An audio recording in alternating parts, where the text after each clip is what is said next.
All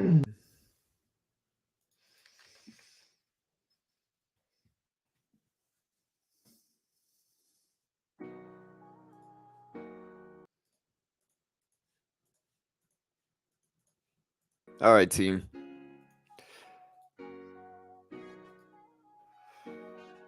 Y'all do me a favor, hit the like button as you run in. Hey, what's up, Kieran?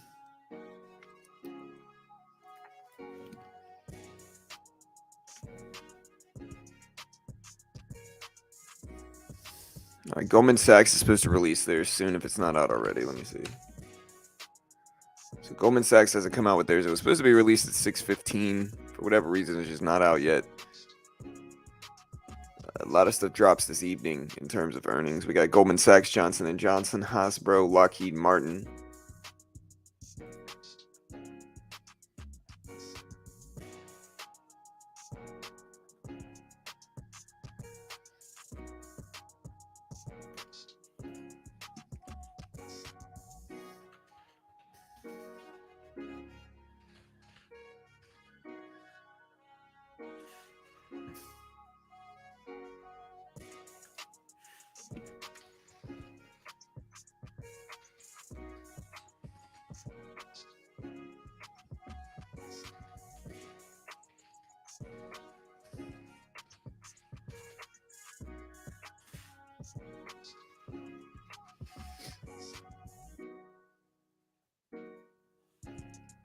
Goldman Sachs sucks. I heard it's going to be horrible. Any reason the market is up overnight?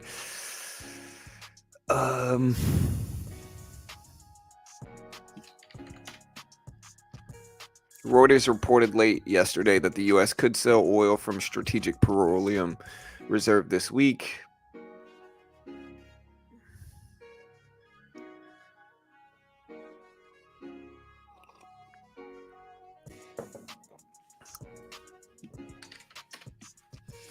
SPY is up nicely today. It's up 370s. I'm trying to see why. So bear with me. We're checking why.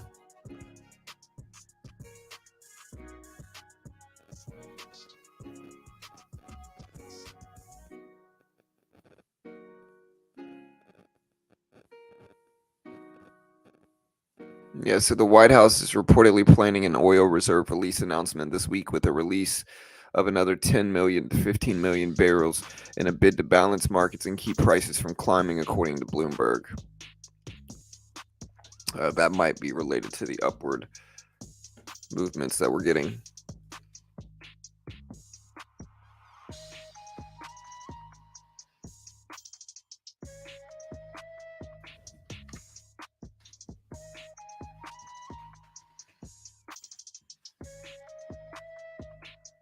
The release right here, that might be causing upward activity in markets. Yeah, it's also earnings season. Today we have Nflx earnings. We got Johnson & Johnson earnings. We have Goldman Sachs earnings today. Nothing out yet.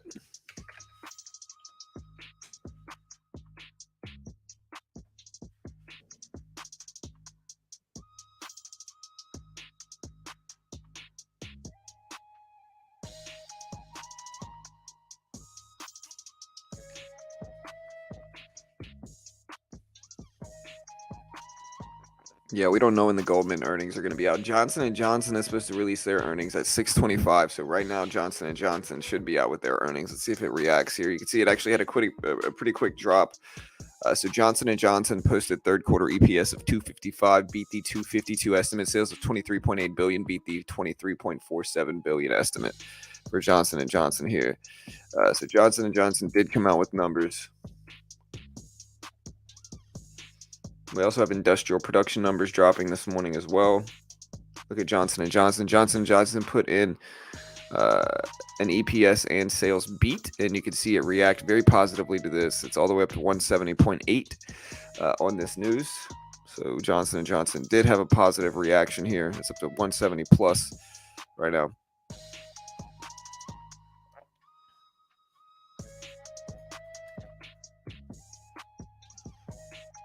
Look at the Johnson & Johnson move up here.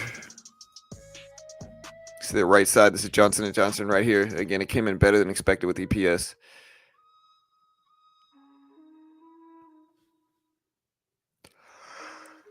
Yeah, last time Netflix dropped earnings, it absolutely destroyed the market. So that's what we're hoping to avoid this time. I'm hoping it's positive in terms of their release. Hopefully it's positive, but you never really know. We're going to do our earnings poll here as we always do.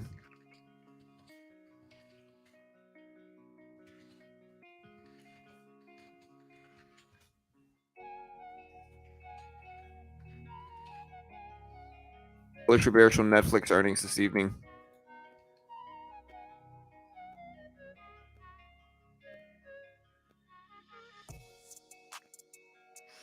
Well, it's not that it's movement, just Joe. What it really is it's these companies trying to avoid that.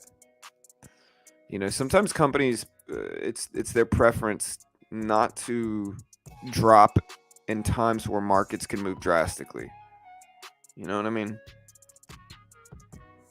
So sometimes what they're trying to do is just avoid that type of volatility and drop at a quieter time. So I guess my point is it's intentional to a certain extent sometimes.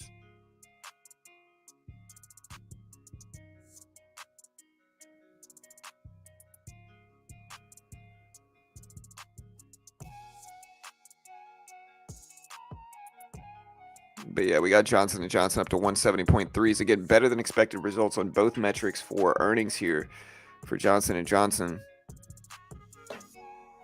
See what I'm showing for Johnson & Johnson. They dropped a beat of 255 EPS, which is profitability better than the 252 estimate. Sales of 23.8 billion beat the 23.47 billion estimates. Third quarter EPS is 168 versus 137 a year ago. They see a adjusted third quarter EPS of 255 versus 260 a year ago. Consensus was 248, so it was better than expected in that front.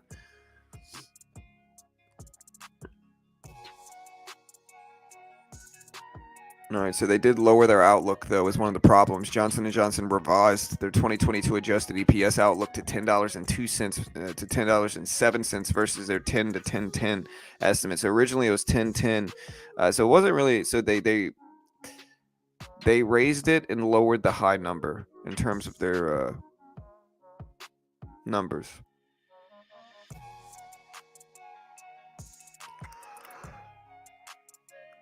So again, EPS is mixed. Their EPS guidance was mixed. Everything else was good, but you can see Johnson & Johnson's still not reacting the best here. It's up to 169 from 166 here at the start of pre-market. They revised their sales outlook to 93 billion to 93.5 billion from 93.3 billion to 94.3 billion.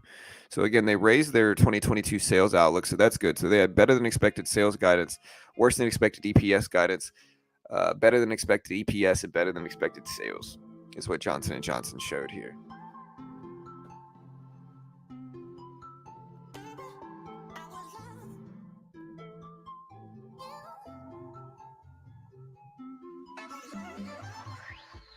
What are your views on Netflix earnings? As last time it tanked the stock severely. I think it has the potential to move markets dramatically. It didn't just tank Netflix stock, it tanked the entire market last time. And so I think it has the potential to move markets just like it did last time. We'll cover it. Last time we got thousands of people here. So we'll cover it. You know, we'll see. Johnson & Johnson dropping their numbers. I don't see Goldman Sachs out yet.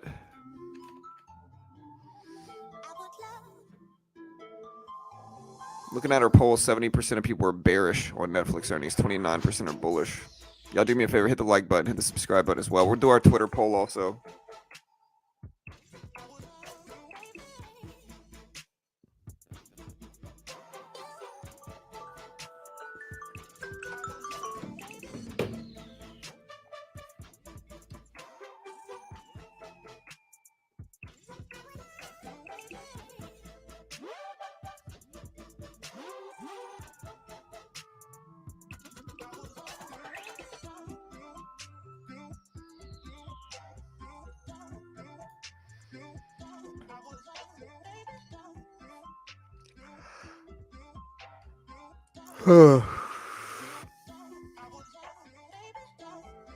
Hey, what's up, Teresa? What's up, Johnny? What's up, DS?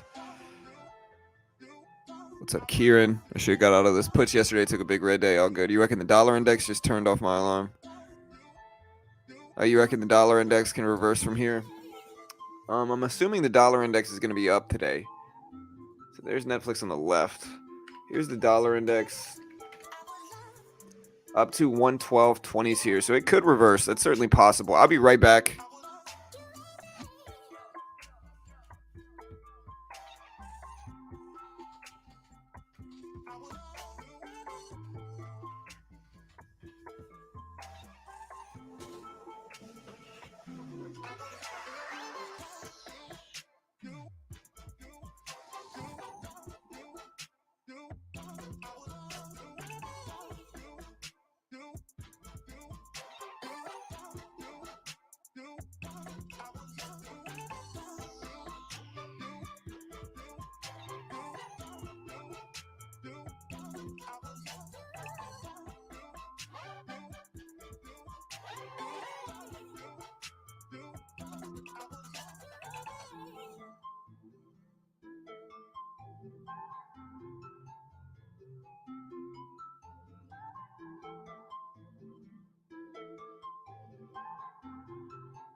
All right, guys, we're back. Sorry. Hey, what's up, Cap, Johnny, Amir, Elf? Bitcoin price 12 to 14K or 18K was bottom. Disney is taking market share from Netflix, and no doubt about that. Also, Netflix is releasing a good series. I don't know, bro. Netflix is releasing good movies, dude. I think people say that, but I don't know why, man. I like some of their new movies. The Adam Project was good. Like, they're releasing some pretty solid stuff, in my opinion.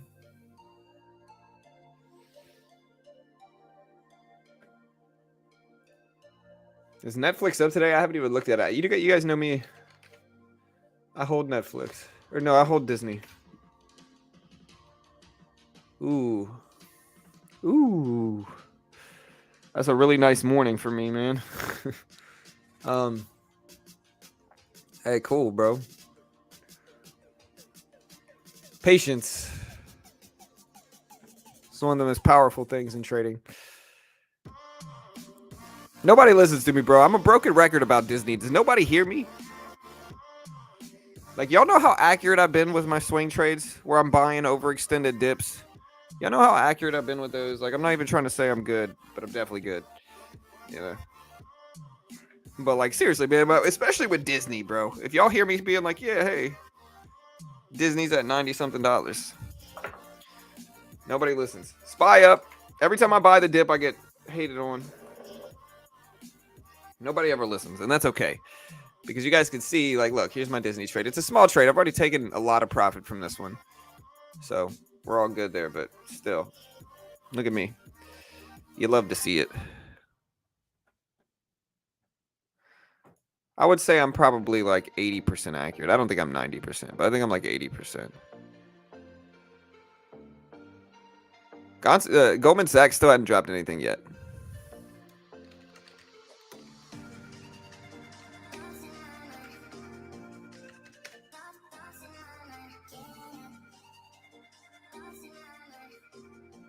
I hear you. 91 average on Disney. Yeah, that's about what I got, bro.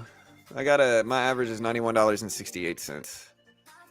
So I'll take that.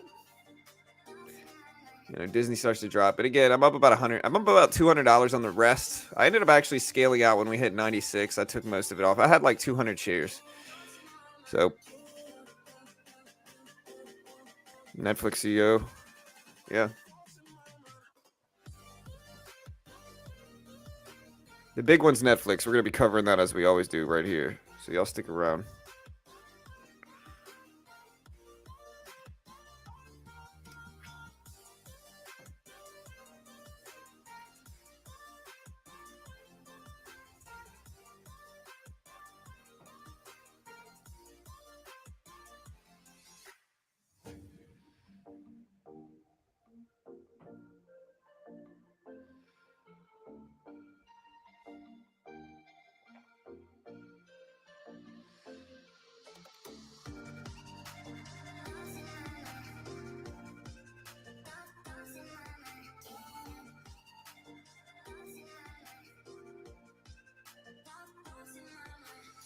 What?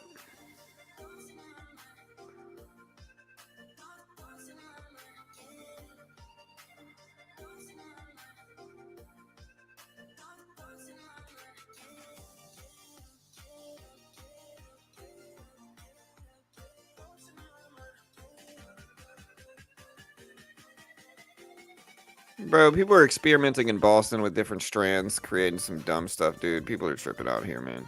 I don't know what they're thinking here. Disney is up nicely, though. Look at Disney. Yeah. I mean, regardless, man, people need to truly understand, people need to really understand that, okay, I'm going to be completely real about a few things, okay? One of them is listen, being a long-term bear in any market is risky. Being a long-term bear in any blue chip stock is risky. You could be a bear in mid cap stocks. Those are probably the most effective way to be a bear. And if you're gonna short mid caps, man, a lot of those are on the fringes, and so they're not gonna be as amazing as you think they are. These fringe companies that they're some of them are gonna be easy bets on the downside. But if you're betting long term on anything, don't bet on the downside of blue chips. A lot of people just think that the market is going to crash, and they keep saying it, and I get it, but understand that has been common bear sentiment for 5 years. For 5 years, I've had people come here saying, "Hey, the market's going to crash," and it never has. And I'm not saying it won't, but the question is, has it already dropped enough to where we're extended on the downside?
All right, guys. So Disney moving up nicely here. Check out Disney here.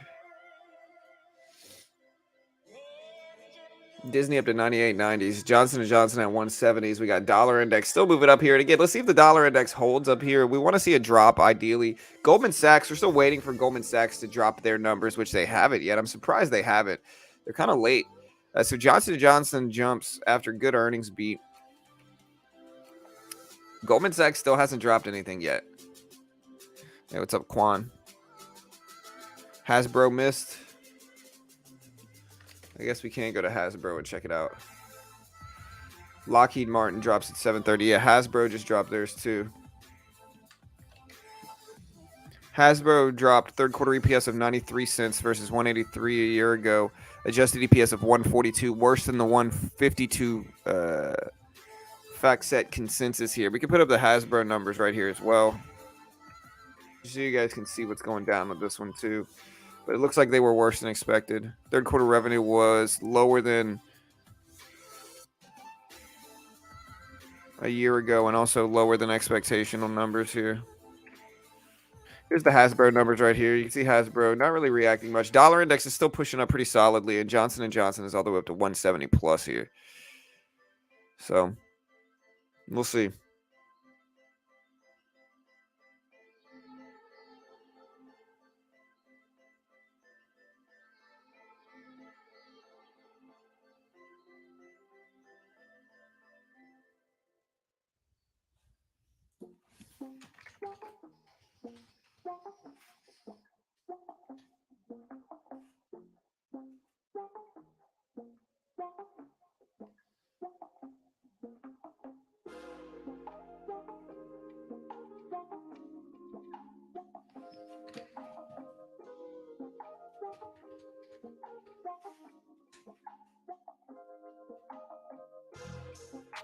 All right, so the game was rained out yesterday.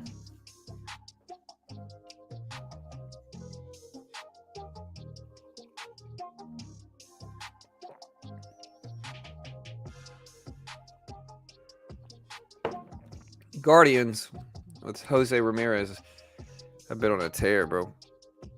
They're doing great.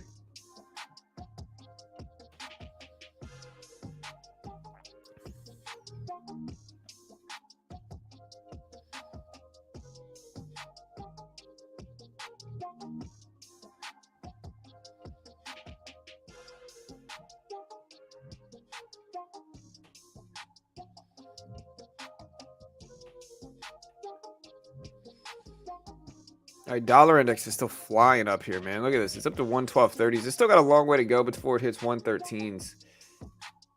But it's up there, dude. Man. Today feels like a bull trap. I don't know, man. Today's Netflix earnings. It's a big day.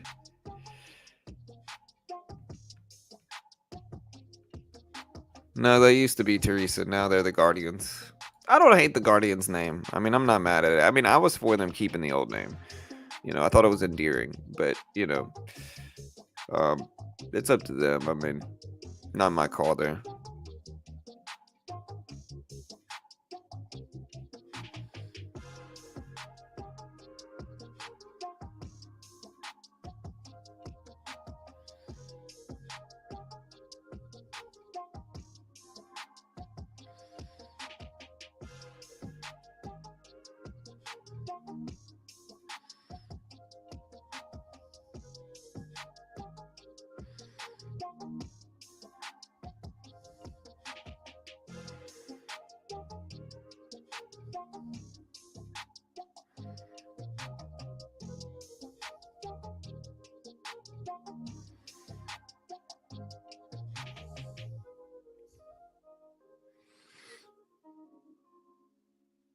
What's Bitcoin at right now?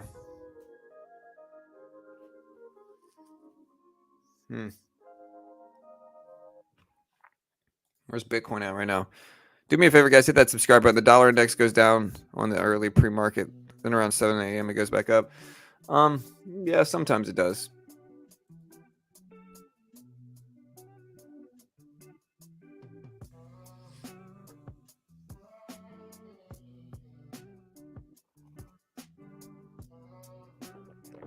All right.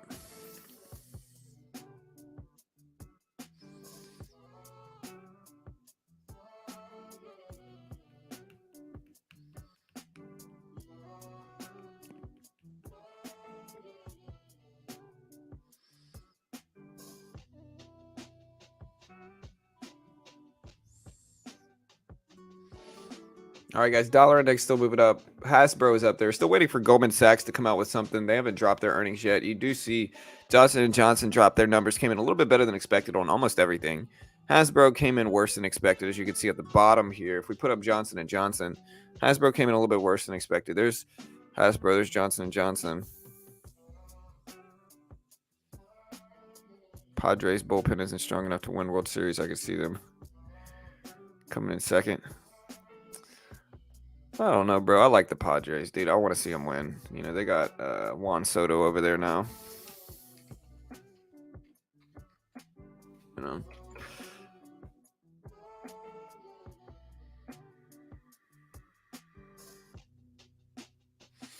You know. I know Tatis, the drama with Tatis, with the ringworm medicine and all that stuff, and the steroid positive tests and all that stuff for Tatis.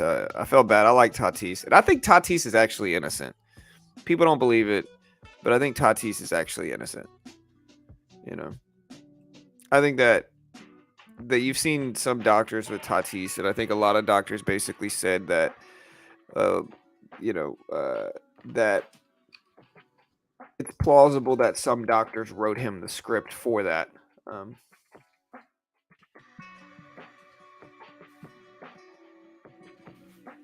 You know what I mean? And he's from the Dominican Republic, and so I think they went and interviewed some Dominican Republic doctors, and they asked them. They said, "Hey, would this be something that you would write somebody if they came here with ringworm or whatever he said he had?" Right?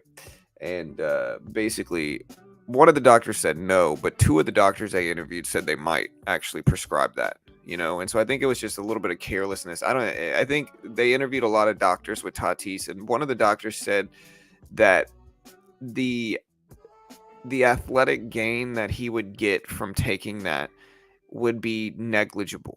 Like, it's not really going to help him. It's not going to juice him to the gills like regular steroids or whatever it is would be, right? And so the gain he would get from taking that would be negligible, and that it doesn't really make sense risk reward wise for him to take that if it was intentional. You know, and so I actually believe that, and I think that Tatis was probably innocent, and the MLB is being a little hard on him.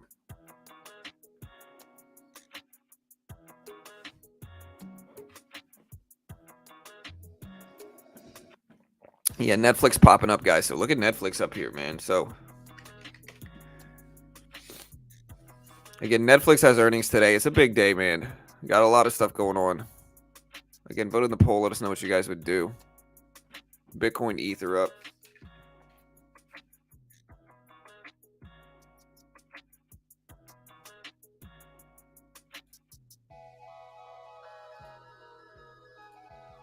Bitcoin, Ether at 19.5K.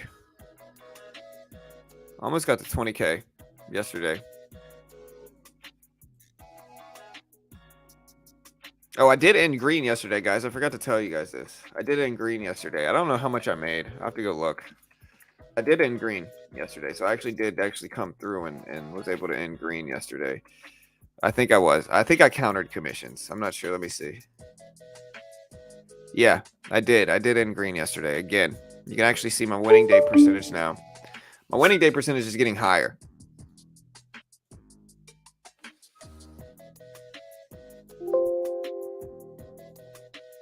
Hey, look, here's my winning day percentage right now. So now my winning day percentage is 70%. You can see here. That's not too shabby here. So I did make money yesterday.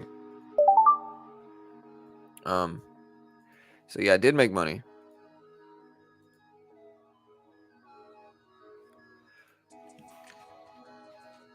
On top step. So I did actually make money yesterday. And I think yesterday was a really good way to understand my system, you know.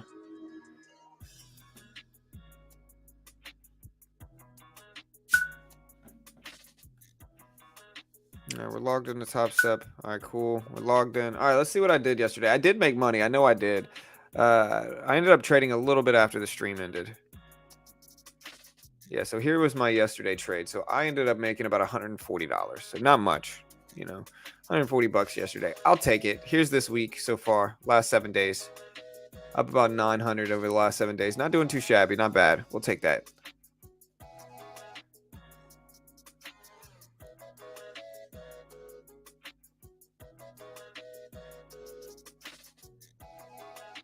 What are you complaining about, Bob? Yeah, those things are true, you know. So,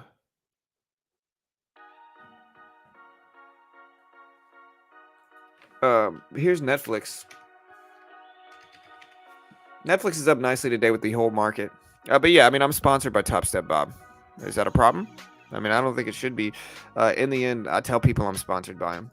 And I'm honestly competing in this. Like, there's no way I can fake this. It's not like they're giving me free profit, you know? And so it's like, if you look at this here, this is last month. This is my stats last month.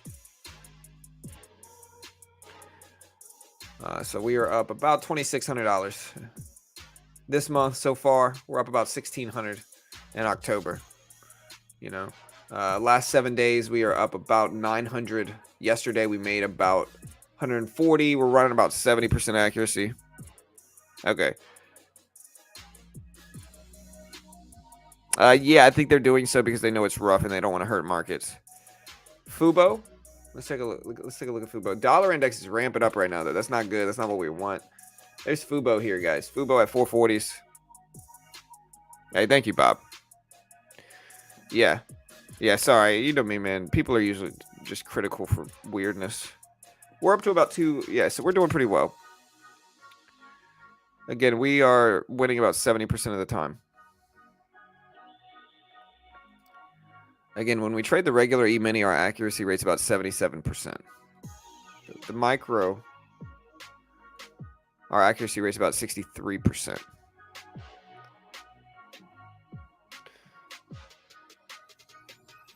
Our graph's getting up there. I mean, we're doing it. Again, my goal is to pass it the first time. You know, so like my goal is to pass this the first time. You know, and again, I can't really fake this. Like, I can't fake this if I want to. Like, you could see me change. Like here, like here's yesterday, last 7 days, last month, or this month so far in October. We're up $1,602. Last 30 days, we're about 2,600. You know, so we're doing pretty well. Again, I'd like to scale up a little bit more. I think I kind of need to. And of course, I'm biased in Top Step's favor because I am sponsored by them, of course. And so, you know, yeah. So I am sponsored by Top Step, of course. But yeah, I can't fake those results. They pull it directly from my platform here. And so, yeah, I'm pretty excited, man. What it also shows me is that once I'm funded, I'll probably be able to. Once I'm actually funded, I'll probably be able to recreate those results pretty easily and just kind of sit on it. Hopefully, I can live off of it to a certain extent. I mean, that's the plan. I don't know if we're gonna hit that or not, but once we're funded, that's what we're shooting for.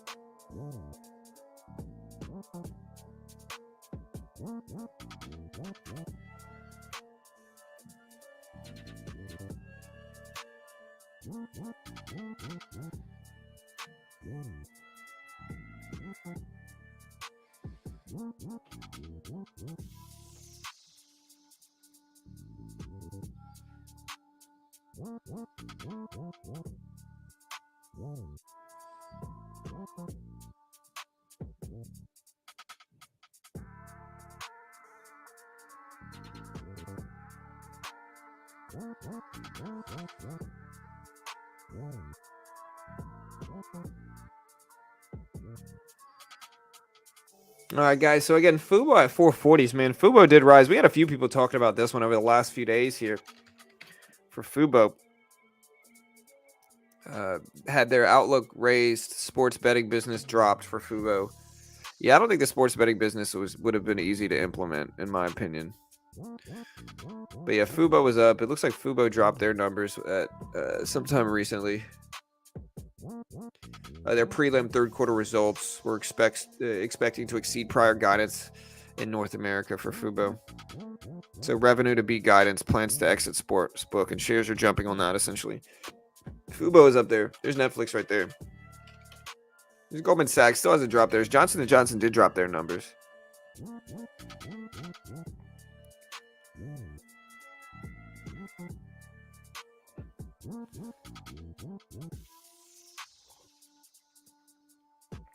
What's your strategy or indicator you use for swing trading?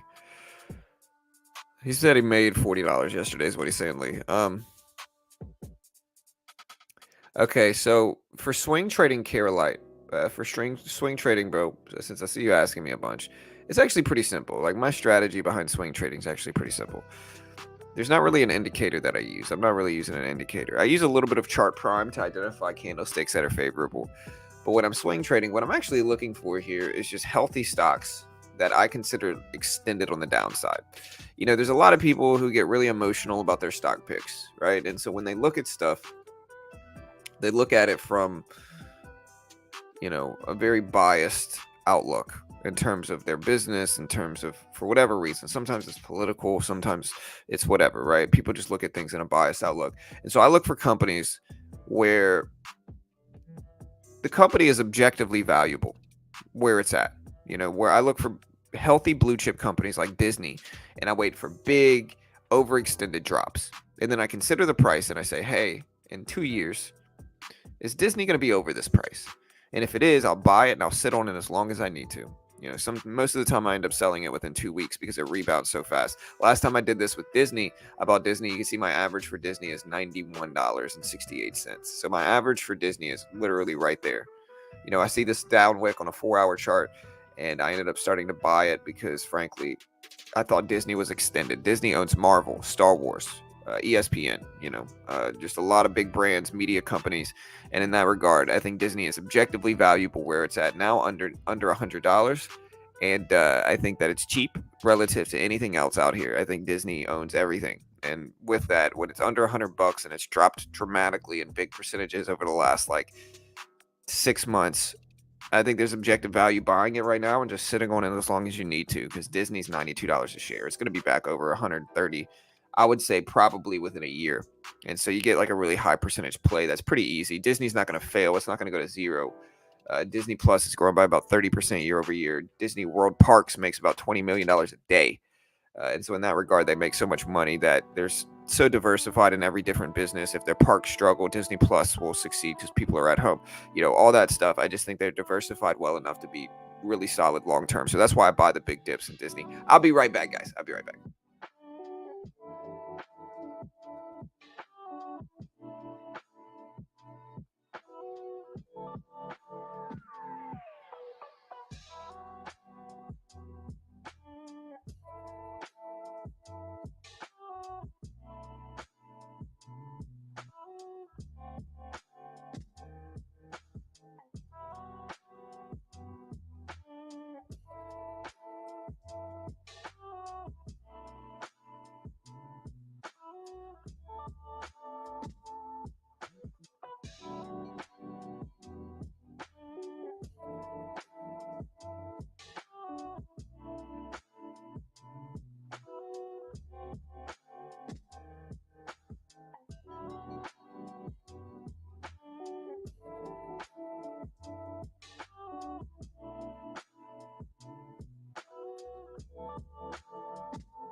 All right, sorry guys. Yeah, I got a close friend that came and stayed at her house. He's about to leave here early in the morning, so I'm kind of helping him get out. Disney up to 98, 80s right now. So yeah, again, Disney frankly is just objectively valuable. Right, exactly. Jeff Shank said it probably the best, which is absolutely bargain hunting great companies that have been beaten down that will probably be worth a lot more in 2 years. Disney, Apple, Tesla, Microsoft, Google, 100%. What I avoid is I avoid mid caps, and I think mid caps for a lot of traders are the most tempting ones, and understandably so. I think mid caps can have big risk reward implications, right? Because they're mid caps, a lot of them are still in growth stages, and so because of that, they just end up, some of them, in hindsight, look really, really solid. The problem is not picking those out. Like in hindsight, everything looks good. But mid caps can also be just like they can be big growth stocks that can cause big growth opportunities and you can make a ton with mid caps. They can also be huge losses, because a lot of them just go by the wayside and fail, and that's the thing that people understand. I don't know how many times I've had somebody come up to me or reach out to me on stream or reach out to me somewhere and be like, yo, buy ABC mid cap stock. And I'm like, I don't really like it. And then, then a year down the road, I look at it and it's basically down like 90+%. So like mid caps can and will fail also. Businesses can change. Just like penny stocks, a lot of mid caps have to sensationalize their catalysts, because in order to really get the public behind them, sometimes that's what it takes. And in turn, sometimes they can be a little bit misleading. When I'm buying swing trading stocks, I'm looking for healthy companies that I know. I'm thinking of companies that I know, and to a certain extent that I've used before. Disney, obviously, we all know. And you know why? Disney, everybody knows enough about it to really justify. And so that's kind of what we do. That's what I do here. And yeah. Let me know what you guys think. Fubo is clothing. Fubo is a small streaming. Yeah, Fubo is a streaming app. I actually have Fubo. Fubo is a streaming app, so it has it's kind of like HBO Max or Sling TV is really what it's kind of called. It's kind of like Sling TV, but it has more sports. Is really what it is. Um, I disagree, Alpha. I don't think so. Maybe it does. I don't know.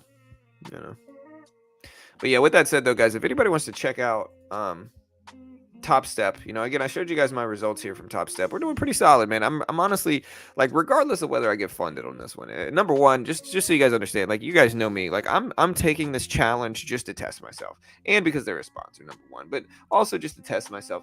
My Thinkorswim account's got 120,000 in buying power, and so it's like, you guys know me, like, I don't need this funding, to be completely honest. I just don't need it, but I think there's a lot of people that do, and I think it's a fun challenge to take, and I think we're doing really well in it, and I want to test myself and see how well we can do. So again, if you want to check it out, I'll post this link. Great way to help support the channel. Top Step, great program. Really, they're who all the other funded account programs copy off of. They're regulated by the Chicago Mercantile Exchange, pay out millions, fund thousands of traders a year. And so, yeah, if you want to check them out, try to get funded, test yourself. Here's the link. It's not really advice. Please don't copy me. I do not want you to copy me. Here's the thing. I have no idea what anything's going to do. Caroline, no idea what anything's going to do, brother. Disney might just crash and fail. I have no idea. I don't want people to copy me. It's certainly not what I want. I really have no idea what any of this is going to do. Hope you guys understand. Do you think Netflix has broken out of flag and pole patterns? I'm not really one to use flag patterns. Most of the time what I'm using is like just extension. Long-term patterns are not really something I follow. Like I don't really follow yearly chart patterns. I just don't think there's enough traders that are looking for those things that to make it justifiable to buy up some type of like obscure yearly technical pattern on the daily chart or something like that. It's just not. I just don't think there's enough traders that are really looking for those things to justify a reaction out of it, if that makes sense.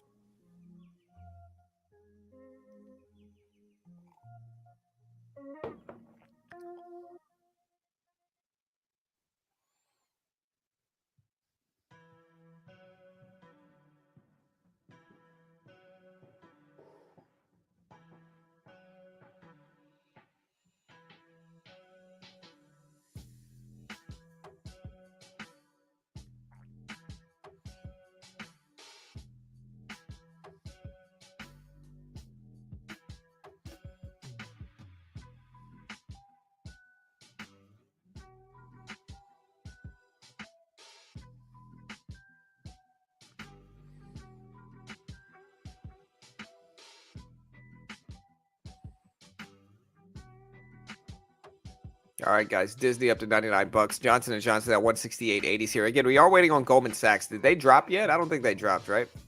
Still nothing yet for Goldman Sachs. For whatever reason, Goldman Sachs is lagging here. They were supposed to drop their numbers at 5:25 or at 6:25 market time.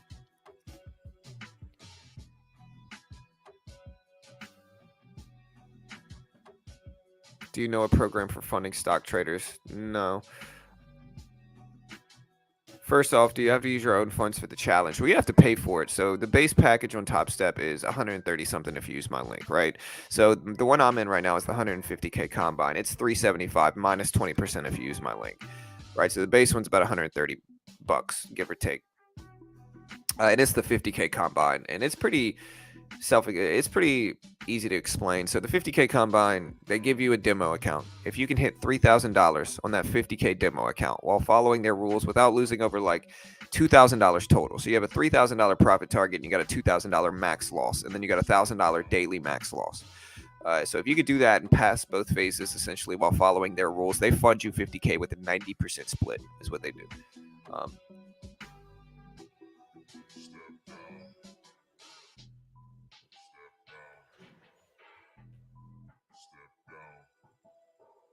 And then once you do that stuff, then they fund you 50K.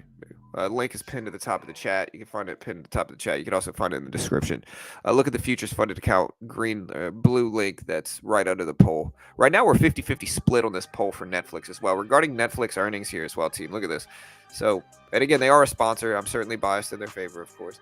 But look at this, 50-50 split for Netflix here. So we are completely split down the middle. Basically, 50% of people are bullish on Netflix earnings. 50% are bearish on Netflix earnings after about 250 votes so far. No, Caroline, I don't.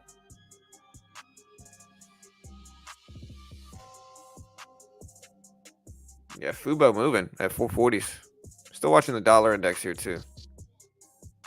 Can Disney go lower? Of course, anything always can. But will it is the question, and I don't know. Hey, what's up, Rich?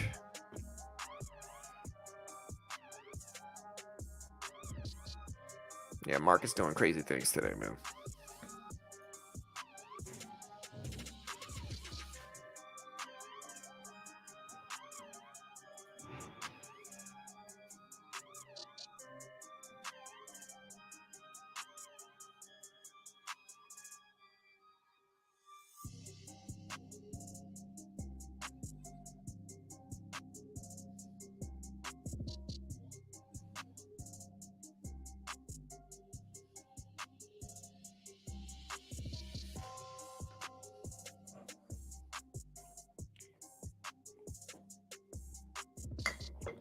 Oh, man.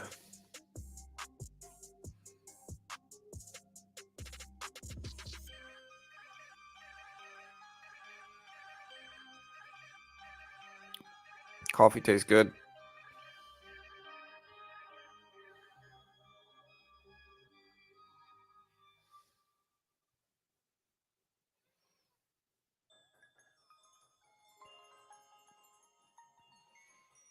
All right, guys. Johnson & Johnson moving them. Goldman Sachs still nothing here. So still nothing for Goldman Sachs. There's Fubo on the move. Here's Netflix. Netflix up to 250 plus here right now. So Netflix is moving for sure. What's the most you lost and made day trading? Day trading specifically? I mean, the most I've lost was probably thousands and thousands of dollars in the beginning. When I first started trading, I lost a ton of money day trading, man. And it kind of shows, like, day trading is romanticized, but it's incredibly difficult and most people fail. But when I first started trading, and this was like, this was like years and years ago. You know, it's like 2015. When I first started trading in 2015, I ended up putting like $4,000 up, and that was a lot of money to me at the time, man. I was in my 20s, you know. It was a lot of money to me at the time, you know. And I just ended up losing it trading. Really, I was on an overseas brokerage called SureTrader, and I was trading penny stocks and just trading dumb, and just lost a bunch of money very quickly. Lost like $4,000 within like a week, which was a ton of money to me at the time. That's probably the most I've ever lost. The most money I've made is one time, a while back, a long time ago. I was in Uber short, and I was in Uber, and the reason I was in Uber was because I like the downward momentum short term. But what happened essentially is I was in Uber short on a day trade, and some type of catalyst came out about California suing Uber for something, right? And so with that, uh, I got really lucky in a short position of Uber, and it just kind of tanked Uber really quickly, and I was up thousands very fast in a Uber short. So that's the most money I've made in any single day shorting, you know, or trading. Yeah, no, all right, bro.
All right, sorry guys. Yeah, I had a good friend Britt. My friend Britt stayed. You know, he's been here for the last like 4 days, which is kind of one of the reasons I'm starting a little bit late because I've been staying up a little bit later, kind of hanging with my friend that's been in town for the last like 3 or 4 days. So he's heading out. He's driving back to Baton Rouge, really early. So he's heading out. So that's kind of essentially. I'm just going to tell him bye. Uh, yeah. Hey, good morning, guys. What's up, Chris? What's up, Lexi? Beach Bum. Hey, what's up, man? Y'all check out Beach Bum's channel. Got some really solid content on his channel. Good swing trading, free content there. You know. And so it's youtube.com/Beach Bum Trading. I'll post this link. Good content, man. You know. There's the link in chat if you want to check it out. Hope he beats the traffic. Yeah, he should, bro. Wait, John, you got friends? Nah, bro. I hired him, you know. But yeah, he's been in town. I was showing him some good Texas barbecue, bro. I brought him to Rudy's barbecue. I brought him to Killen's barbecue. There's Pitmaster's barbecue, which is pretty solid. You know, there's a lot of good barbecue. Brought him to some really good Mexican food. Brought him to Julio's, which has got the birria tacos. Best tacos ever, bro. And then we brought him, what else? We showed him a lot of good food, man.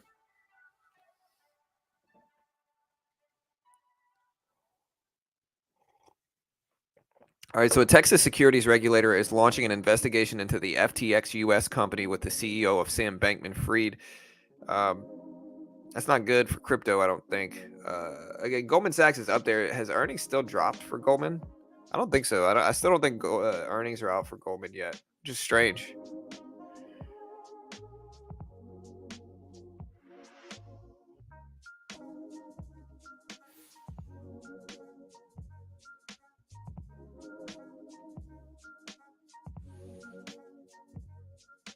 So here's the dollar. Here, there's Netflix on the left. Here, we can put the dollar index on the middle.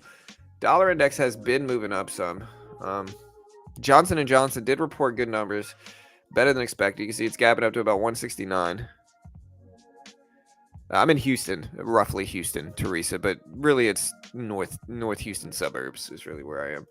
Try not to be specific, but North Houston suburbs.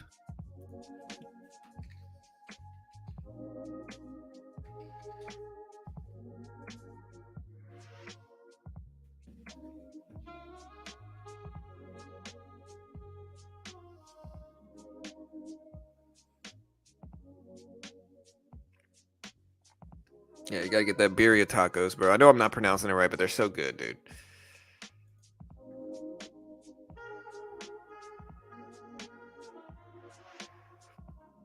What do you recommend starting with at Top Step? So, I mean, there's three different packages for Top Step. It's up to you. It really depends on how much money you have, you know. And I don't mean like if you have $400, do the top one. What I mean is like how much money do you have? Like, okay, it depends on how big you trade and how much money you need to. Like, to be honest, 50K is going to be a plenty. Like, I don't think I've used over 50K in buying power the entire time on this 300, and I'm in the 150K combine, which is the highest one, right? I don't think I've used over 50,000 in buying power, so I could probably trade the regular one, the smaller one, and get by just fine. So it really depends on how large you trade. I don't trade very large. I trade pretty small and safe. As you guys can see here, here's my results. So like, we're not making tons and tons of money. Like I said, the last 30 days we're up like 2,600. So it's not like we need to scale up in size. Number one, but it depends on how big you want to trade and how much experience you have in futures. I think if you're brand new to futures, you should probably try the base one.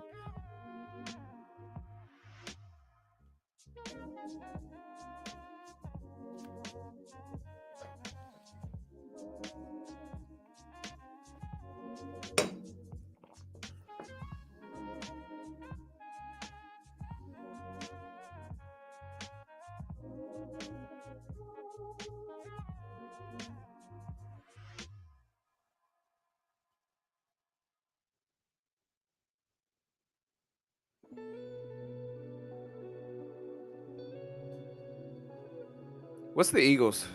Hold on.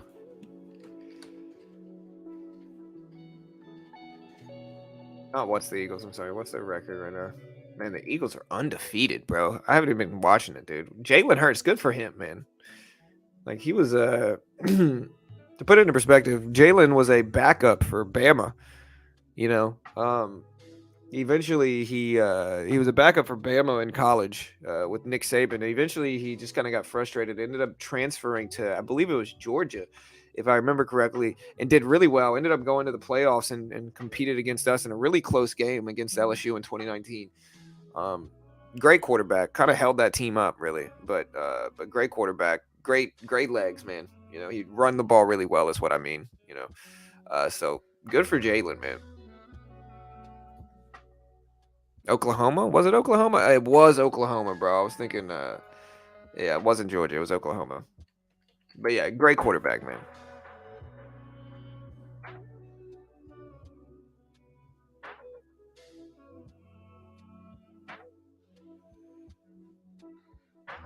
Caps just, yeah. What's up, Burrow? What's up, Tommy? Yeah, context is really difficult to judge, Chris. So, Larry, so basically, you're paying $130 a month for the base one, which is 50K, right? So, what you're paying for is the funding opportunity and the challenge, right? Like it's a monthly subscription. And so you are paying for the challenge. And here's the reality of it. I understand why why it costs money, right? Because if it didn't, people would just kind of create a bunch of different ones under a bunch of different names and just kind of YOLO it.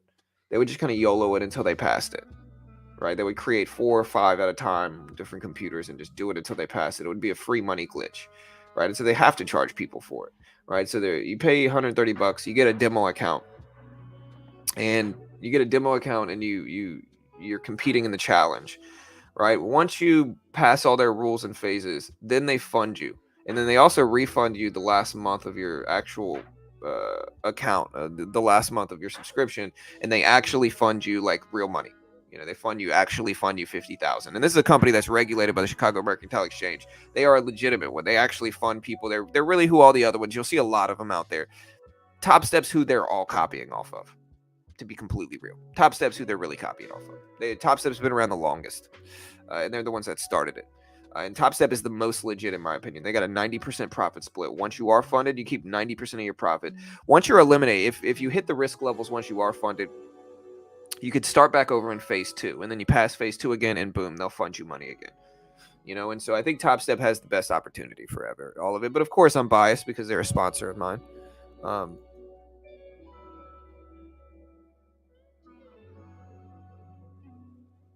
uh,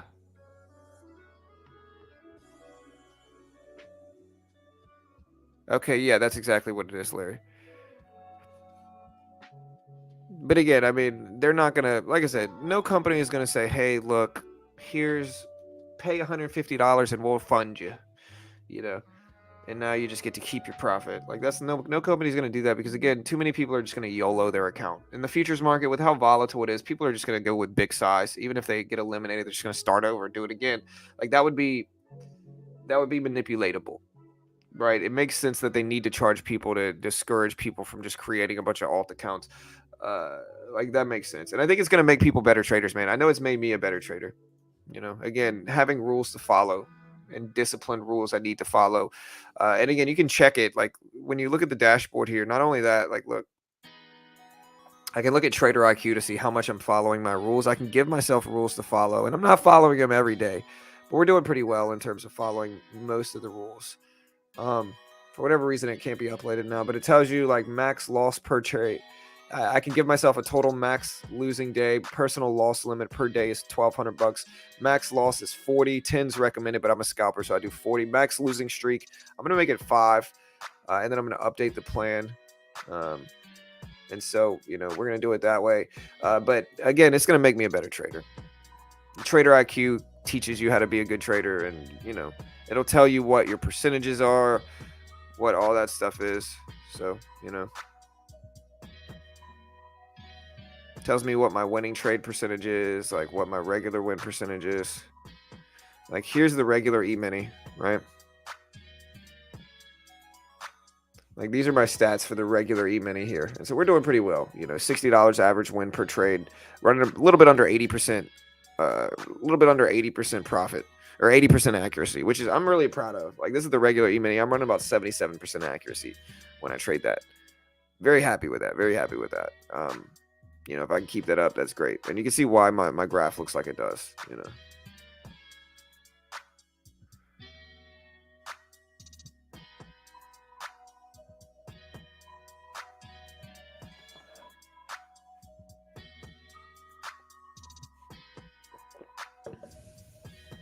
You can take as long as you want. I'm taking as long as I want. I'm taking it slow.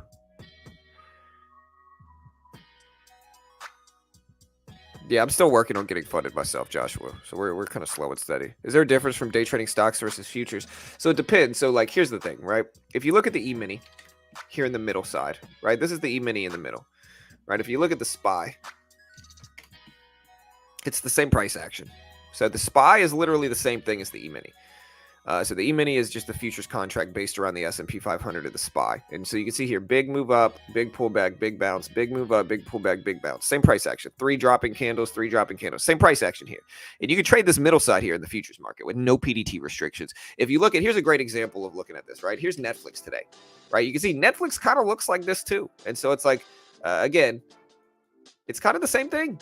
Look, big drop, bounce, pullback, bounce, big drop, bounce, pullback, bounce, right? So 3 out of 4 large cap stocks follows the SPY, right? And you could essentially trade the SPY in the futures market with no PDT restrictions. This is one of the ways that you can trade the big economic releases. You could trade based off of earnings, sympathy, all that good stuff in futures, no PDT restrictions in futures. That's the edge that the futures market gives you, to be honest. And it kind of makes sense, right? A lot of people don't understand that. A lot of people try to trade penny stocks without PDT restrictions and all that stuff, but there's no PDT restrictions in futures. I trade mostly the E-mini, the NASDAQ 100, Daryl. Yeah, it's a monthly subscription fee. And of course, I'm certainly biased in their favor because I get a commission if you sign up, and they're sponsored. They're sponsoring me, of course. But again, I only accept sponsors from like legit companies that I think will actually provide value, and I think Top Step does. I think regardless of whether you get funded or not on Top Step, I think a lot of people are going to enter markets and then lose a bunch of money. And so I think what Top Step allows people to do is Top Step allows people to try out the futures market for 130 something bucks. And if you lose, it's not the end of the world. And, if you get funded, great. It's going to make you a better trader regardless. It's going to help you follow rules, right? And that's opposed to whether somebody enters the futures market with regular cash, puts up 10,000 plus themselves, and then loses $3,000 their first day. right? I think it's a lot cheaper to try Top Step out. If you lose, you got some pressure to succeed. It's still a demo account, but you have the funding potential, and so it's a good middle ground relative to just putting up the money yourself and risking that. Because I think a lot of people are going to put up that money and then just lose, lose a lot too. And so this will kind of help them. Some people are going to take Top Step, lose, and then be like, okay, I'm not doing this anymore. I'm just going to go do something else. And they're going to save themselves from losing thousands like everybody else.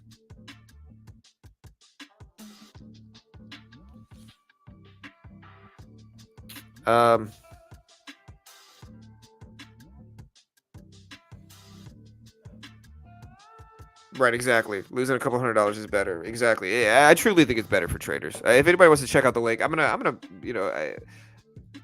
we're gonna move to talk about something else. If anybody wants to check out the link pinned at the top of the chat. But yeah, there's the dollar index. It's actually been falling down really nicely. We're still waiting for Goldman Sachs to drop their numbers here. They don't seem to have dropped theirs. Johnson & Johnson did drop theirs and had better than expected results. There's Goldman. It looks like Goldman numbers are actually out right now just based off of how much they're dropping here. So yeah, Goldman Sachs did drop their numbers finally. It took them all morning, bro. They were really late. So Goldman dropped numbers. They ended up dropping third quarter EPS of $8.25 per share. So yeah, they dropped EPS of $8.25 versus $14.93 a year ago. FactSet EPS was $7.75, so better than expected EPS for Goldman. All right, so here we're gonna put the Goldman numbers up. Goldman did just drop, so bear with me, team. We're dropping the Goldman numbers. They are out.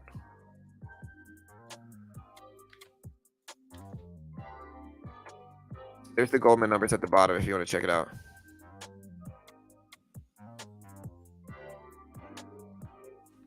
Yeah, for sure, Daryl.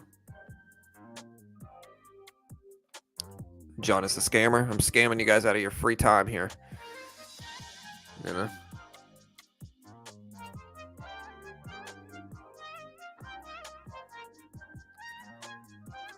Yeah, but I think that mentality, think pod, is the wrong mentality, brother.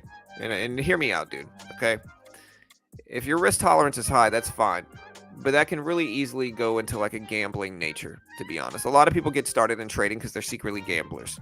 I hate to say it, but it's true. And I'm not saying that's you, brother. I'm really not saying that's you. But what I'm saying is that people that have a high risk tolerance lose a lot of money.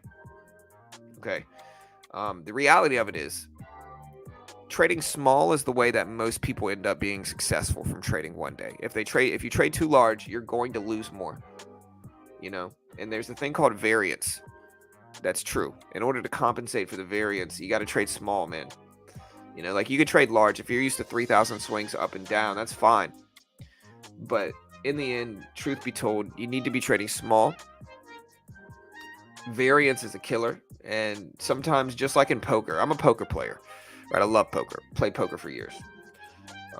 Made money playing poker. Variance is real. Sometimes you'll do everything right. You'll make the best call. You'll lose with pocket aces to 2-3 offsuit in poker. Certainly happens. You'll lose to sevens with pocket aces in poker. You do everything right, still lose. Okay, there's a variance factor. Trading is exactly the same way. Sometimes you're going to do everything right, and you're still losing. All right. Mark Douglas famously said, "You get a random distribution of wins and losses," and it's absolutely true. And so you got to trade small. People want to get rich, but they're not ready to get rich. And getting rich from trading is incredibly difficult. And that's the problem. But in the end, the larger you need to trade before you're profitable. Okay, I'll put it this way. Most traders lose. The larger you trade leading up to that, it takes years to be successful. The larger you trade leading up to that, the more money you lose. And a lot of it's prideful. It's like, hey, I'm in this to make money, or hey, the butterflies in my stomach, my heart's beating, my heart's pounding, and they get really nervous. You should never be like that in a trade. If your heart's pounding dramatically in a trade, you are taking too big of size to where you are gambling, and that is going to destroy your accounts. It's just the truth. And so with that, just trade small. Trading small is cool,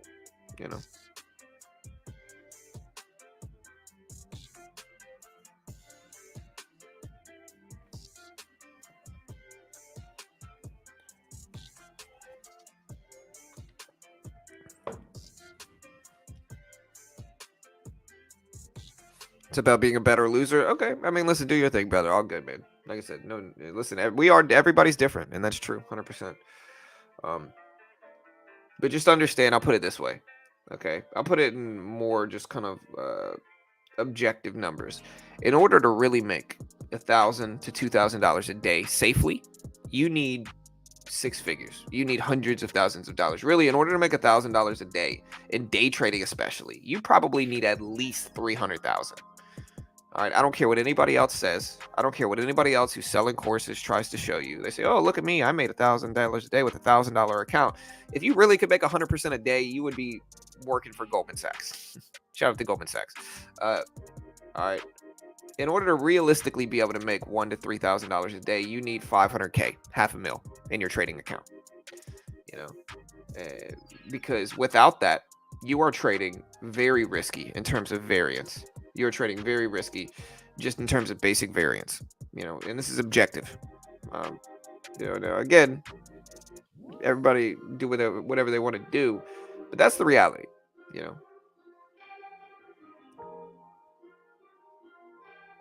Yeah, maybe $1 million. That's probably reasonable.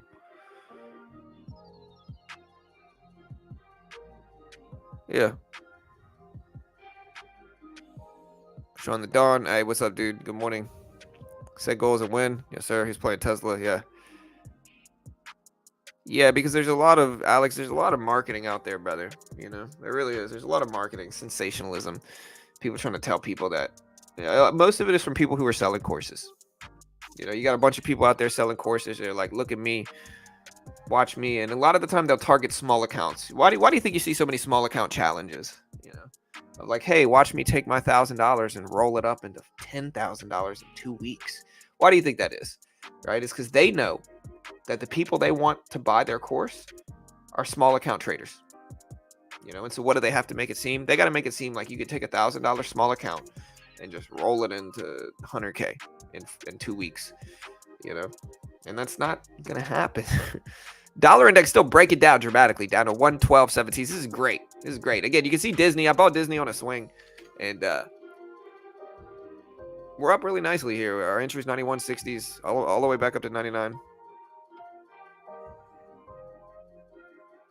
Yeah, 100% Arthur. That's exactly what happens. These guys have 3,000 in profit one day, usually off of options, and they act like you could just roll up a stack of 3K every day, and it's marketing.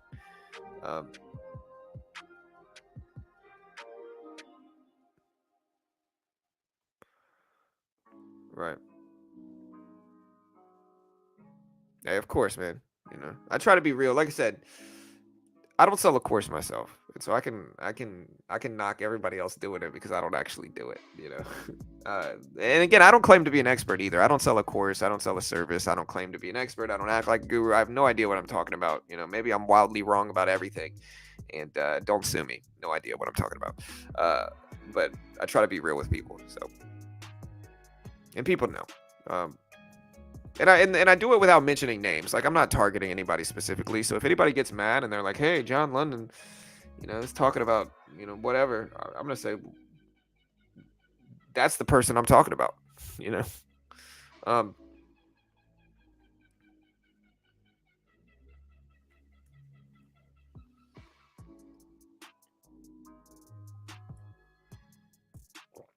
Oh. Anybody see this bear attack on Twitter?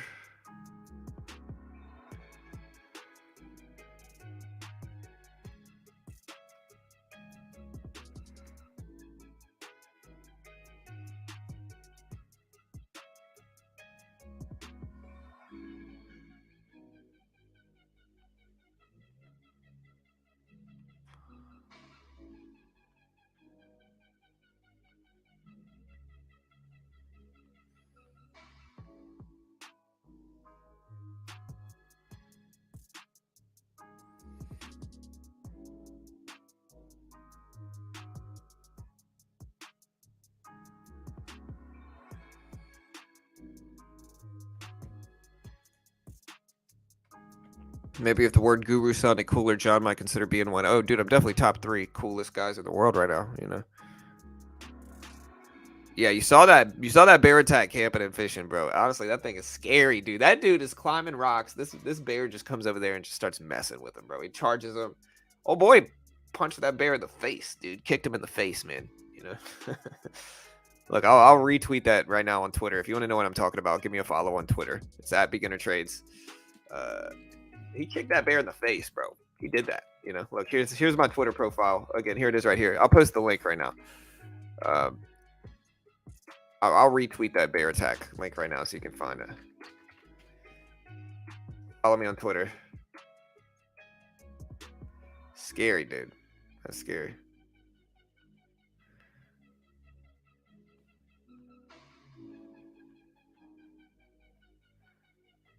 Bro, where'd it go? I had it. There it is. Yeah, here it is. I'm retweeting it right now.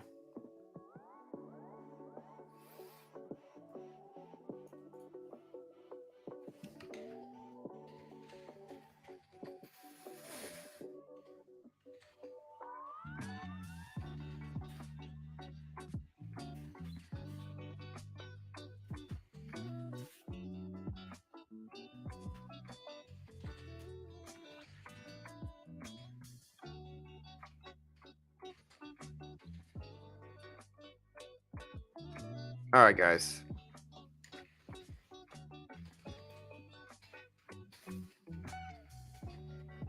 All right, guys. We got Netflix earnings today, man. Biggest earnings right now.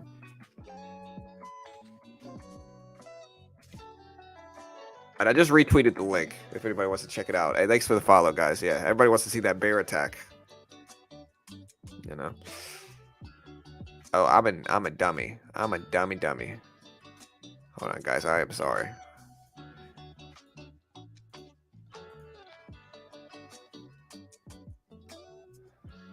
I am a dummy. Hold on, guys. I gotta retweet it again. For whatever reason, it didn't retweet the first time. All right, there's the outsider, like, yeah. There we go. All right, I just retweeted it. So again, you should be able to see it now.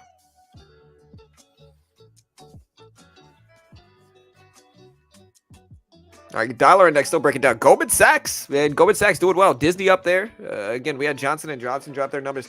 Netflix is really kind of what happened today, guys. So Netflix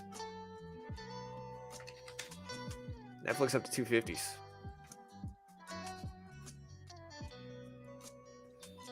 Yeah, for sure. There you go. Refresh it, GM. I got you, bro. Yeah. Yeah, thank you, Pawn. I appreciate you, brother.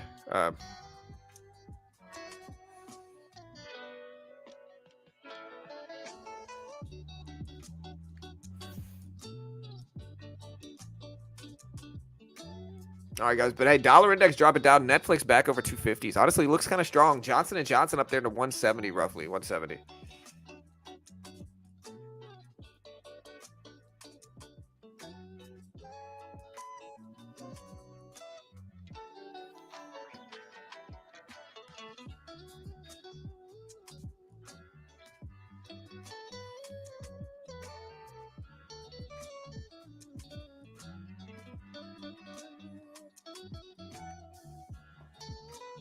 Netflix is up there too.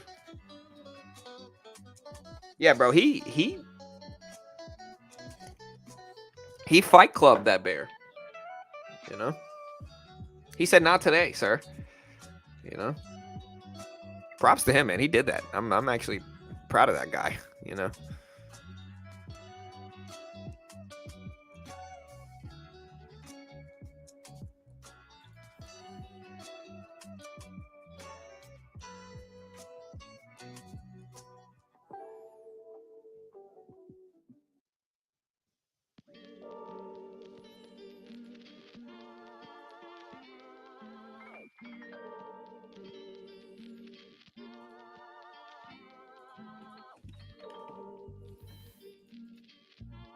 Dollar index still breaking down here, man. Wow. Good.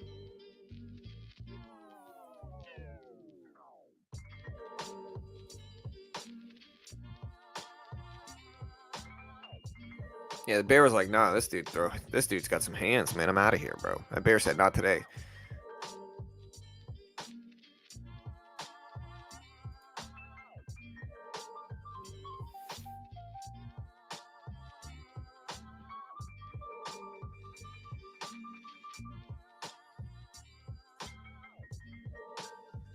And thank you, James Watson. I appreciate the reshares, brother. Thank you, man.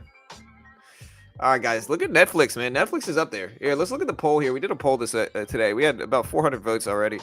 Bullish or bearish are over 400. I'm sorry. We got about 420 votes already. 55% are bullish on Netflix. 45% are bearish. The market's moving up here, man. So hopefully we get some continuation here. Market's flying.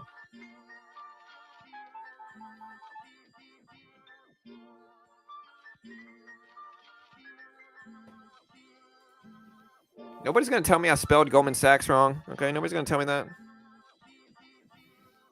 Let me see what time the Goldman Sachs actual earnings report is. Oh, it's at 9:30 today.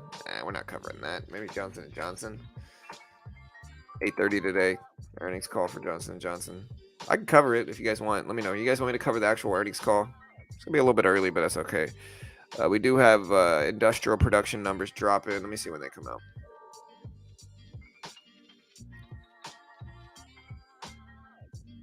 We got the Red Book capacity utilization industrial production numbers dropping at 9:15 market time. Kind of a slower week. Tomorrow we actually have the big thing coming out tomorrow is English CPI, like British CPI. So British CPI, which is Consumer Price Index, is the biggest thing dropping tomorrow. It drops really early at 2 p.m. or 2 a.m. My time. So 2 a.m. market time it drops. So we're not going to be streaming that, of course. But we do have European CPI dropping tomorrow morning. We got NBA mortgage data dropping tomorrow. So yeah, y'all be ready.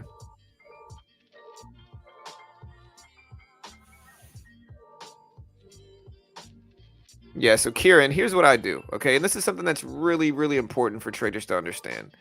All right, so let's look at the last 7 days. You'll see this. What do you guys see here? You guys see a theme? At no point in the last, let me look at the entire last month, okay? I want you guys to see. At no point, let me look at last 7 days. This is the best way to look at it. Okay, at no point at any time over the last week was I down over $110 in this account. At no point was I ever down over $110 over the last week. All right, how do I do that? How do I get away with that? How can I consistently have favorable results in this account without losing over $110, without being down over $110 at any point in time? How can I do that? Right, the last week. It's very simple. All I do here is I build up a cushion first. All right, so I'm building up a cushion. So you can see here, all these dips right here, this is me building up a cushion. I build up a cushion. I take a swing. Sometimes I lose on that swing, like right here. Sometimes I lose. I go right back to square one, start building up a cushion again. Finally it sticks. I make some money, right? If we look at yesterday's trading and the day before, let's look at every day this week. All right, I'm going to show you every day this week and show you kind of what I do and how and this is an important thing for people to understand. It really is. Like, this is really important to understand. All right, so let's start. Right now, let's look at last week. Okay, we'll start with last week. We'll start at 10:10. All right, so again, you'll see the common theme every time I trade here. Very common theme. Okay, first couple minutes, I am building up a cushion, right? So I'm building up a cushion, swinging. All right, so again, you can see here, I build up a cushion of $40, take a swing, lose, right back down to build up another cushion to where I'm up about $60, swing, right back down. Build up another cushion where I'm up $60, $70, swing, right back down. Finally, I build up a cushion to $60, $70, swing, and I actually make money. Eventually, it sticks, right? But I'm only taking large trades where I'm risking money, like sizable amounts. I'm only taking large positions like that when I'm already green on the day. That way, if I lose those trades, again, just like you can see here, I'm right back to square one. I'm right back to break even. I'm not down that much. If I'm down, it's very small, right? And then I can scale back down my size and rinse and repeat. Try to build up a cushion with small size. Swing, lose. Build up a cushion with small size. Swing, lose. Finally build up a cushion with small size. Swing, win, take a little bit larger size, make 200 plus on the day, right? That's 1 day last week. Let's look at the next day. And you'll see a very common theme with my trading here. All right, so that is the 10th. Let's look at the 11th of last week. Again, same thing. You notice the chart looks exactly the same. Again, because it's the same process. I built up a cushion of $100. Look, you can see this one. I went to $100. Swing, lost. Build up a cushion to $100. Swing, lost. Build up a cushion to $100. Swing, lost. Did it again. Finally, it sticked where I actually made some money here. Finally it sticks. Eventually it sticks, and I'm up about 400 on that day, right on the 11th of last week. Okay, and this is every day. You'll see this common theme with all of my trading every day, right? I only take large risks when it's justifiable to do so, when I have a cushion on the day. Do not underestimate the edge of doing that. Okay, do not underestimate the edge of doing that. That enables you to be able to swing big when you should. So I hope you guys understand the value in that. It's incredibly important to understand that. If you can trade like that, you will have an edge over anybody else. If you only trade small as you're building up a cushion and then scale up once that cushion is built, then you have very limited risk trades. Very limited risk trades.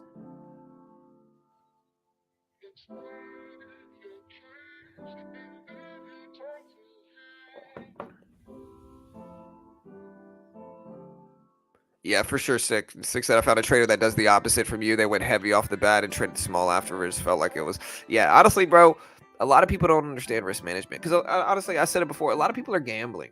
Like a lot of people are just gambling in this, man. A lot of people, if they weren't trading, they'd be putting, they'd put it on red. You know what I mean? Like in roulette, they'd be playing roulette somewhere or slot machines. Like a lot of people are gambling and they're not meant to trade. I hate gambling. I really do. You ask Carol. Carol goes to the casino with me. I'll play poker because I'm a poker player, and poker is what I did before I traded. But we go to the casino. I do not like gambling. Like we sat down. I've said this story many times. Last time we went to Harris in New Orleans, I sat down. I made like $200-$400 within like 20 minutes. Right. I got really lucky. Got like quad aces, 4 of a kind with aces, like full houses, all this stuff. Honestly, the table hated me. Because I made $300-$400 very, very quickly. And then I was just kind of like, okay, I'm done. Let's go. Like, I made my money. I don't need to give it back. Like, let's go. Carol wanted to play slots. And so we played slots. We played Baccarat. We lost all the money. Right? But I was ready to leave. But I figured, like, look, I can spend a couple $100s and have fun with Carol and let her have fun. She came to the casino with me. If I really needed the money, I would have kept it. But my point is that I really don't like gambling. Like, I'm not, you guys can tell I'm a huge wimp when it comes to size. Right. And I think it kind of takes that type of personality to really do well at this, because I think the people that don't act like that are going to just lose so much money that they're not going to be successful.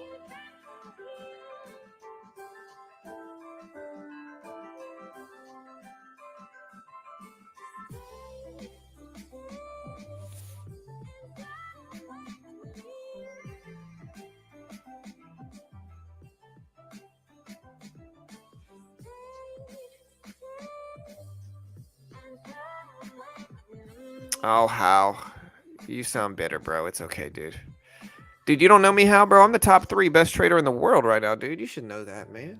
Like, come on now, bro. Cheers to Hal, man.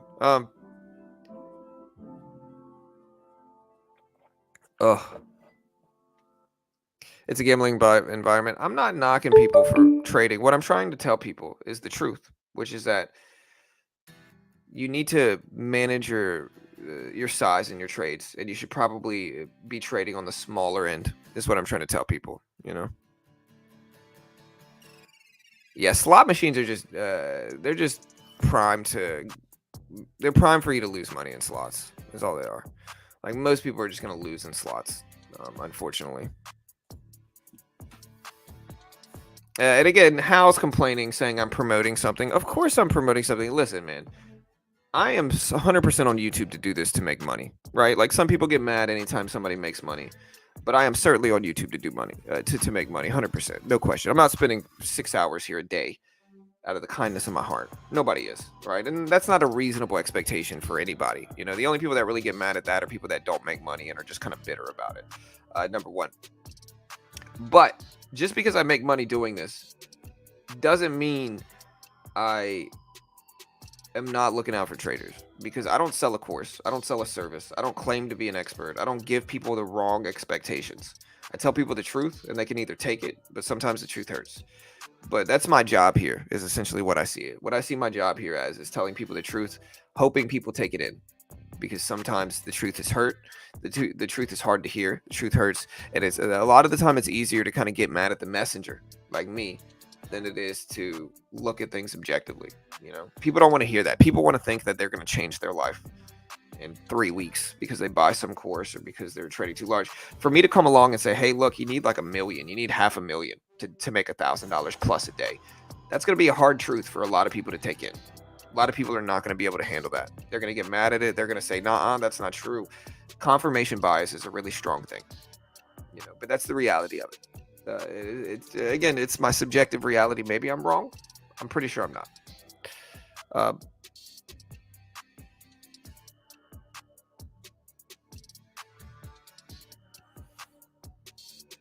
Green or red this week?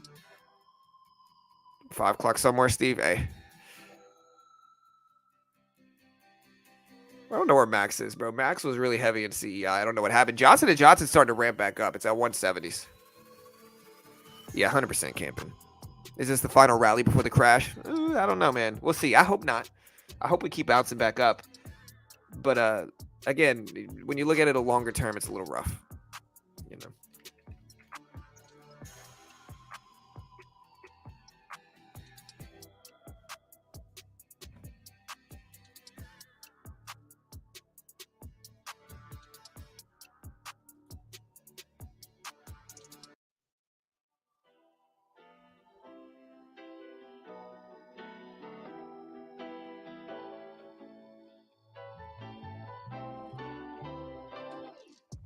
What if you don't have an A+ setup, Wolf says, with no cushion? Well, then you don't take a trade, man. You can either take small size, and as long as you have like a loss per day. So, referring to my system here,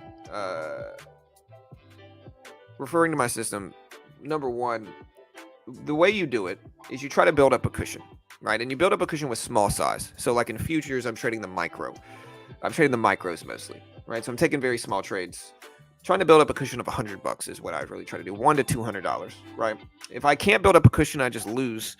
Then I'm down, I'm down $100 or whatever it is, and then I'm like, okay, I'm done. And so what happens is that my losing days, which pulled from my stats, are smaller than my winning days, right? So my losing days are smaller than my winning days. That's kind of essentially what happens. Is that my losing days are smaller than my winning days. And that what that makes it is that the days when I do lose are days where I've tried to build up a cushion and failed, but I've been trading with small size. And so when I lose, it's with small size, but when I make money, it's with large size, because once I scale up, that's essentially how we do it.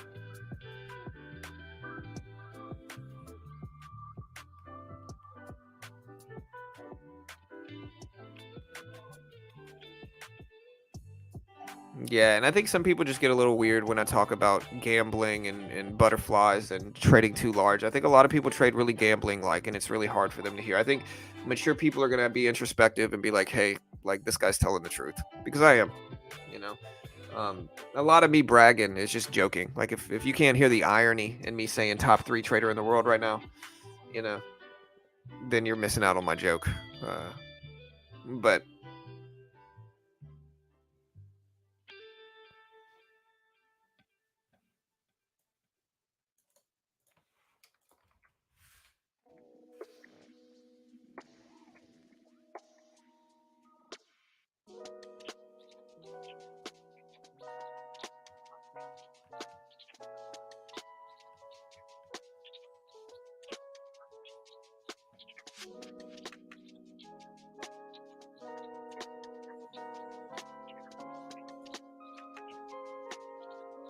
dollar index is starting to pop back up. We got Johnson & Johnson at 170s.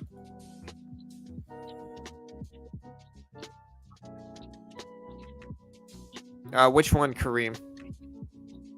No, I haven't lost any account recently. You could have $1,000 swings daily by purchasing one E-mini contract. No need to have $500,000 buying power for that.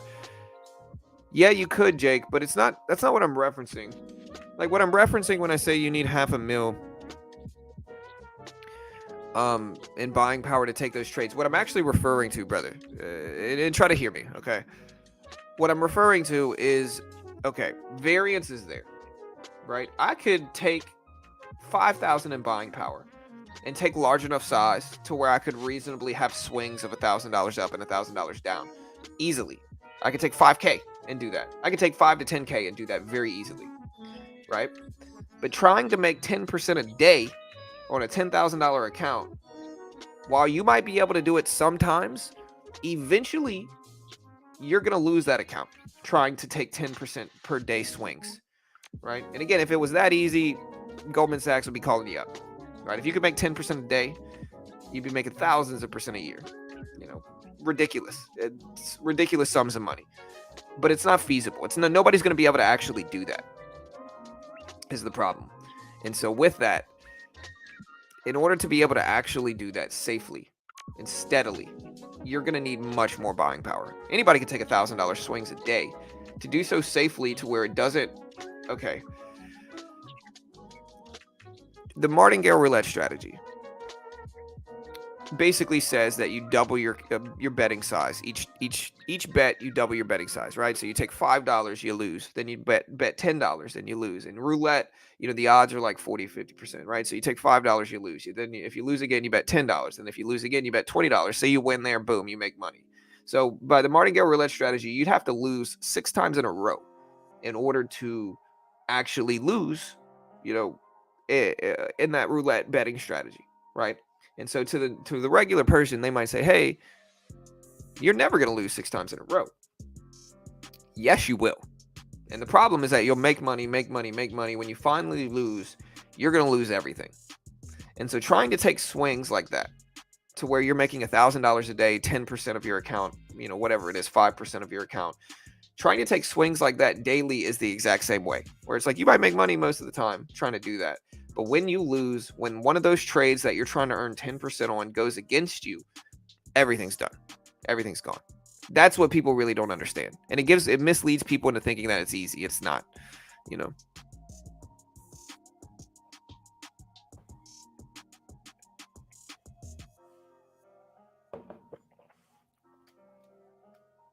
Yeah, Jay, you can open it and close it.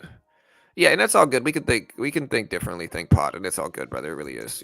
Again, maybe I'm wrong. Chat, you can let us know what you guys think. But that's my point, is that in order to safely do it, you're gonna have to shoot for less of a percentage every day.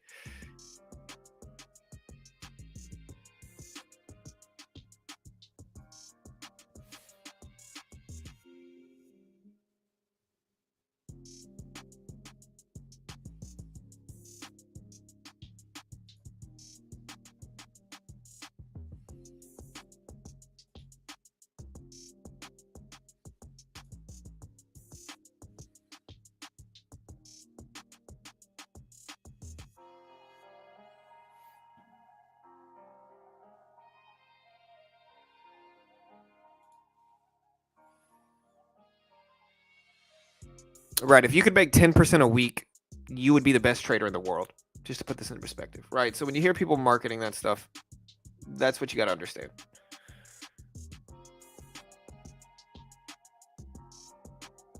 Right. All right, guys. So we get Goldman Sachs had better than expected results. Goldman Sachs actually been ripping up some. Johnson & Johnson did as well. We got the dollar index starting to break down.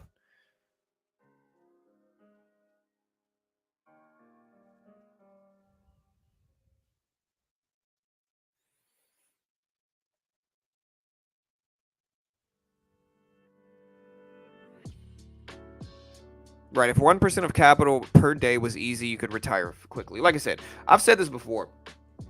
If you could reasonably make 1% a day, you wouldn't be out here selling courses. Okay. You would be working for Goldman Sachs. Goldman Sachs would approach you if you had proof that you were making 1% a day. Okay. Just hear me out. If you actually had proof over a year plus period that you were consistently earning 1% a day with a specific system, you would be able to show that to Goldman Sachs and say, hey, look at this. Here's my trades over the last year. I make 1% every day, or roughly 1%, even if it was 0.5%, right? You'd be able to show that to Goldman Sachs, and Goldman Sachs would say, hey, we'll pay you $5 to $10 million to come work for our firm, plus commissions or whatever it is, right? You wouldn't be selling courses on YouTube. That's the thing people really need to understand.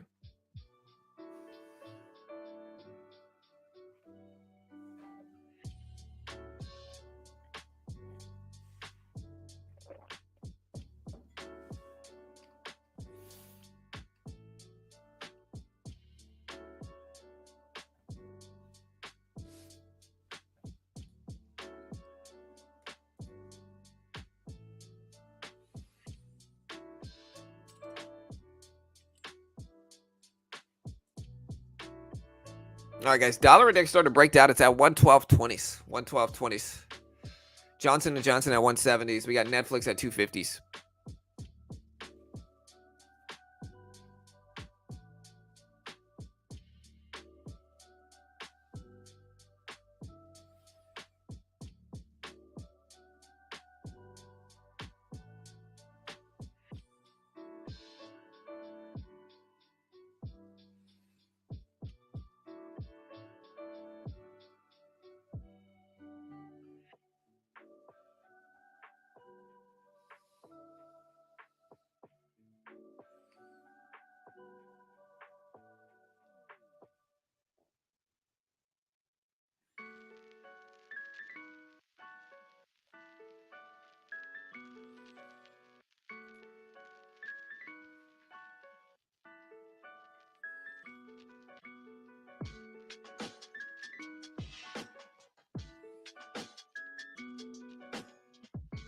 Yeah, so Bill Ackman coming out with some stuff on Twitter, man.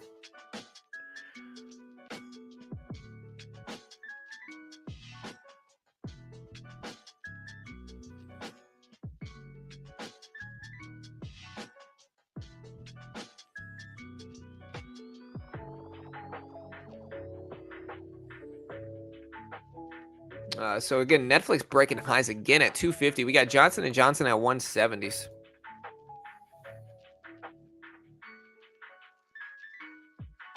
Right, 100%, Rob. That's why.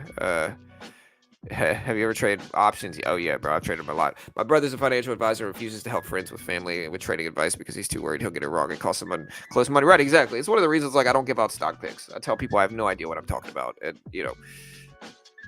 because I'm not trying to be liable. Like I just want to make my money in my own trading. I try to teach people kind of like my risk management systems and stuff, but I'd rather not tell people exactly what to do. I get people all the time saying, "Hey, what's this at? What's your price target for this?" And I'm always like, "Hey, I have no idea," because I really don't, and I'd rather be honest about it.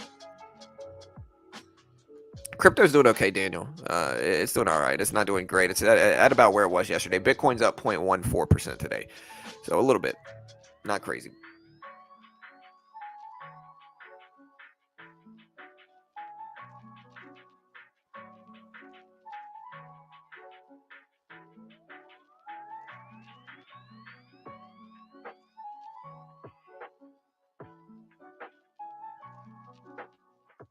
Netflix at 249.80, so we're watching that.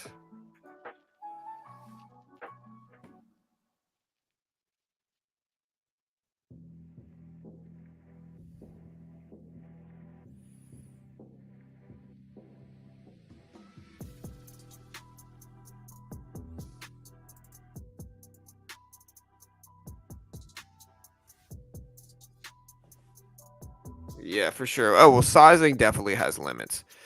Right. My preference is finding like when I start to scale up in size.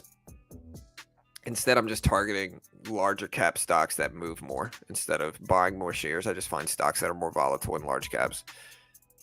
What data? UD. So a lot of the data is already out, man. You know. So again, we've got specifically Goldman Sachs came out with their numbers. They came in at 8.25 per share EPS versus 14.93 a year ago. EPS consensus was 70.75, so worse than a year ago, but better than expected for Goldman Sachs. Hasbro came out with their numbers, third quarter adjusted EPS of 142, consensus of 152, so a little bit worse than expected for Hasbro. Third quarter revenue at 1.676 billion versus 1.97 billion. Consensus 1.676. So on par with expectations, but worse than last year for Hasbro. Johnson & Johnson came out with third quarter EPS of 255, beat the 252 estimate. Sales revenue beat expectations as well at 23.8 billion versus 23.47 billion estimate. So again, Johnson & Johnson came in a little bit better than expected. Hasbro neutral. Goldman Sachs a little bit better than expected, but worse than last year. Dollar index is mostly choppy and sideways. Goldman Sachs is gapping up some from this. There's Johnson & Johnson up there as well.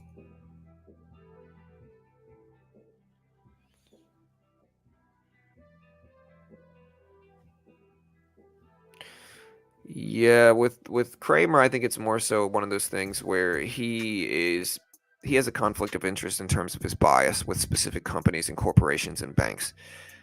That's the only thing with him. That's what I think is essentially going on.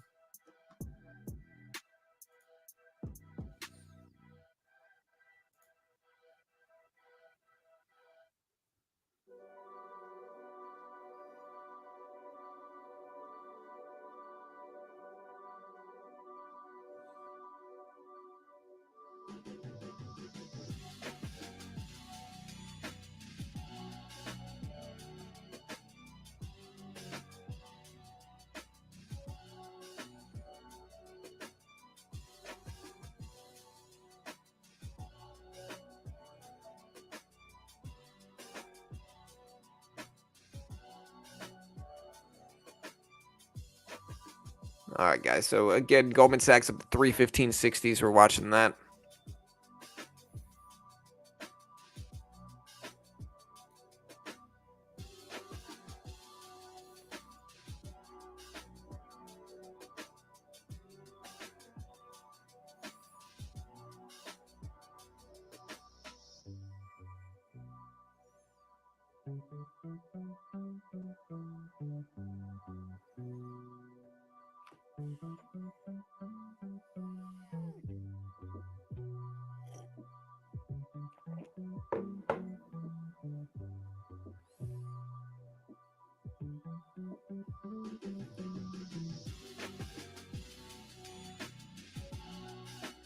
Yeah, market is flying up though. Netflix is doing well. Again, Netflix does have earnings today. We are going to cover it live as we always do, as we do right here at this YouTube channel. We are going to cover this live.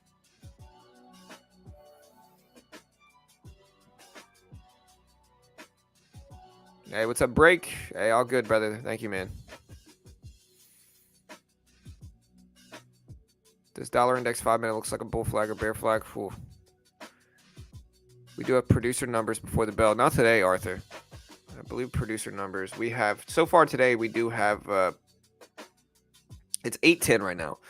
We have today, specifically, we've got production numbers. So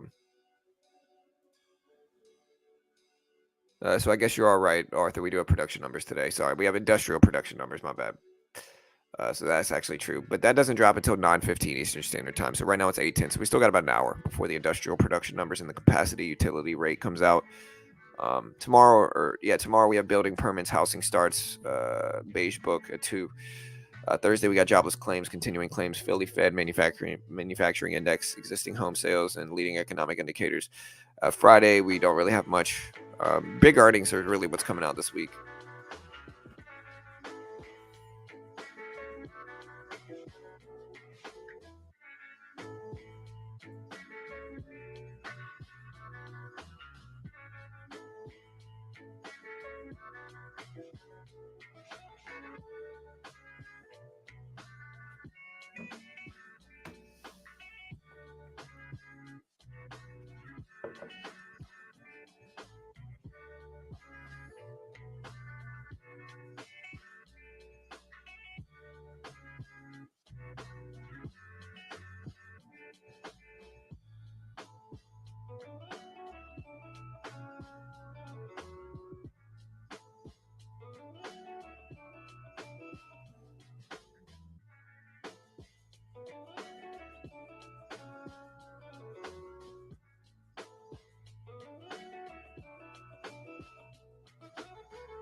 All right, guys. So Netflix up to 250.9. Johnson & Johnson at 169.75.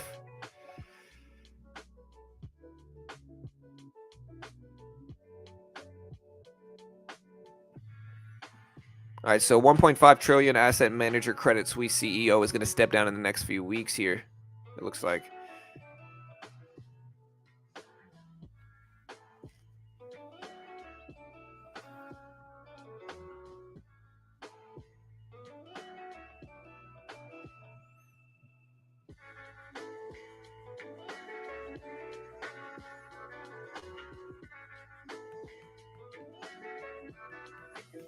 Hasbro dropped, Johnson & Johnson dropped, Netflix is out. And again, we got big numbers coming out today. Hey, what's up, Tony? Are you waiting on Netflix to short it? What's your opinion on market outflow being up yesterday at the market was higher? I like your investment. It's pretty sound and a lot safer in terms of preserving your account. I will try and see. Just, yeah, stay safe, man. Like I said, again, people get weird, but I really try to give people the truth, right? I think risk management and trading small is something I need to preach, right? People get weird if I preach risk management, staying small, and not buying a sleazy course from a guru, right? Again, I think people get weird with that because people end up spending a lot of money on courses. If I spend $6,000 on a course, it's the best course I ever take, you know? Misery loves company is what it is. Like, you might try to convince other people to buy these dumb courses that don't make any sense, and so it is what it is. But we're out here to be honest, and the truth is, y'all need to trade small and trade safe, and understand how much money you really need to make $1,000 a day. And a lot of people don't.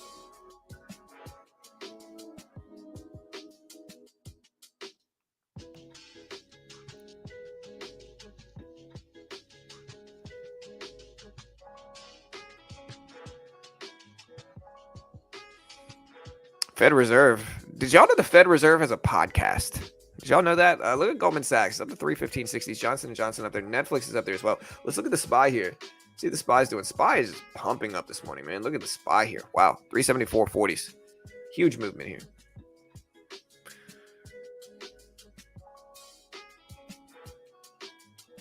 90% of banks have reported positive earnings. If Netflix, representing the tech world, can show positive momentum, 383 plus on the SPY can happen.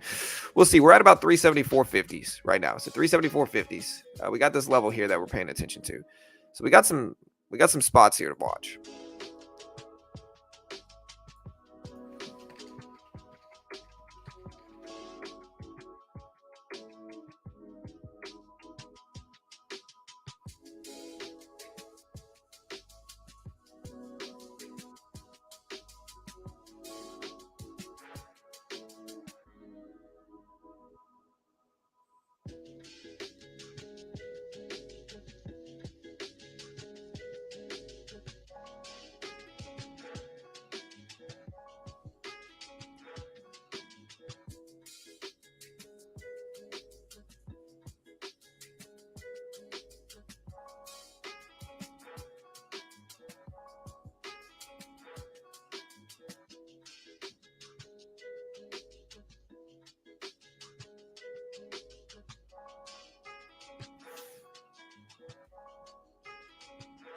All right, guys. So again, SPY testing highs up here. We're kind of watching the dollar index. Johnson & Johnson down to under 170s here.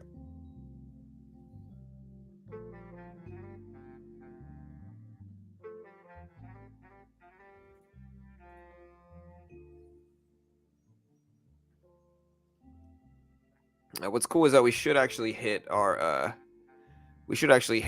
89,000 today. We got, like I said, this is when the week really heats up. So we've had a fun few weeks here with CPI. A lot of big echo releases. Today we do have industrial production numbers dropping in exactly an hour, so stick around. We are going to be covering that live here as well, like we always do. Again, the big Fed meeting is going to be on the 2nd, Wednesday, the 2nd of November. That'll be big. Yeah, well, Shmi says careful on bank earnings. Investment banks are 50% minus down in revenue year over year, but they all keep beating their rock bottom estimates 100%. But again, it's all relative to estimates here. The thing people got to understand is, like, look, we can watch things based off of objective, numbers, like conventional numbers, right? But it's all relative to expectations, right? Company can lose 100 million, but if they expected to lose 300 million, they're still going to go up most likely. And so it's the same here, right? Right now, at a time of high inflationary problems, it's all relative to expectations. That's what Netflix is. If we look at Netflix's numbers here, Netflix expectational numbers, they're expecting $2.11 per share in profit and $7.84 billion in sales revenue. All right, so $2.11 EPS, $7.84 billion in revenue. Anything over that will probably move up. It also depends on guidance numbers as well. We also have United Airline numbers, Interactive Broker numbers, Hancock Whitney numbers, so another bank earnings as well. Today we've had Hasbro, Lockheed Martin. Lockheed Martin drops their numbers actually. Lockheed Martin might already be out with their stuff here. Let me see. Yeah, so Lockheed Martin actually did drop their numbers. They dropped third quarter EPS of 671 versus 221 a year ago. In fact, consensus of 657. And I'll drop these numbers in chat. So yeah, tomorrow is Tesla numbers, right? Today is Netflix, tomorrow is Tesla. Netflix and Tesla are wildly influential over movement here. Wildly influential. So we'll see.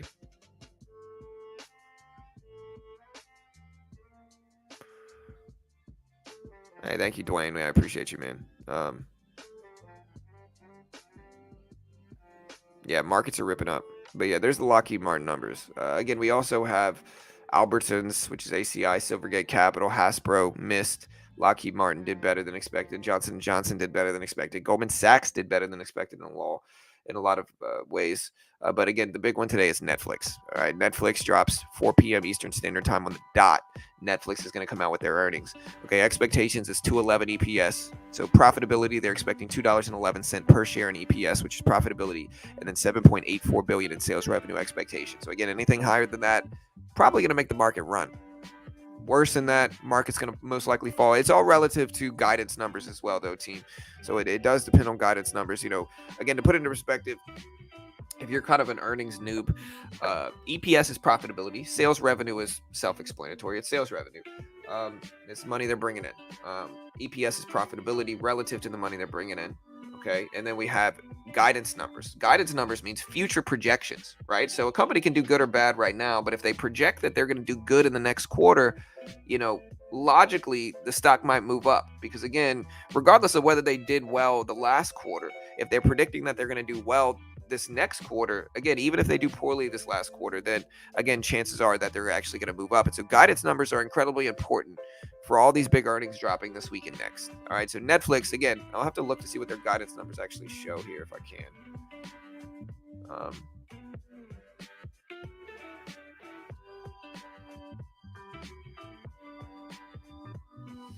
Anybody have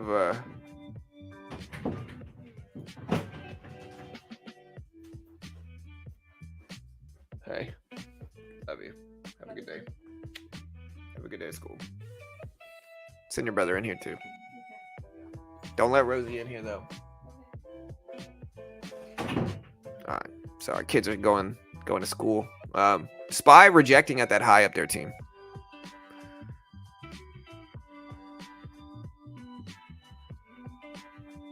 Yeah, for sure, Joshua. You think European, UK, and Canadian CPI will flush these new highs?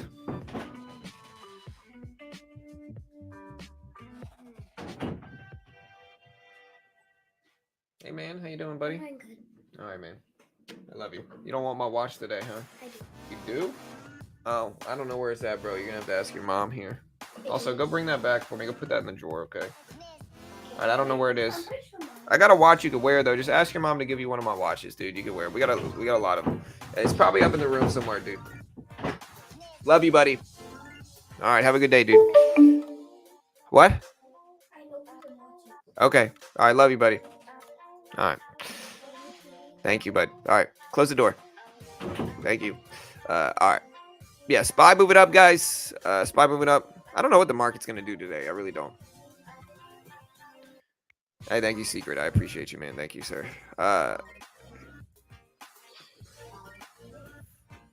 Hey, thank you, guys. We appreciate it.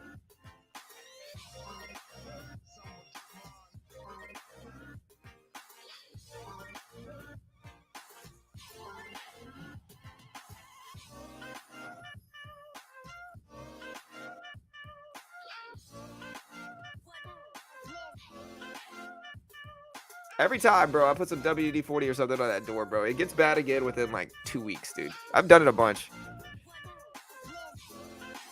All right, guys, what are y'all's thoughts on Netflix earnings today, guys? Again, it is Netflix earnings day, man.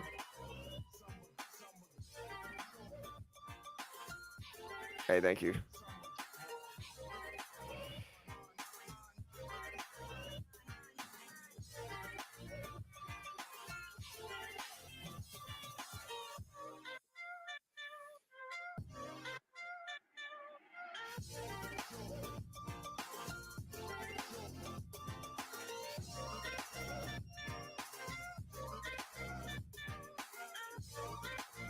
Dude, I had some matcha yesterday, bro. And it was delicious, man. Like iced matcha, bro. Wow, it's so good, dude. Like we had this place by my house make it, dude. Some iced matcha, bro. It was the best drink I've ever had, potentially, dude. It was so good. And it has caffeine in it. I mean, I'm still gonna drink coffee. But I might start drinking matcha too, because it was super good, man. Let me know if you guys have any recommendations for it.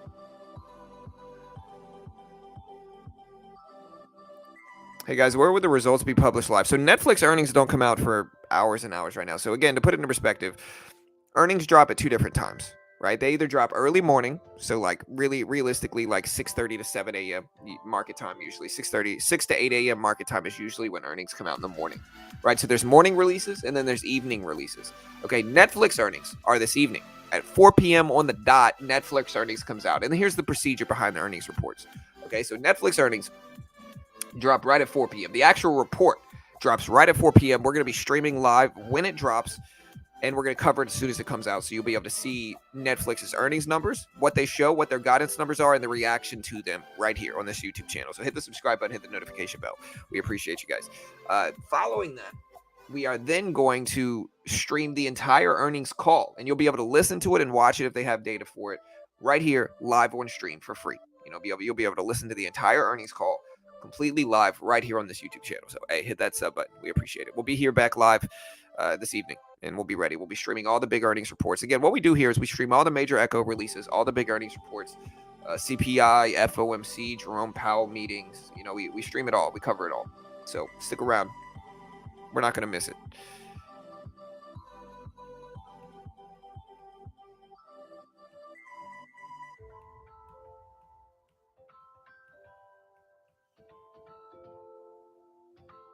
Gotcha.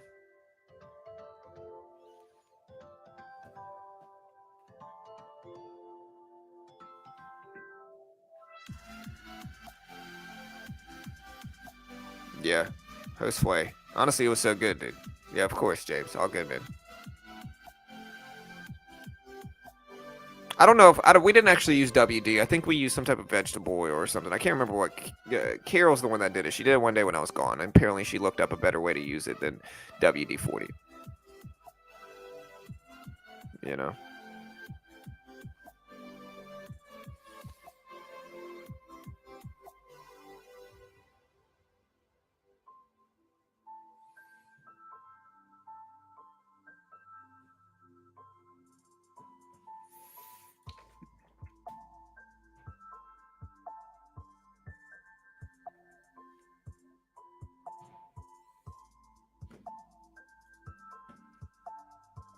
Also, guys, check out Chart Prime here. Chart Prime.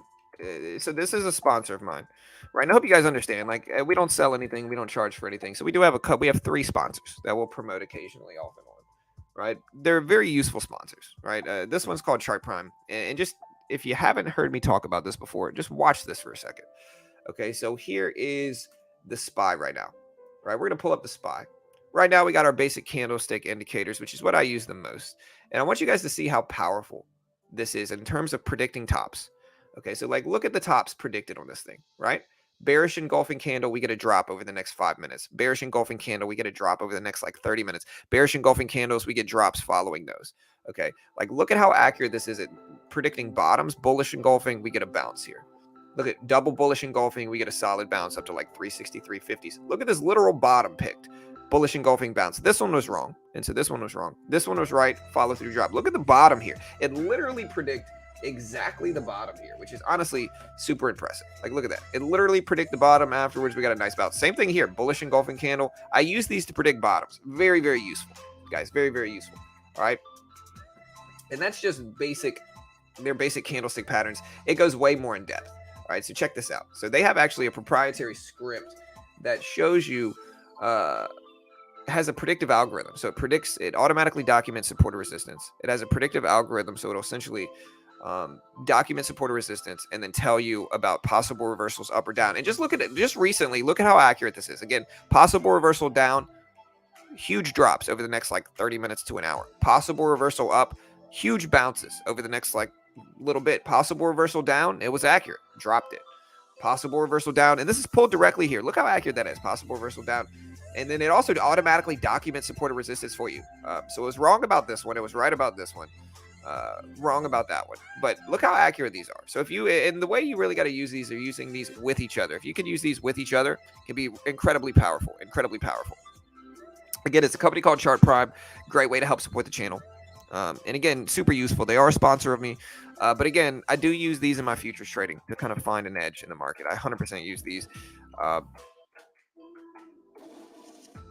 bullish engulfing candle is a candlestick pattern, right? But again, a lot of the time you'll see me just use the basic candlestick indicator, right? What a bullish engulfing candle is, just to show you guys. So what a bullish engulfing candle is, and you can check out the link in the description. You can also find the link pinned at the top of the chat. You can also find the link in the description, right? What a bullish engulfing candle is it's a candle that follows. So a bullish engulfing follows a red candle, right? So whenever you have a red candle like this, all right, you have a red candle right here. What a bullish engulfing candle does is it wraps all the way around that red candle, and it's indicative of strength, right? So it wraps all the way around it. So again, here is this red candle, okay? The bullish engulfing candle is going to engulf the entire red candle. And again, it's an upward bullish sign. It indicates strength. And so you can look at them regular and kind of train your head, but a lot of the time stuff gets lost in candlesticks, right? I think this candlestick indicator just makes it really easy on me.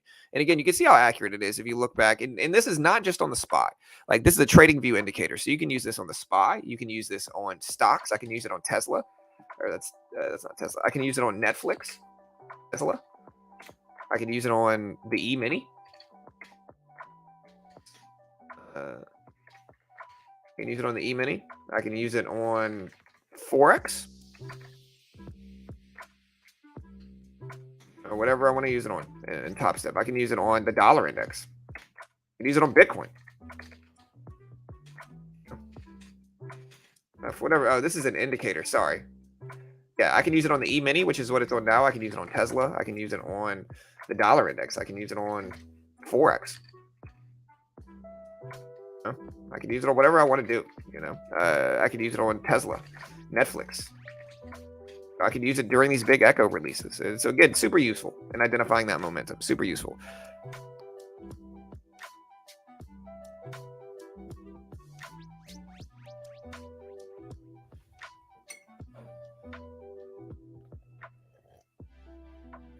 I've been using it for, so again, Chart Prime is a sponsor. I have 3 sponsors, guys, just to put it into perspective.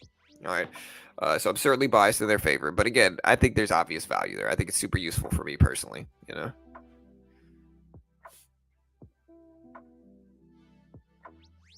Here's the Johnson & Johnson numbers. Johnson & Johnson did better than expected. Hasbro did worse than expected in some metrics and better than expected in some. And Goldman Sachs did way worse than last year, but better than expected in terms of short-term EPS in the third quarter. Consensus was 70.75. And again, that's profitability. They ended up showing 8.25. Look at the SPY pump up here, guys. I'm sure the dollar index is starting to fall as well here. No, so it's TradingView. So TradingView is kind of a multi-purpose platform. I'm not mind readers. Of course, I can't guarantee those things are going to be right or wrong. They're just a sponsor of ours. Y'all mad about sponsors? You shouldn't be.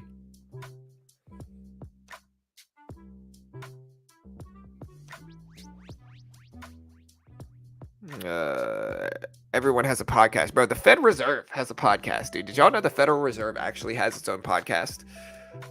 Because they do. Again, here's Goldman Sachs.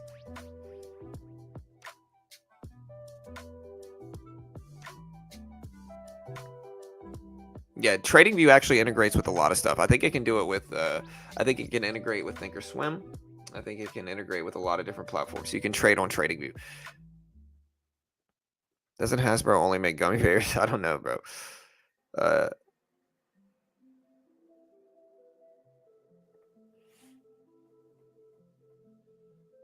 CRM with a big move after Starboard has stake.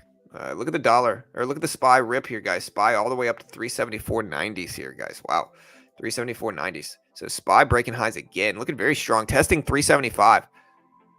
So again, this is a big psychological level. Like 375 is big.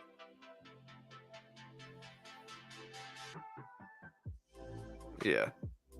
Yeah, well, like I said, guys, I mean, with my sponsors, I genuinely try to pick out like companies that are useful and valuable. Like, dude, listen, y'all don't know how many times I get a random company reaching out, like a stock itself. Like, sometimes a stock company, like an actual penny stock, will reach out and say, hey, we'll pay you X amount of money to promote and pump up our penny stock, essentially. And I'm always just like, no, never going to do it.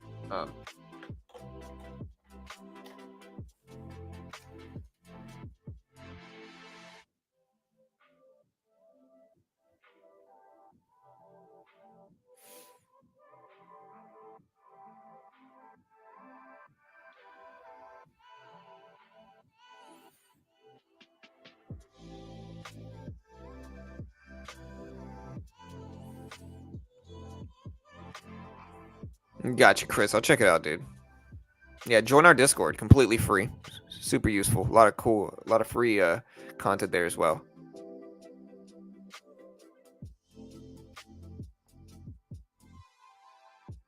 Jake, it's in the description, so just check it out if you want it. Because I don't think it's illegal. I don't know if it's illegal or not. I like I said, I've had companies that reach out to me saying, "Hey, bro, we'll pay you." ZKIN was one. ZKIN reached out to me, and this is why I don't promote these companies, right? So this company reached out to me a while back, told me they would essentially pay me $10,000 to pump them up, basically. And of course, I said no. And in hindsight, this is why I say no, is because that's kind of how it goes, man. There's a reason that they're desperate. I'm not calling them desperate, not but yeah.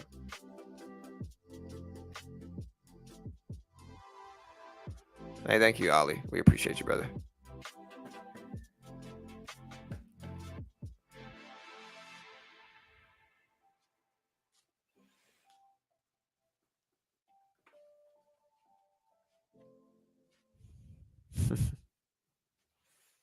Dow now up over 630 points. Huge move here. Look at the SPY testing 375. Big psychological resistance area too.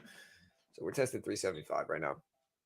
Again, the real craziness, guys, is on this channel is going to come later during Netflix earnings. Netflix earnings are huge.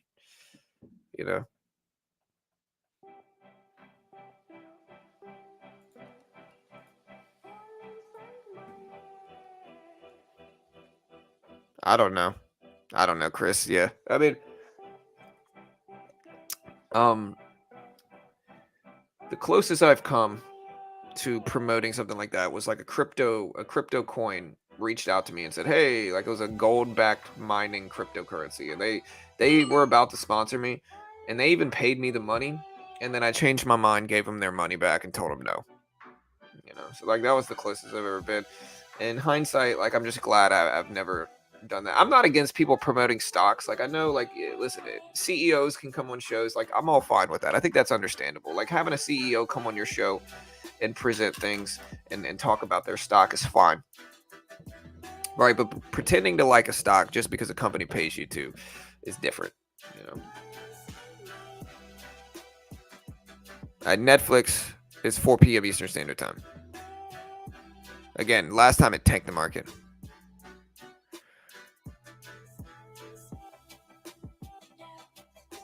Yeah. Yeah, for sure, Arthur. They're everywhere, brother. No, Triple B. Sorry, brother. I just can't vet it, dude. Netflix is after hours, I believe. Yeah, so Netflix is at 4 p.m. Eastern Standard Time. This morning so far, we've had Goldman Sachs. So we've had Goldman Sachs drop numbers. Again, Goldman Sachs numbers, they came in an EPS of $8.25 per share, better than the $7.75 estimate, but worse than a year ago at $14.93. We also have Hasbro, which came in at 142, worse than expected. 142 versus a consensus of 152. Third quarter revenue came in at 1.67 billion versus 1.97 billion a year ago, on par with expectations, but worse than last year. So Hasbro actually had some of the worst results in terms of earnings this morning. We also had Johnson & Johnson come in with third quarter EPS at 255, beat the 252 estimate slightly. Sales revenue at 23.8 billion, beat the 23.47 billion estimate. So again, Johnson & Johnson came in better than expected. Goldman Sachs came in better than expected. Hasbro came in worse than expected.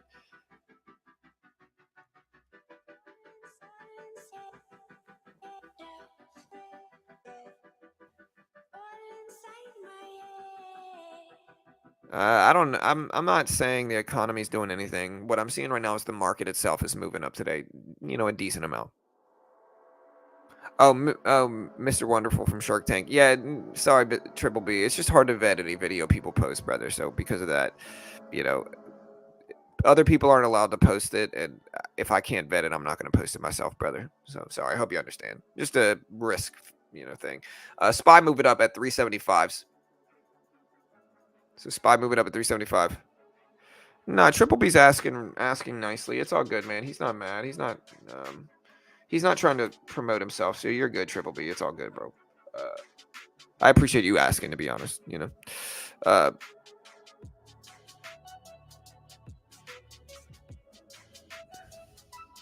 David, I have no idea how to pronounce it, dude. Isn't Hasbro a German name, though? So if I sound German, that means I'm pronouncing it right? All right, here, now I gotta look this up.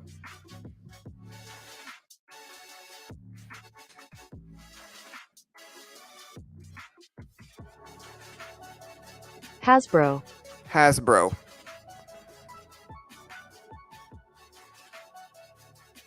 It's like,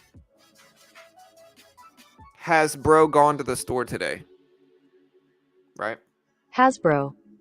Okay, gotcha. Never again will I mispronounce Hasbro. Okay, never again. All right.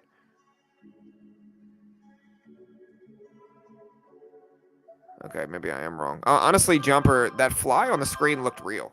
Like I almost swatted at my screen, bro. You know? Hey, what's up, Bullseye? When you're trading the micro E-mini after 9:30, are you using SPY VWAP? Yes.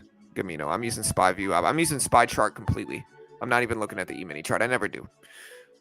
SPY is more legitimate in terms of price action, and so I always watch the SPY chart.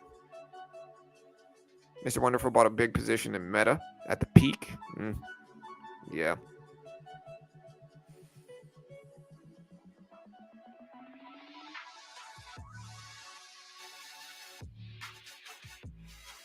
All right, Nicola. Or is it Nikola Tesla? It's pronounced just like Nikola Tesla, right?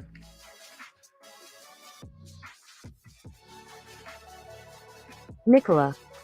Okay. Never again will I mispronounce NKLA. Honestly, the CEO for Nikola got sued. SPY at 375, over 375 now. Let's see if it actually holds now.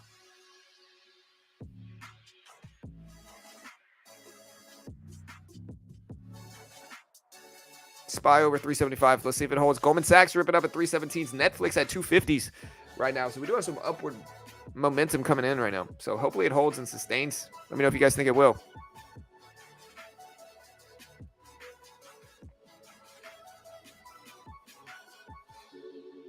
Correct, Gabino. Like I'm actually trading the E-minis, but I'm actually looking at the SPY chart. Is what I'm looking at. The reason for that is because the SPY follows trends a little bit better than the E-mini, in my personal subjective opinion. Like a lot of the time when you look at the E-mini chart, it'll look somewhat sideways, but the SPY actually follows trends, and the volume-weighted average price on the SPY chart is the more widely used chart. And so it's not. I look at the E-mini, but I'm using the SPY chart a lot of the time. Just kind of give you a little bit more in depth into my system. Hey, all good, Steve. Yeah, good. The dollar index needs to fall. And that's great if it is. I want to see it fall. Good. Dollar index back down to 111. This is great news here, man. Hopefully this is some foreshadowing into the Nflx earnings report. Look at the dollar index just fall down here. It's great. That's what we want.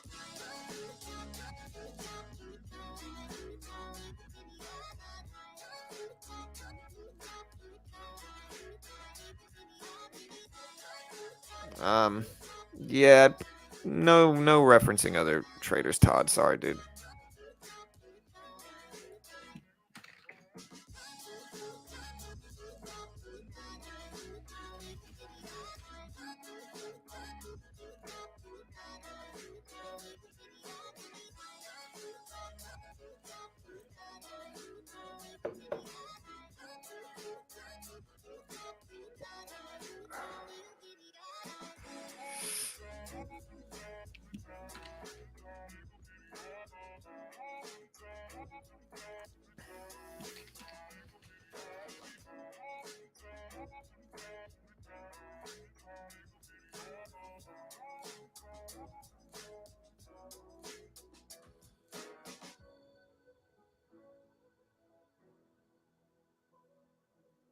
All right, guys. Nflx at 251s here. We got the SPY at 375s.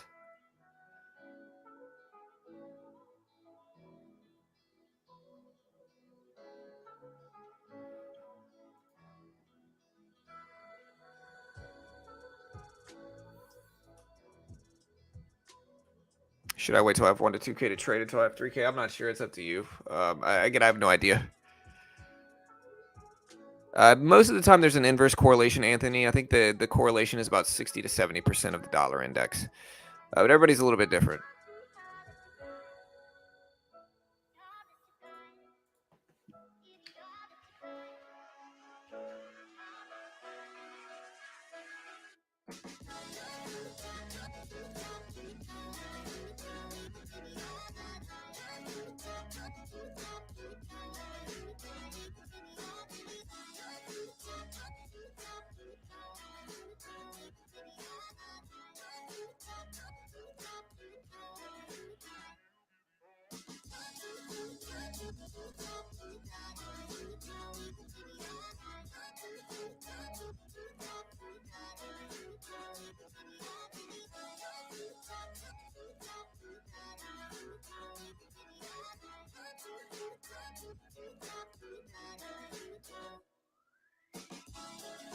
All right, guys. So again, the dollar index is at 112s here, 112s. We got the SPY moving down. It's at 374.70s. Would you trade with 1 to 2K if that was all you had for trading? No, probably not. I just don't think there's any edge to trading with 1 to 2K personally myself. Maybe I would if I couldn't do anything else. What I'd probably do if I had 1 to 2K is trade futures, but I'd probably save up like 3 or 4K first. You could trade futures, with like 5K maybe. You're still probably going to lose, but again, it's just so difficult to take $1,000 or $2,000. What I'd probably do if I had 1 to 2K is I'd swing trade with it, because if you get in some really smart swing trades, you can turn that 1 to 2K into more. Again, I can't guarantee you're going to make any money. You might just lose. Again, that's certainly a possibility in that regard. You might just lose money. It is what it is. But if I had 1 to 2K, I'd probably swing trade and try to swing it up. Again, it's not guaranteed, but that's what I'd probably shoot for.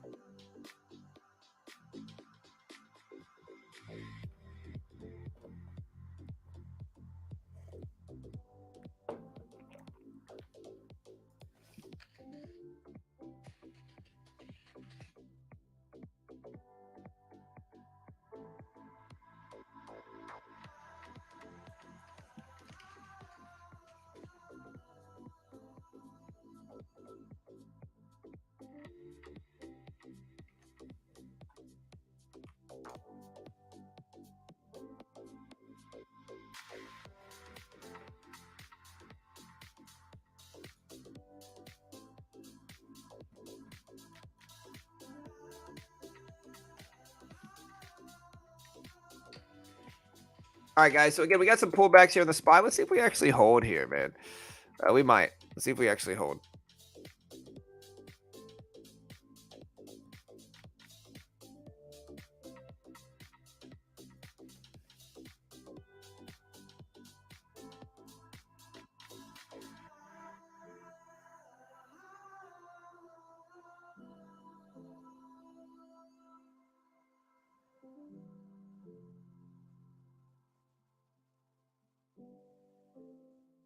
All right, guys. So Netflix is at 250s here. We got the SPY pulling back. It's at 374.60s here. So we do have the SPY pulling back some team.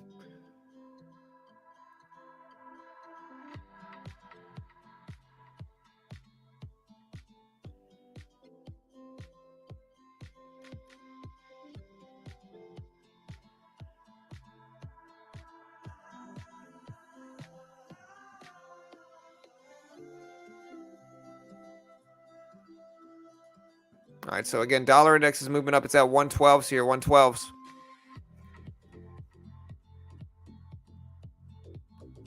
SPY at 374.60s. I don't know what we're going to get today, guys. I really don't know. Hopefully we get some bull action.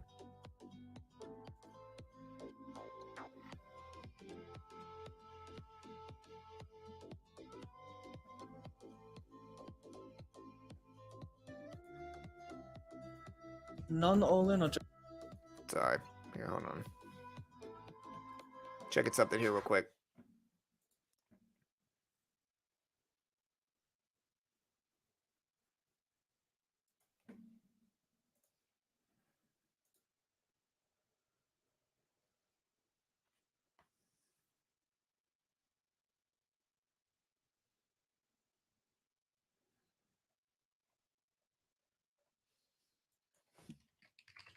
All right, guys. So again, we got the SPY bouncing here. I'm a little bit tempted to take this. I don't know. I'm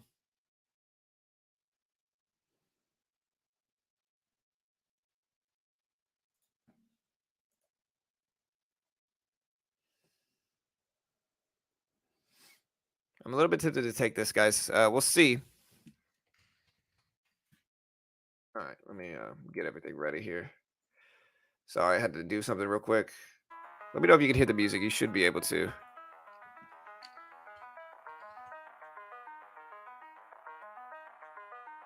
Actually, hold on one second.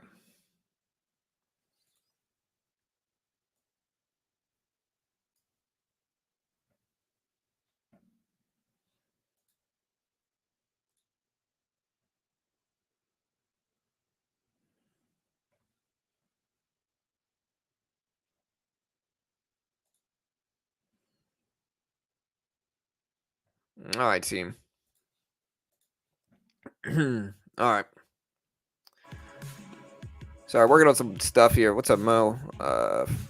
Dollar index is okay. So the reason we have an inverse relationship with the dollar index versus the SPY a lot of the time, if we look at the dollar index right here, the reason there's an inverse relationship is because the worse the dollar gets, the higher the dollar gets, the worse inflationary problems we have.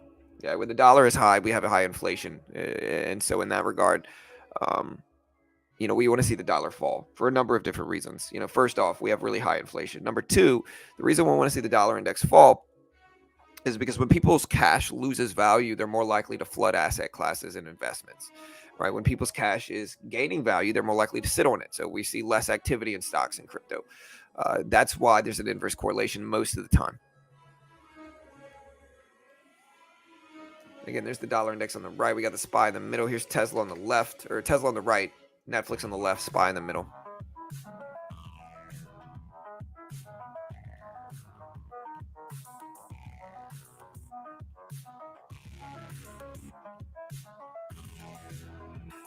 Again, Tesla up to 229.20s.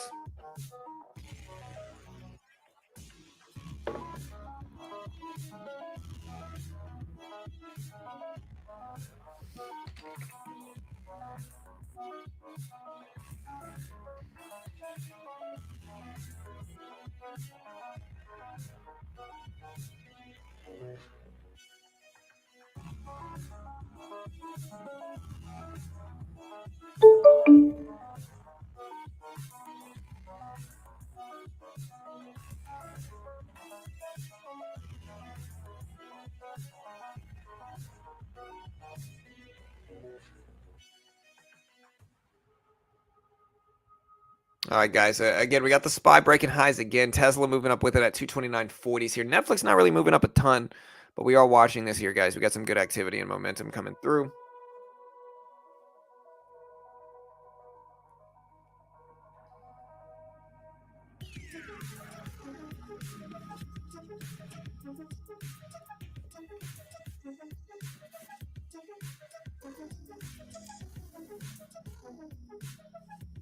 All right, guys. Tesla at 229.50s here. SPY at 375.20s.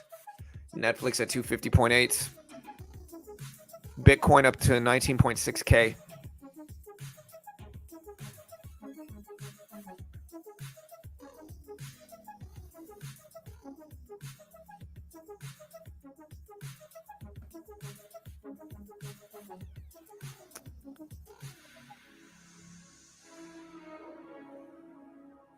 Yeah, we'll see.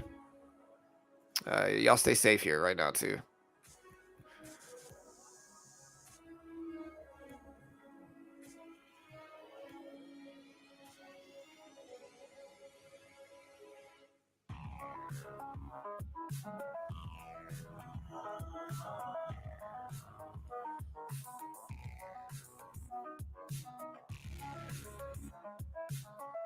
All right, guys. Netflix at 250.6. We got the SPY at 375. Tesla at 229.30s.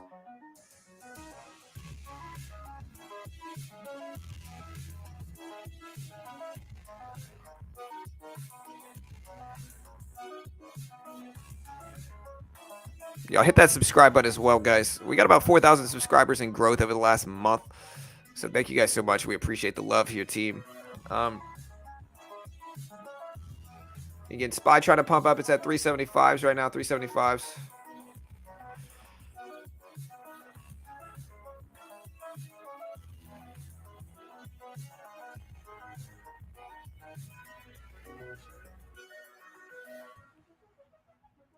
Right at 9:15 market time, guys, we also have, just remember, guys, at 9:15 market time, we also have specifically industrial production numbers dropping as well, guys. So we got industrial production numbers dropping at 9:15 a.m. Eastern Standard Time. If you haven't already, be sure to be ready. We'll see if they impact markets. The rate at which these are going to impact markets is arguable. I don't know if they're going to be some big impactful things. They're usually not, but sometimes they can be. And so again, time will tell. We'll have to wait and see what happens.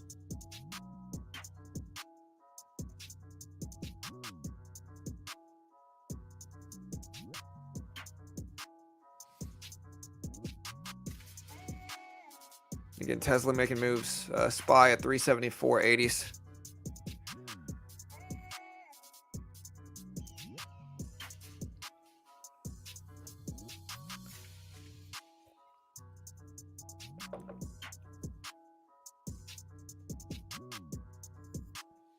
Again, SPY at 375. Again, battling that level. That's going to be a big psychological level for the SPY for sure.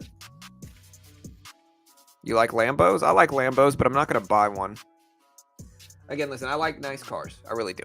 Right? But I have a limit in the nice cars I'll buy. Like, listen, spending $100K on a car is fine. I mean, most cars are $100K right now. But am I going to spend $500,000 on a vehicle? No. You know, the big mistake a lot of people make who get money is, okay, so a lot of people get like 1 or 2 million, and then they spend $500,000 on a car, a depreciating asset. Not going to be worth anything. It's going to be worth something. Okay, let me rephrase. It's going to be worth something. But spending, you know, say you get $1 million, spending 50% of your income on a fancy luxury vehicle that's a depreciating asset, it's a bad business decision. You know, in order to really be able to afford a Lamborghini for $200,000-$300,000, you're going to need to make at least 10 million. At least 10 million. Now, a lot of people aren't actually buying the Lamborghini. Like a lot of the, you know, again, what people don't understand is that some really wealthy people, you might think that they own their cars, and some of them might, but a lot of them also lease their cars, right? You spend $30K a year, $20K a year leasing. You always have the newest and best. You can just essentially lease a new car every year, get the newest and best for 20 to 30K a year. And a lot of wealthy people do that instead. You know, I think leasing I think a lot of people think wealthy people just own their cars. They don't. You know, a lot of people lease them, and they just spend the 10 or 20 or 30K a year just to lease them, and then they'll always have the newest and best, and they're okay with spending that, you know. Right, and it's a business expense as well, right? A lot of people buy cars for a business expense too, you know. But yeah, for sure. In the end, you want to be rich, not pretend to. You want to be rich. Don't try to act rich. Be rich, you know. And you got to understand how rich people actually do it. SPY up to 375, and I'm not claiming to be rich or anything. I'm not claiming to be anything, but I'm trying to tell you guys how they actually do it. And it's usually, you know, not spending huge percentages of their income on luxury stuff.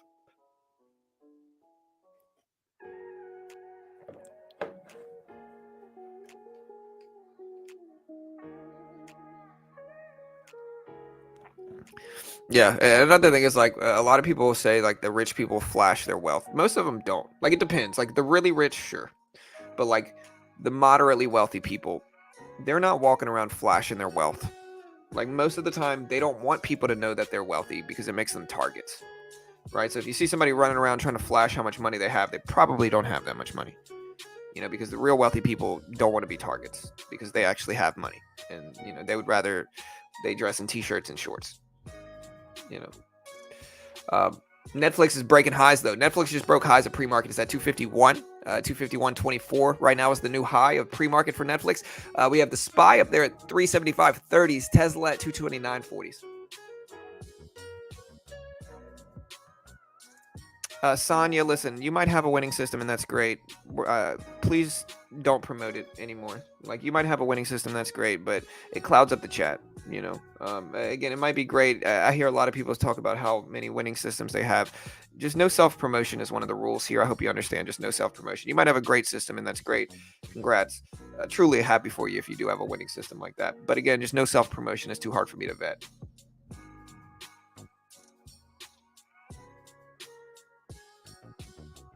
To a certain extent, again, there's some ways that you can buy fancy cars. One of them is you can write it off, right? Like, just to give you an example of what that would look like. Running this YouTube channel, you know, I could justifiably say I have marketing expenses, right? So if I wanted to, which I don't, of course, because I pay my taxes and I play it very safe tax-wise with my company.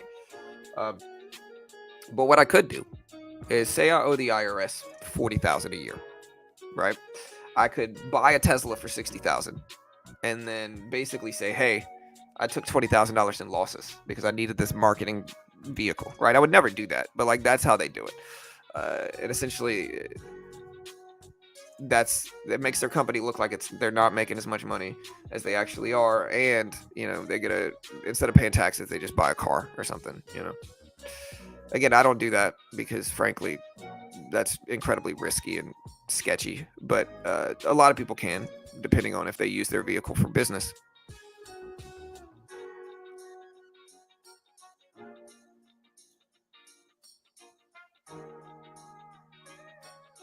All right, guys. So again, SPY over 375. So we got 30 minutes exactly until the market opens. We also have industrial production numbers dropping in 15 minutes, guys. So y'all be ready for the industrial production numbers dropping at 15.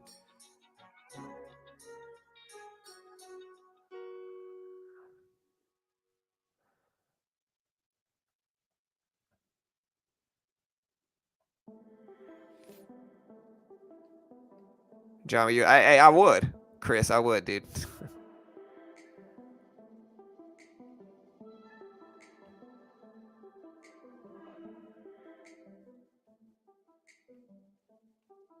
What is tipster? I don't know what tipster is. Bitcoin. Yeah. Again, I'm not knocking anybody's system. I just I got too many people that reach out to me on a daily basis trying to sell me on some super nice system, and like in the end, I have to just say, hey, that's great. You might have a winning system, that's great, but we're not going to promote it here, because frankly, it's too hard to vet. I'm not trying to vet it, and we're not just going to allow self promotion, unfortunately. So sorry, guys. I'll wait for you. If you want to buy me a Lambo, I'll take it, bro. All right, guys. Industrial production numbers dropping. Remember.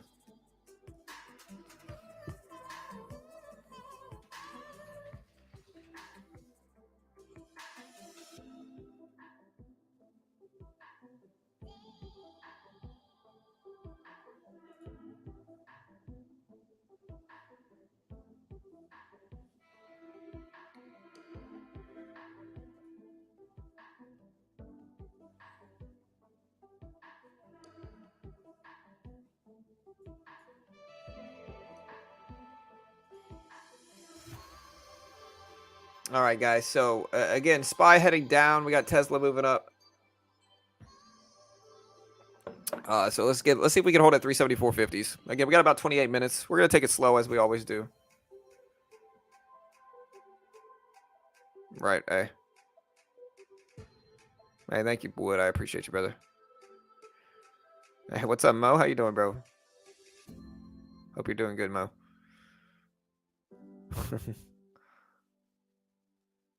You always show up every now and then. It's all good, dude. Hope you're doing well, man. Oh yeah, there's no PDT in futures. I trade futures. There's no PDT here. Honestly, I don't want my son to drive a Lambo. I told my daughter's a teenager now, right? So I told her I'm not trying to buy them a fancy car of any type as their first vehicle. All I want their first vehicle to be is safe. I give them some super. I don't understand. I really truly don't understand the parents that buy a little 16-year-old like a sports car. Like, y'all are tripping, man. There's no reason to buy a 16-year-old a sports car. You know how bad of drivers 16-year-olds are? You're going to give them a sports car that goes 200 miles an hour. It just seems dumb, Aside from the fact that, like, my kid ain't getting some super nice car for their first car. Not if I can help it. You know why? It's because kids destroy their first car, bro. I destroyed my first car. I was terrible with it. But it also broke down a lot, and it taught me to work on them a little bit,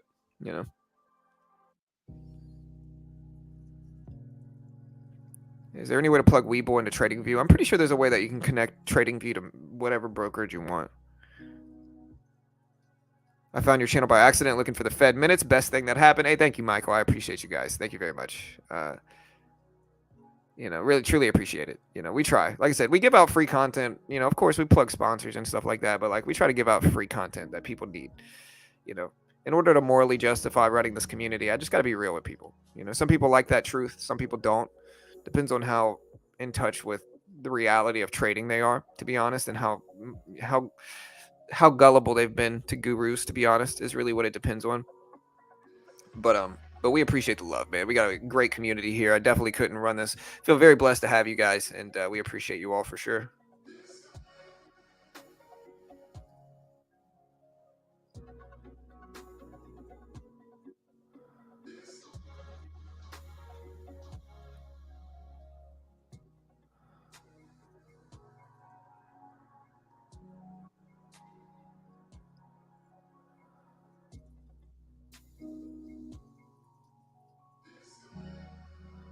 All right, guys. Netflix is down to 250s. I'm kind of tempted to buy this dip. I'm also a little bit tempted to buy the SPY here, which I might buy a few shares. Let me see.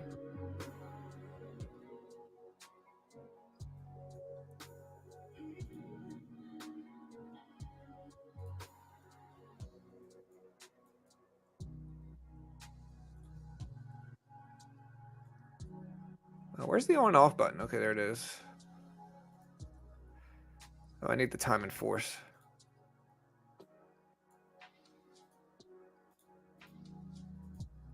All right, we're going to buy 15 shares. We'll actually add a little bit more to this. There's 30 shares. We'll take up to 50 shares here.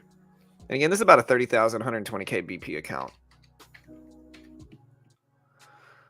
All right, we're in 50 now. There's 50 shares. Again, looking for a pop in the SPY. Short term. Take a little size here, see if we get a little bounce. Take profits very fast if we do. Did anybody see that guy that fought that bear while rock climbing, bro? Again, did y'all see the guy that fought the bear while rock climbing, dude? If you didn't, again, go give me a follow on Twitter and look at my page, bro. There's a guy that got attacked by a bear, and he literally fought that bear. He threw hands with that bear, okay? Check it out. There's the link in my... You know. You're consistently honest whenever I'm here. And sure, you promote things, but you don't force it or pressure it at anyone. Yeah, for sure. I also tell people that I'm biased, man. Like, I think that's an important thing. Anytime I promote anything, I say, hey, I'm certainly biased in their favor, of course, you know.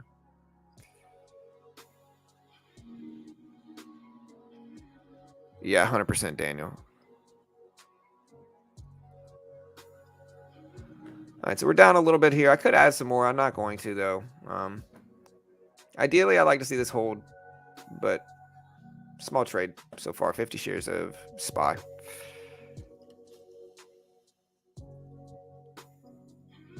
I don't know, man. That guy threw hands with that bear. Again, y'all give me a follow on Twitter if you want to see it, because that dude literally threw hands with the bear. You know? Look, there's the link in chat if you want to check it out. We did post it. All right, let's see if we get a bounce here. We got a little downwick hammer style candle that we want to see some upward momentum from.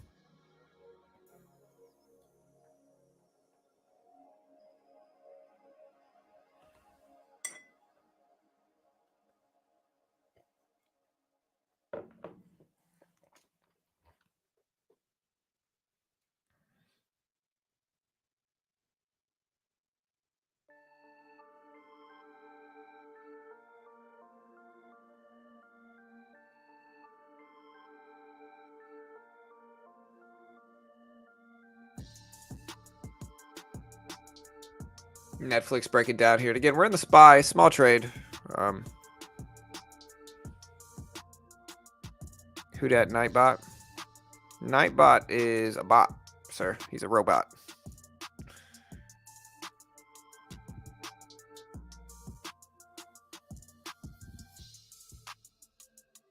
I get a little bit of a rebound here. And again, we got about 20 minutes until the market opens. A little Teen Bear. Is that the sequel to Teen Wolf? Yeah, hey, we appreciate all the follows. Jay, Adele, everybody else that follow me. James, Dana, Sledge, James Price, the other James, Satisfactory Dad. Hey, thank you guys. We appreciate you. We appreciate the support for sure. All right, guys, so we're starting to rebound up. That's nice. Again, we'll see. I think we got to watch the dollar index as well. There's Tesla on the right. Here's the dollar index too. We'll see how this influences things. We want to see this drop, which is we're actually getting right now, which is great. So again, we're in 50 shares of the SPY.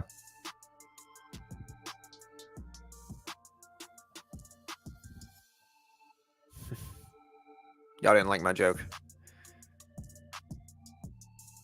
Yeah, for sure. 100% Jay. That's probably what happened. All right, so we're slightly green here. Slightly green.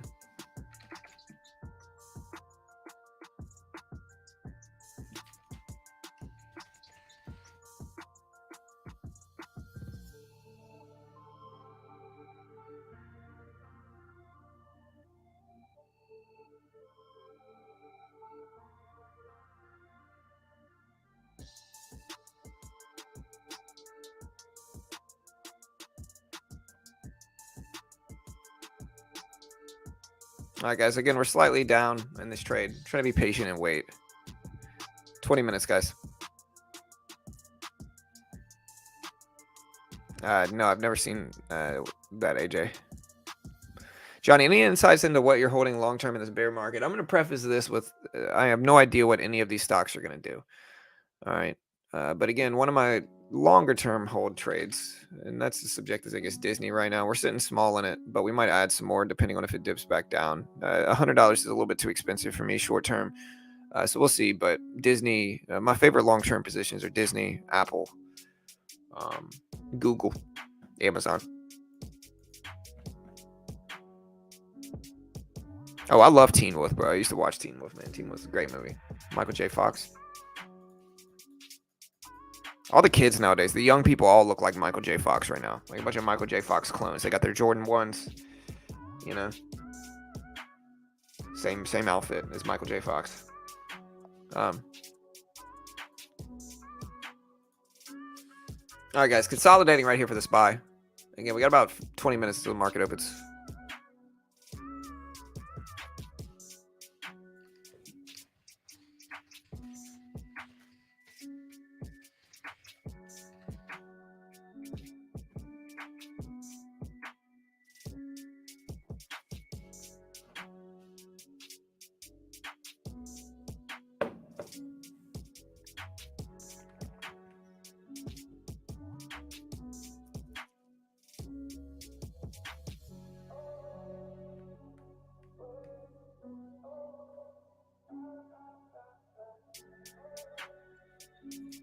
All right, team. Again, got a little pop up. We'll see if it holds.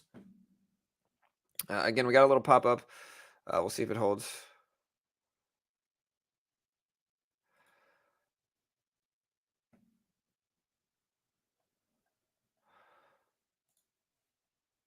Again, got some time. We'll see if it actually holds.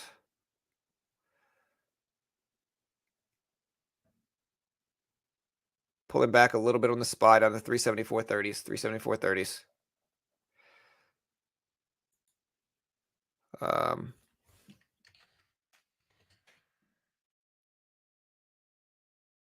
Consolidating here.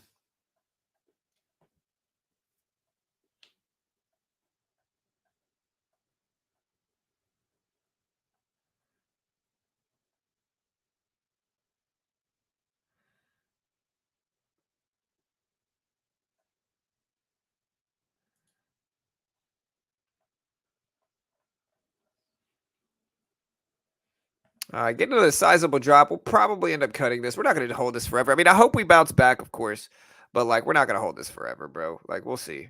But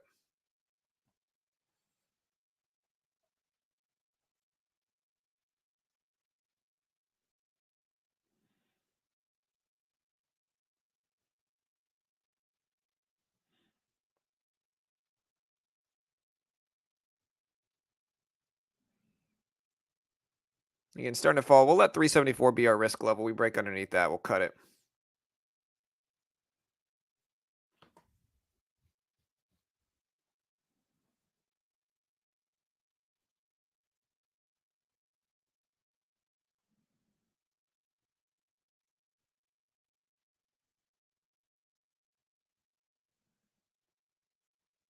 All right, we're testing 374 again. We're right at this level now. If we get stopped out here, it's all good.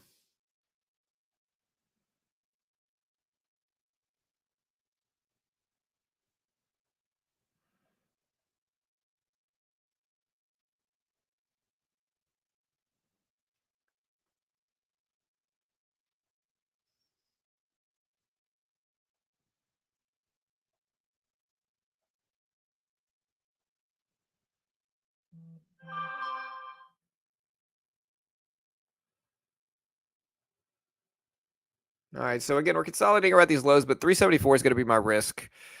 So we'll give it time.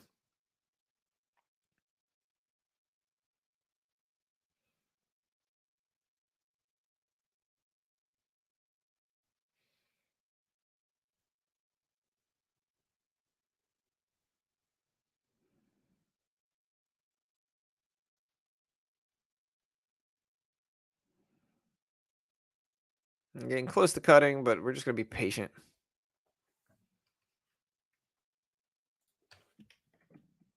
Gonna pop and bounce. Oh yeah, guys. So here goes the production numbers here, team. Let's talk about what they were. So Red Book came in at 8%, waiting for the production numbers to come out. Let's see what they show up as. Industrial production numbers dropping. We're waiting to see them. Still waiting for them to reflect. Okay, so there they go. So industrial production numbers came in at 0.4% versus 0.1% expectations. I should cut this right now. All right, so we lost 30 bucks. That's fine. It took a little bit longer for me to cut that, so probably waited a little bit too long.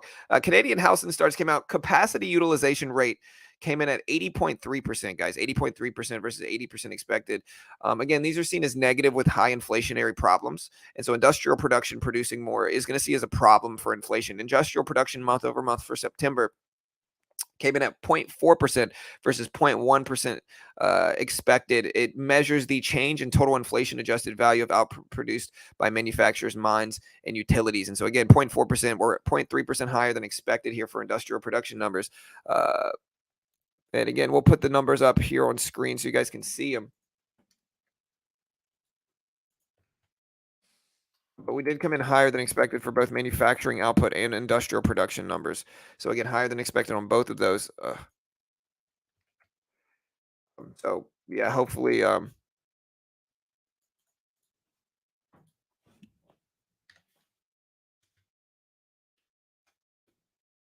here's the industrial production numbers right here. Again, we're also going to throw it in sub-only mode, guys, and subscribe-only mode if you haven't already. We appreciate you all.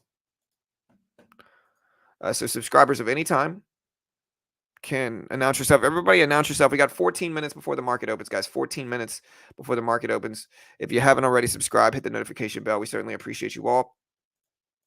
Announce yourself. Show us that you're subscribed to the channel. We are getting a bounce in the SPY here. We'll see if the dollar index continues to break down. But we do have a bounce in the dollar index. Let me get all this set up. So again, here is Nflx. The SPY bouncing up a little bit after favorable industrial production numbers. And again, hit the subscribe button. Isaac, my guy, thank you, bro. Crypto Critter. Kyle, what's up, dude? Sir, thank you, sir. Sick, thank you, brother. Vasiles, thank you, brother. DS, my guy, what's up, bro? Thank you, Wood. AJ, SJ, Isaac, Zachariah, Wood. Hey, thank you, team. We appreciate the love for sure. Truly appreciated that, guys. Thank you very much.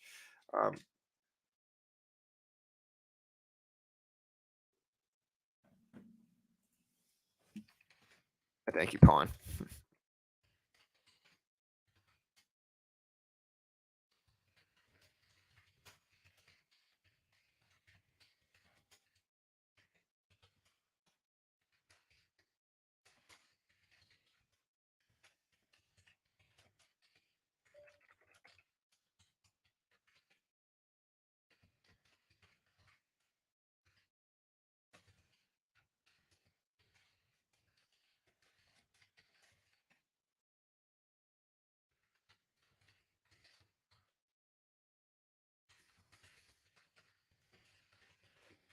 All right, guys. So market is starting to pull back a little bit.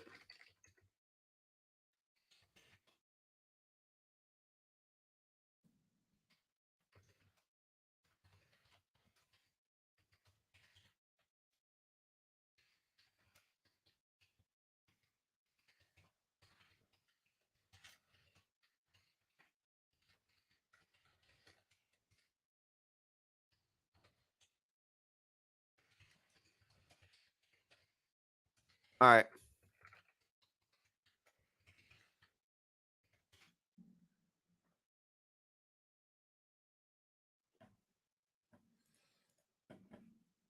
All right, team. Let's get this ready. Here is the Micro E Mini. Again, market has just been pumping up today. We're going to switch this from practice to regular. There we go. Let's get all this other stuff ready here, team. And yeah, again, if you subscribe, announce yourself, show us that you're supportive. We appreciate you all. There's my positions. We'll also show my trades here.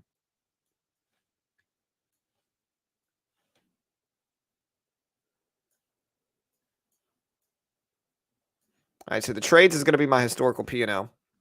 Again, goal is the same way as always, guys. Here's my stats. Again, goal is the same way as always. What I'm doing here is I am working on building up a cushion. Yesterday, we did make money. Again, last time you guys saw us, we might have been down a small amount or break even. We did end up making a couple $100 yesterday, a little bit less than that actually. But we did make money yesterday.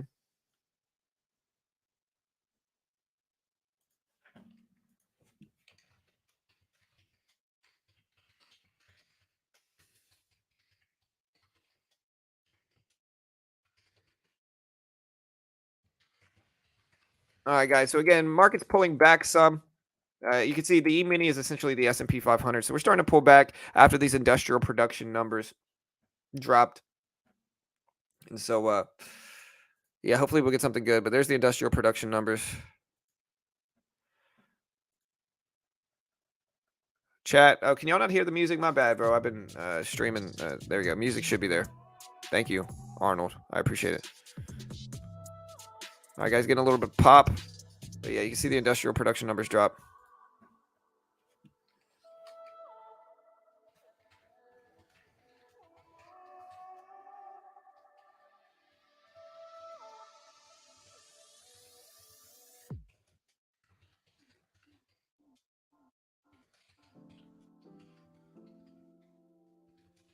All right, team. So we're getting a little bit of a rebound here.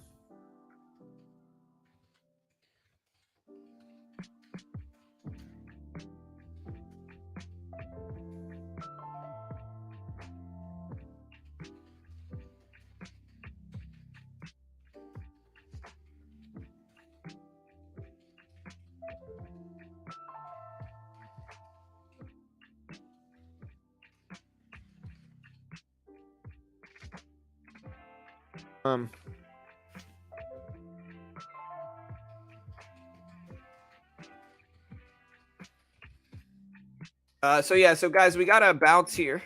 Again, we got the VWAP right now. Market's pulling back some. We've been a really green pre-market session though, and so it's plausible to assume that we might just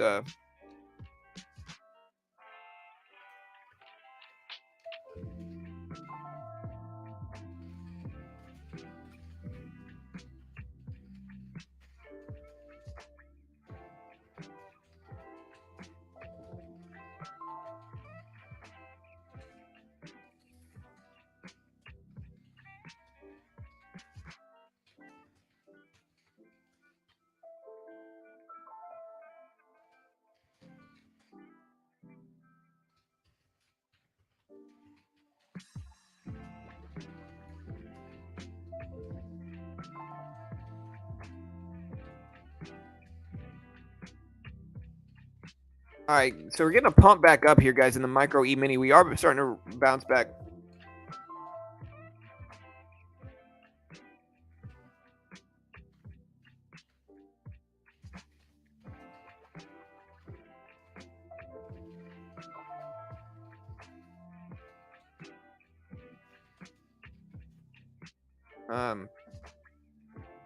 All right, guys. So again,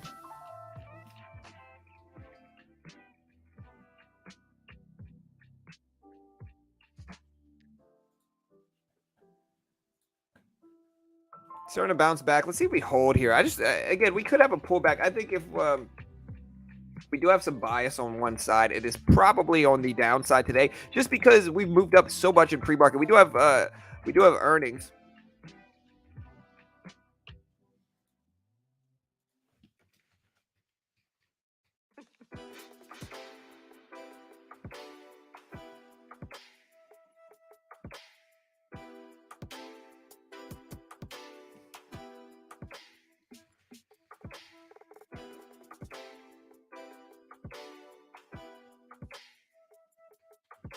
All right, guys. So we're testing VWAP.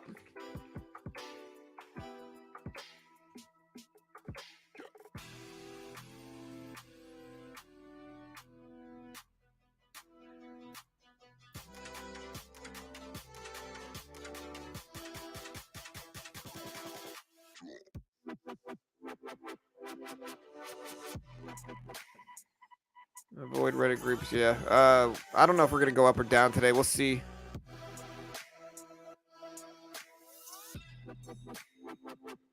What do I search for to see the production numbers? Look at the bottom of your screen. Industrial production month over month came in at 0.4 versus 0.1% expectations, previous of minus 0.2. And minus 0.1 respectively. U.S. manufacturing output month over month for September came in at 0.4 versus 0.2% expected. So higher than expected industrial production numbers relative to, again, expectations. We came in better or higher. Still, that's kind of bad for an inflationary market. Market's still rebounding, though, so that's all good. But it's still kind of bad for inflationary problems. But the numbers came in higher than expected. Market's starting to pump up a little bit as well. Initially, we had a drop from these numbers, and we're now kind of starting to rebound.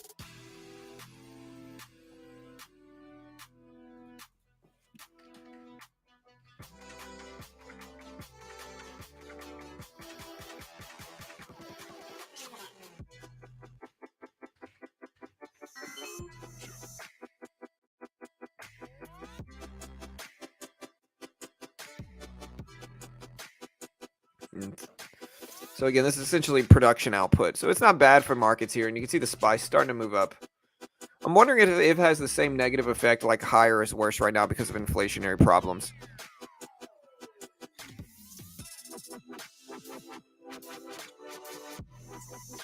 All right, getting a little dip here. We are starting to just ramp back up here on the micro E-mini. Look at this bounce. So we are moving up some. Again, we got 4 minutes here, 4 minutes. We're over the volume weighted average price on the S&P 500 E-mini chart.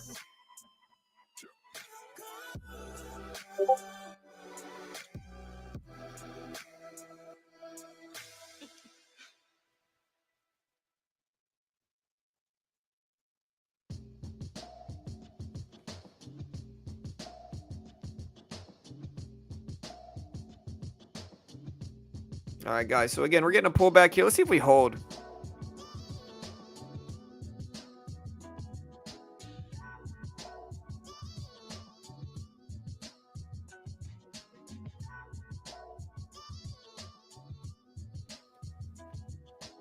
Yeah. So starting to bounce.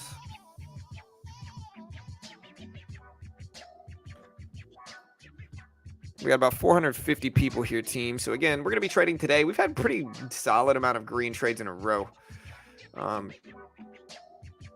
So again, we'll see if we can keep it up.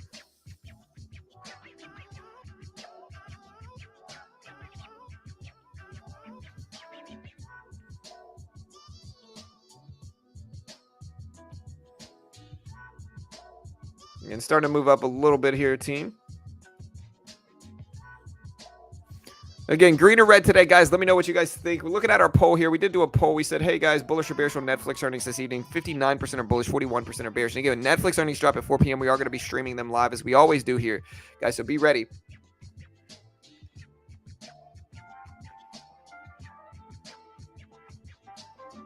Again, starting to move up with the markets here. Markets looking strong right now. Again, we'll see if it actually holds. SPY pumping up at 374.80s.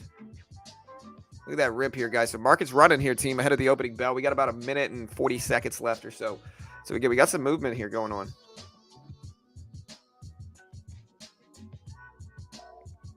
Braveheart, Daniel?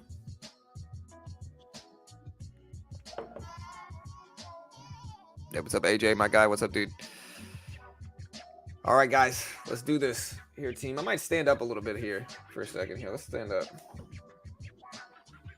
It's the opening bell. I don't know. Relaxing might kind of help me a little bit more, but it's all good. So let's go ahead and stand up a little bit here, team, if we haven't already. Oh, man. It's the opening bell, guys. Let's do this here. All right. Oh, market's pumping up, guys. Good luck today, team. Less than a minute. Get my blood flowing a little bit here. All right. Green or red today, guys? Let me know. Market's about to open. SPY pumping up ahead of time, though. Look at that.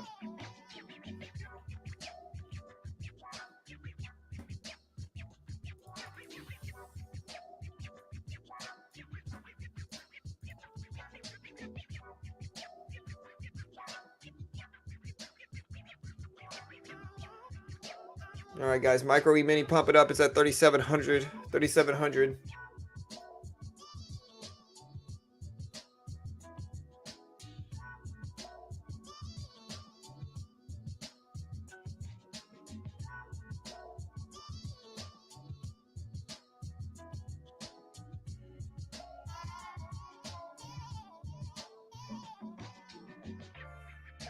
All right, guys, SPY pump it up. Here's the opening bell. Dig, dig, dig. There's the opening bell, guys. Micro E-mini running up a little bit ahead of the opening bell. Let's see if these gains actually hold. SPY pump it up. It's at 375.24s right now, guys. 375.24s. Exxon Mobil is moving up as well. SPY up there. You can see the E-mini pump it up as well. It's at 3,700 on the S&P 500 chart. Pulling back a little bit on the SPY. And again, I think if we have a bias extension, it's on the downside. I think we're up so much already that we got to just be careful here.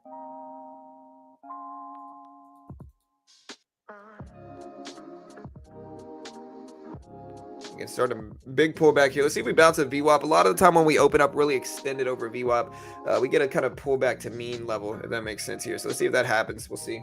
Time will tell. Patiently waiting.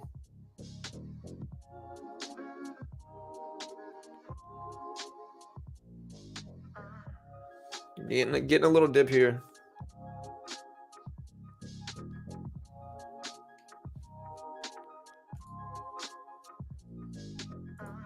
And starting to bounce. There's the pullback to mean and then a bounce here. Again, we're gonna let 1, 2, 3 minutes pass and let that play out before we really take any swings today.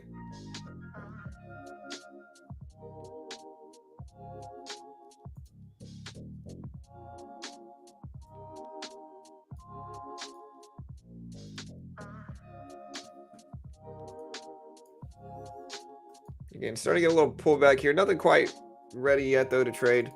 Still kind of sitting back. Again, choppiness, neutral activity so far. Watching the dollar index to see if we get some weakness or strength here. Dollar index is actually falling down some, so I'm surprised we're not actually moving more up. All right, we'll pull it back to VWAP now. Pull it back to the volume weighted average price. Starting to get a little bit of a bounce there.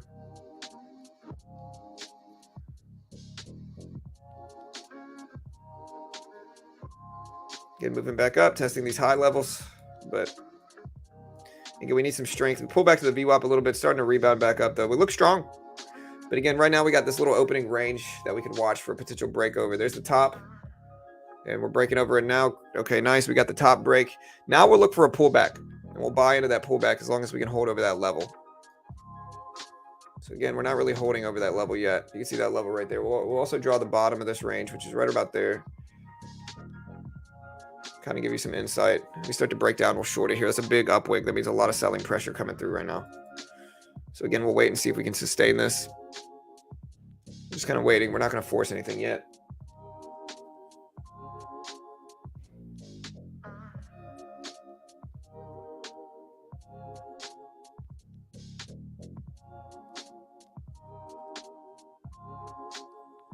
You can start to dip down.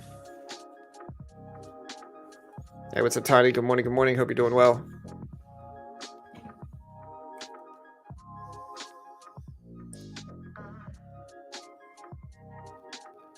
Again, SPY started to test the top of that range a little bit. We got to wait.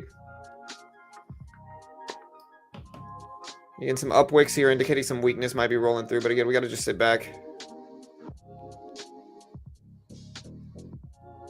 A lot of indecision right now. We are purely sideways in the first 4 minutes here. So again, I'm not going to take anything yet. We're going to wait for some momentum to show up on one side.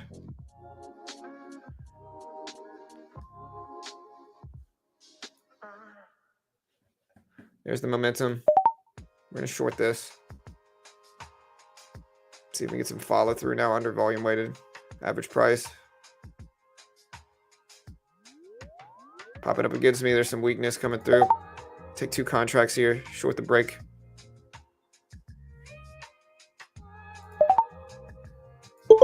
I just made a little bit under, made like $15 just now shorting it on the first trade. So first trade green, getting a little bounce back up right at the volume weighted average price. I'm still kind of bearish in my bias, but we'll wait and see. Dollar index breaking down. It's at 111s, 112s.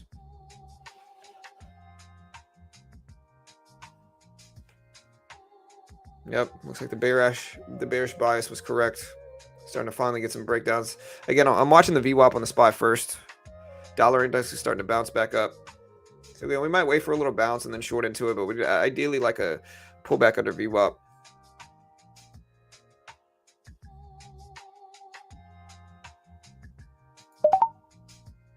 All right, we're shorting into this. 2 contracts. We bounce right back up here. We're going to have to cut it. But we got a little cushion that we can take on the day. We're about break even on this trade now. Man, getting a big pop. Whew. Got to get out there. All right, some choppy action right now. We're about break even on the day. We're down like $7. So, not too bad. Yeah, I get it, Tiny. Me too. It's been a busy time for me, man. We got contractors here. Kids are busy. All right, getting a huge rebound right now, guys. So, again, we're down slightly on the day. Not much. But what this rebound means is that we're just choppy. Let's see if we break highs, get a red to green move. We start testing this high up here. We'll start to potentially long this.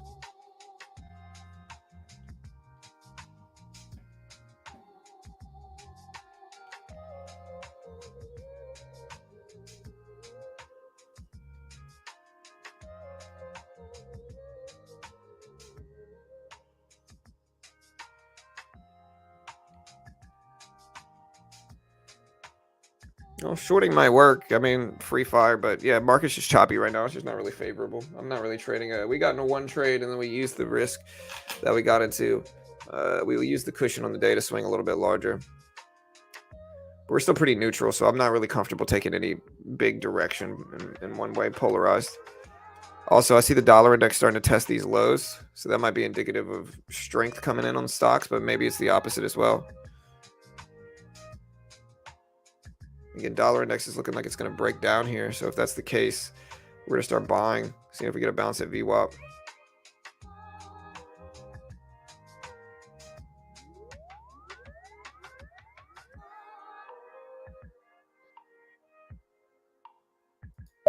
We're going to buy this just because I see the dollar index trying to break down. It's on the downside. Looks like we might get a bounce. And usually there's somewhat of a correlation between the two. So looks like I was wrong here too, though.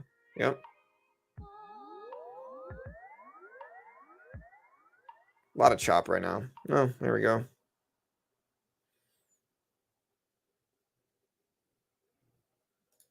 We're going to get out there. Just lost a little $12. Again, small day.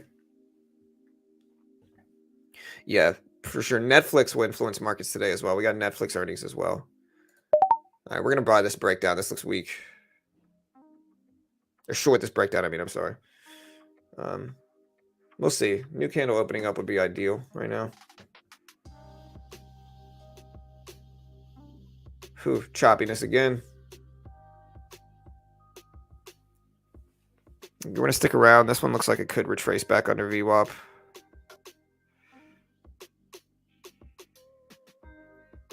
A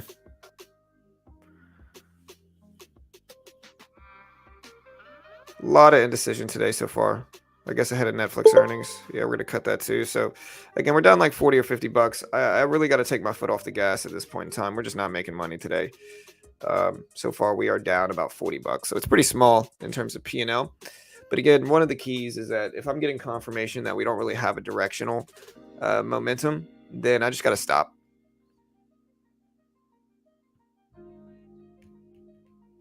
So, again, we're just going to sit back, wait for a trend to show up before we take any big positions now.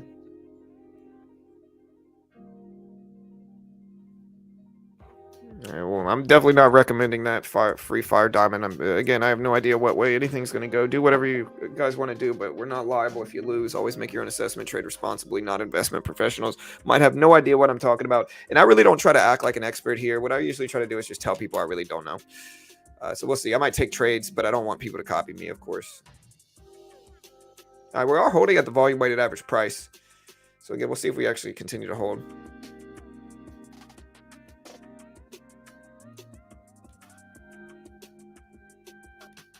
Yeah, well, nice, Tiny. Green is good.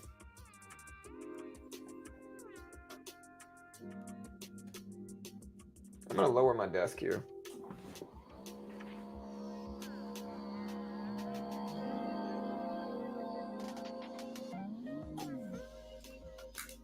There we go. I just kind of sitting back. Market has been very, very sideways. Very, very neutral over the last 10 minutes or so.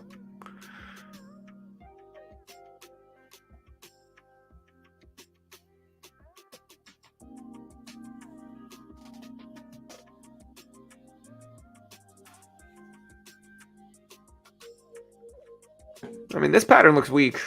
But the problem is that we keep bouncing back right at the volume weighted average price, so we're just no edge situations right now. We start to test this low again. All right, we're going to short it again. We'll try.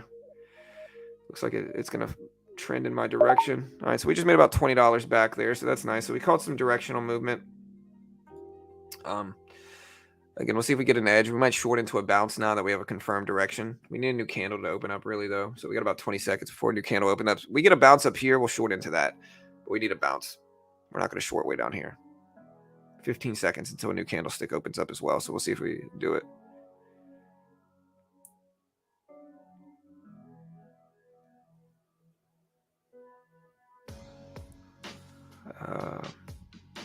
Looking for a pop. There's a little bounce here. I'm going to start to short into this with 2 contracts now. Betting on this downward trend. See if it works.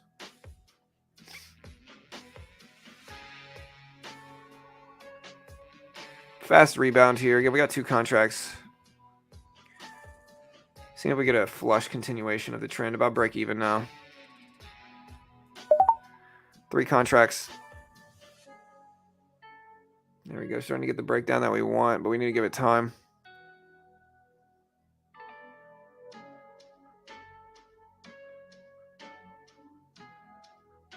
Well, that was a really nice looking weak candle, and it's starting to still look better, but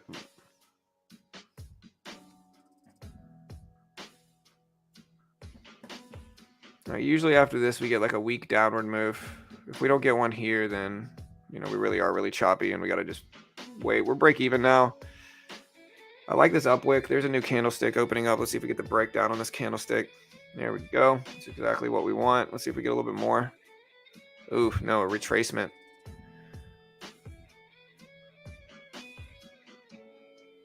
Again, we're about break even. There's the follow through. Man, it's just not holding down there and bouncing off of that 374 level multiple times. We're waiting for it here, but I don't really like that.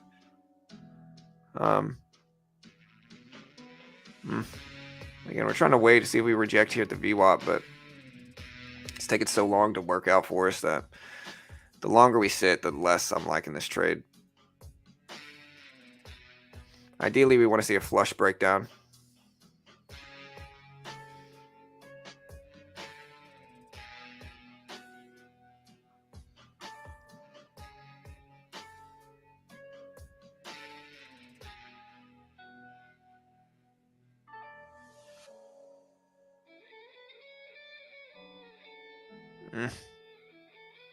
And we got a nice little upwick there that we can use as a risk now.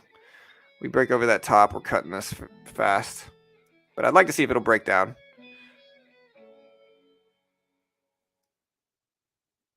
All right, this is like a weak looking candle, so the trend doesn't look bad as long as we can reject the VWAP here, especially considering the extension. But we got to wait and let it actually happen. There we go.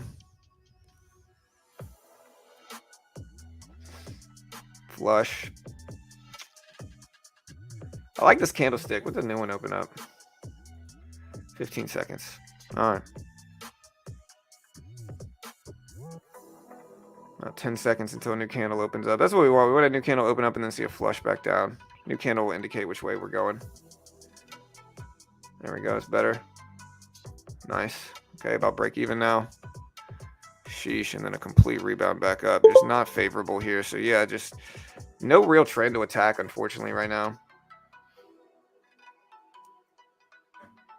Which is all right. Like, some days are just not meant to push. We're down $80, so could be a lot worse. Doctor, listen, man, I'm gonna put you in timeout. Again, I'm not gonna argue with somebody because, like, again, something that new traders do is that new traders think that everybody's got to trade like them and that their way is the only way. All right. So again, you might see me take some feeler trades with a very small size this morning. But the fact that you're yelling and freaking out and over there just kind of acting weird. Again, if you look at my charting, here's the last 7 days. I got to do this at least once a day. Here's the last month. Or here's this month in October. Here's the last month. Okay. So I'm very profitable with how I trade. Again, We're taking feeler trades right now with very small size. I like this upwick, so we're going to take 3 more contracts here. And we'll eventually catch it. Catching it now, riding the breakdown. All right, so we just made most of our money back. Eventually it'll stick. All right, so we just made about $40 just now. Kind of made some money.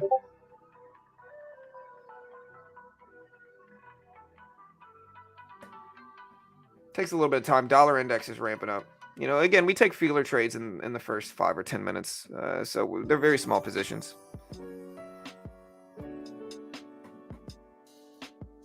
Still getting that breakdown.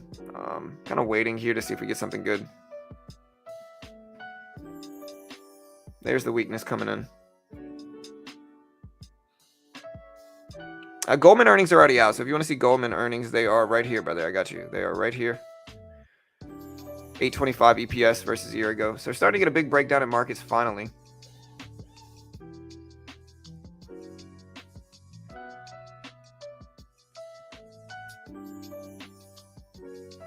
Starting to get a lot of weakness here. We're a little bit too extended on the bottom for me to short anymore. I'm a 1-minute scalper is mostly what I am.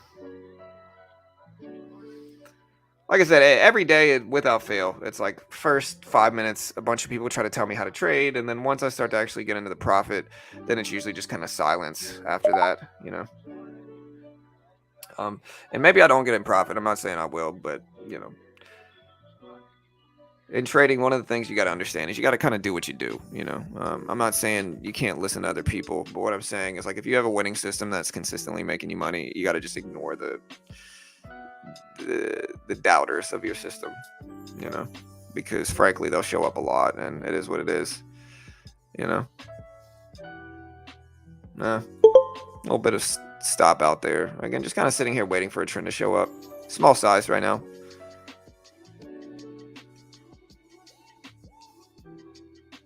Hey, thank you, AJ. I appreciate it, man.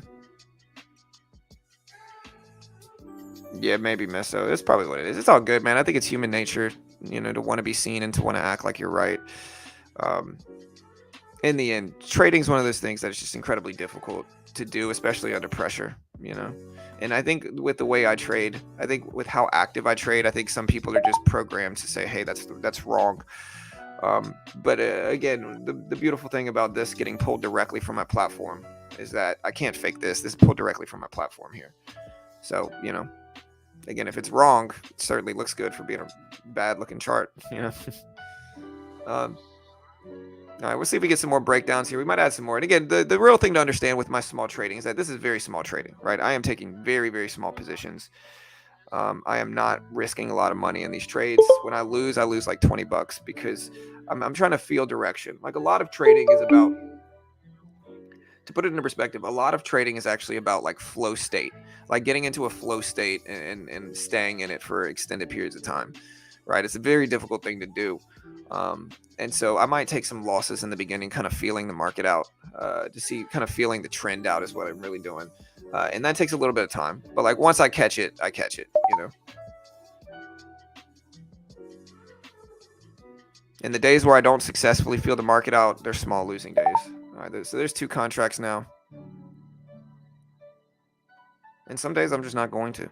You know, we're shorting into these little pops, trying to ride a downward trend is all we're doing right now. All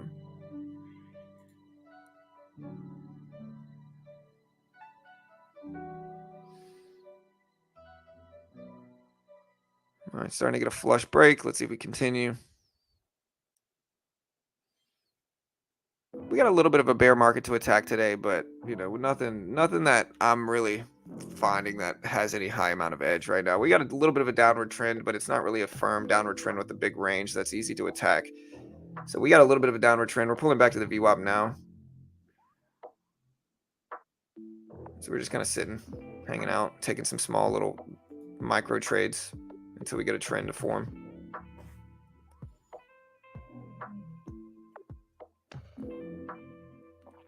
I'll take one of these off, and then if it goes against us, it'll be small.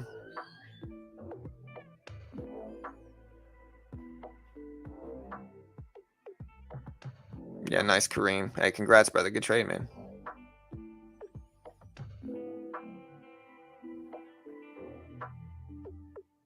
flexing on us with that profit graph. Yeah. Honestly, it's not really flexing. It's just when people critique my trading, I mean, the obvious thing that I'm going to do is say, hey, well, this is what my graph looks like, you know? And so I think it's pretty solid. And I think that's probably a pretty standard response. If you have the graph I do, you know, I think human nature, you're going to want to show people how it really is, you know?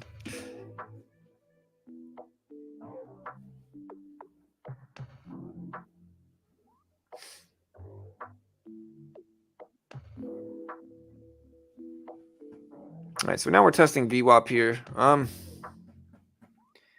You're definitely not making money today, that's for sure. We're down small.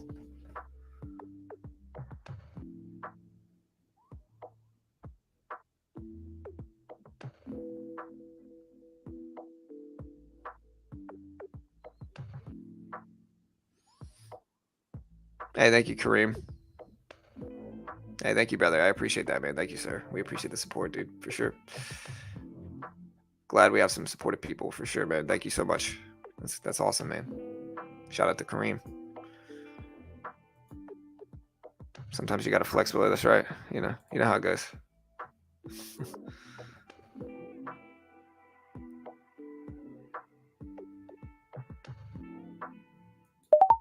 We're gonna take one contract here. It might seem like I'm jumping in and out, but again, we're down less than $100 on the day, and again, we're trying to feel the market. Days where we can't feel the market well, it's all good. We'll just come back another day. All right, now we're starting to look a little bit better. We'll actually take a little bit larger trade now. If we can short into this pop, take a couple contracts. There we go. I just made about 20 riding the breakdown. All right, so just made about 30 something on the day now. Slowly kind of finding a groove with this downward trend. We might have should have just waited for the VWAP test, but again, it's kind of a break-even day with our P&L today, so we still got time. Top 3, David. Hey, yeah.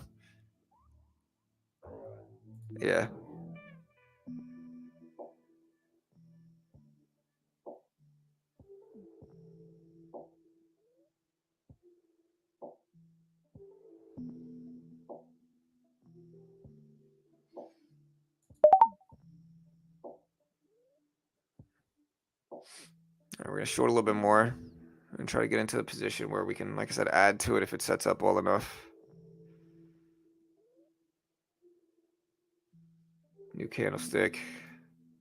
Opening up right now. We'll short into this new candle. All right, there's 2 contracts. Let's kind of add up to 3 here.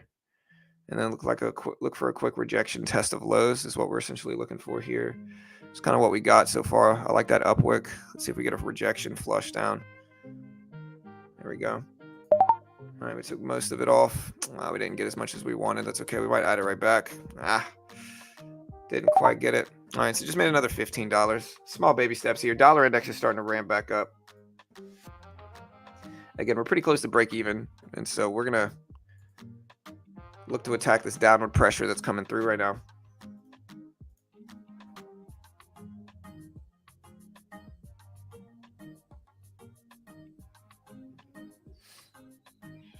No, I've certainly lost more than $100 in a day. 100% lost more than $100 a day. That's not what I said. I said I was never down over $100 in the last week. I've definitely been down more than that total, Market's just flushing down here, guys. Breaking down here. Wow, look how the weakness coming through. And like I said today, man, if we have a bias, like if we have extension, it's on the upside. So market was probably going to move down today. Well, I thought we would. Again, we do have Netflix earnings coming out.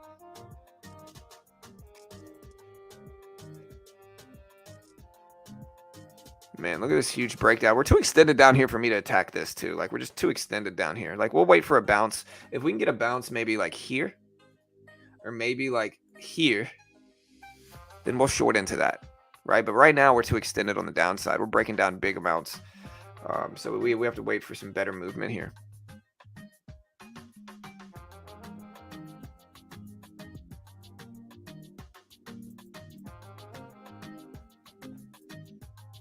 Yeah, look at this follow through, man. So again, we'll wait for the SPY to bounce up to 373 or so, give or take, and we'll start to scale into our position as that bounce happens, like here.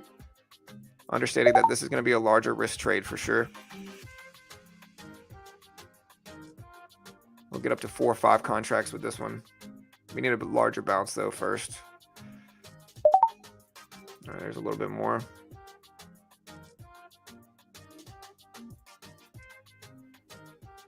Three contracts.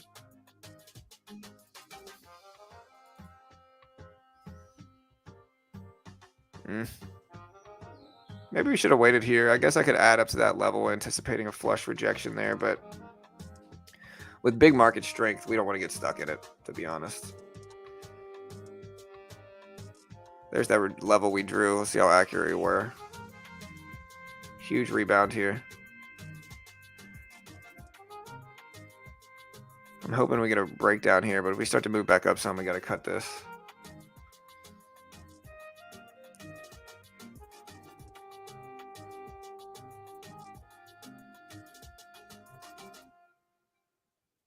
I like this short right here. Like, I do like this short. I'd like to see us under this yellow level, though. And I'm probably going to have to cut it if we can't break down fast here. We'll add to it if it breaks down under this yellow line and holds, which we have about 30 seconds for that.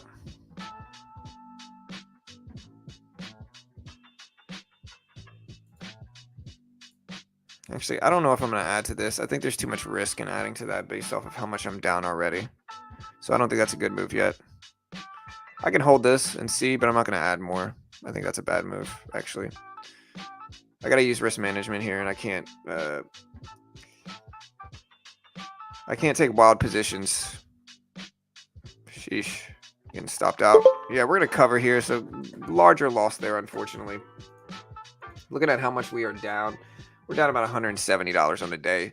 So not the best day for me personally. Again, I'm not one of those that has to keep trading if we lose like this. So we're just going to kind of be patient and wait now. Market looks very strong. Or not strong. The market looks very...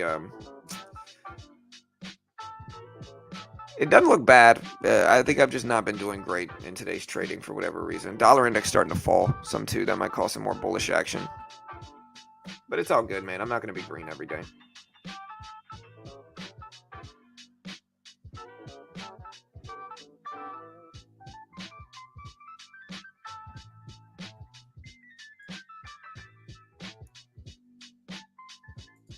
I'll take one contract to see if we can ride down some momentum, but it's not going to be any larger than this.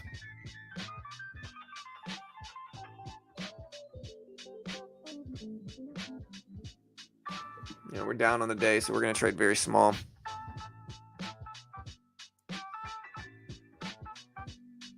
I like the weakness right here, but I do think that it's sideways momentum.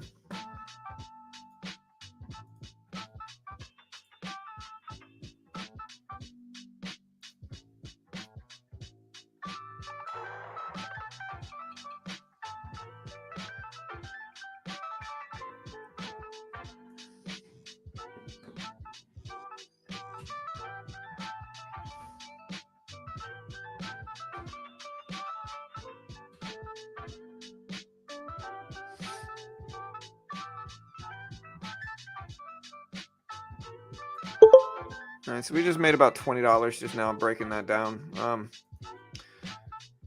Again, we're not down a ton, but if we bounce into this, we'll short into it some more.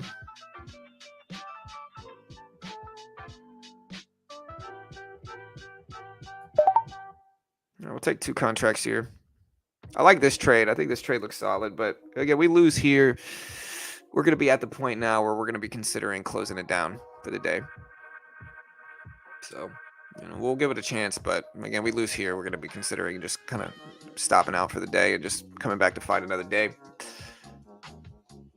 Every day's not going to be green. We've made money every day this week. Every day last week, I'm pretty sure we ended close to green, if not green. And so losing days are inevitably going to happen. You don't want to get stubborn in losing days and keep pushing when you're just not doing well. And, you know, honestly, when I step away for the day, I'm actually happy sometimes because it means that I've actually had the discipline to, you know, keep my account alive. All right, well, yeah, definitely not really loving this market. We'll see if we get a rejection here. We got an upwick.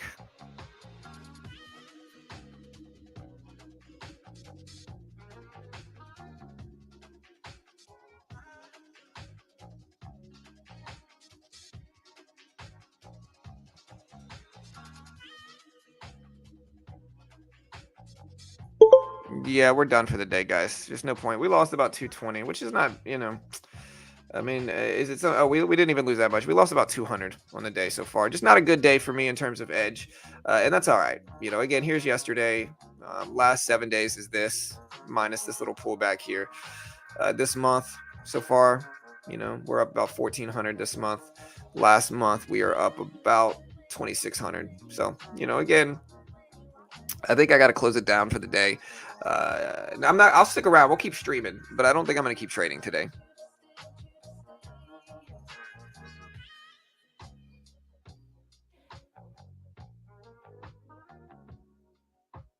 Hey, what's up, Murphy? VWAP seems 50. Your VWAP is wrong. Well, yeah, I'm looking at the SPY VWAP, to be honest. This is the E-mini micro. And again, I'm mostly looking at the SPY chart. But yeah, this is Top Step. It's a funded account program for futures. If you haven't already, and you want to check out Top Step funds traders. They give you a demo if you can hit their target on the demo while following their rules. Then they fund you between 50 up to 150,000 with a 90% split.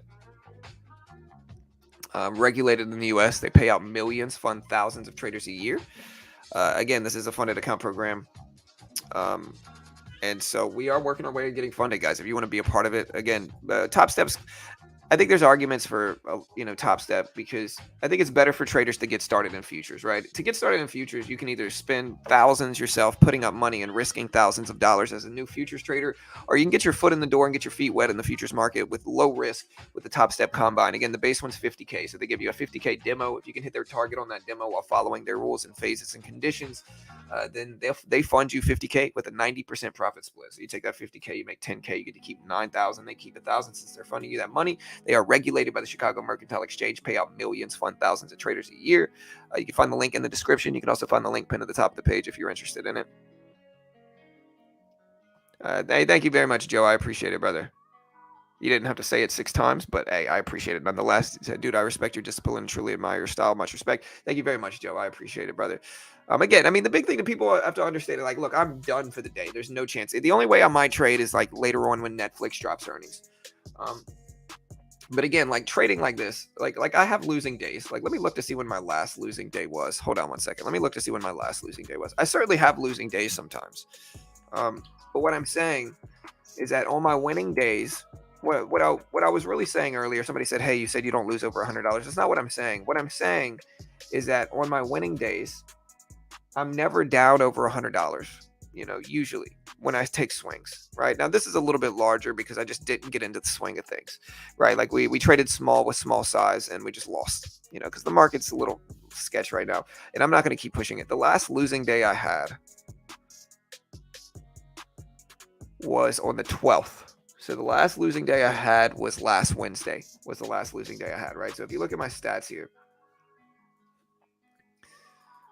last Wednesday was the last losing day I had, and it was, let's see what it was. Yeah, we ended up losing $70. So again, days where I just don't get my cushion started are days when I usually end up losing like this. But that was the last losing day I had. And so I do have losing days, but I think it's important to understand the procedure behind it. All right, like your job as a trader, like you can get funded. Anybody can take huge swings and try to get funded on Top Step. The problem is, can you stay funded? Okay, in order to stay funded, you have to trade like this. Like you can't, like a lot of new traders, just what they do is they lose. They lose like I'm losing today, right? Like I'm down I'm down $200 today, right? And instead of accepting this $200 loss, like instead of accepting this loss like this and being okay with that, what they instead do, and they instead add size. They double their size down. They double down in their losses, right? And then if they lose there, they triple down until before you know it, their whole account's gone. They're saying, "Oh man, I'm just taking swings." The reality of it is, you gotta the single best skill you can ever have in trading is your ability to cut losses and step away. All right. Like again, if I get frustrated, if I can feel the frustration in my voice, then I step away. There's no point in pushing and pushing and pushing. Some days, no matter how much you push, some days are just not favorable for trading. They're sideways, they're neutral, they're choppy, there's low edge, and you can be as good of a trader as you want. But if you can't step away during those low edge, choppy, neutral days, then you are never going to be able to be profitable in markets. Okay, the best skill you could ever have is being able to step away. All right, and so of course you're going to get people that tell you, "Oh no, keep trading, keep trading." Best skill you could ever have is the ability to step away.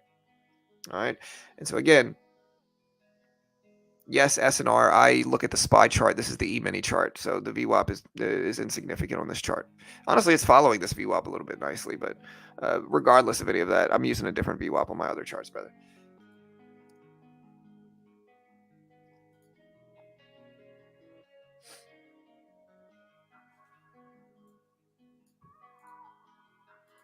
Yeah, and we're just kind of kicking back right now. See, we're just kind of hanging out.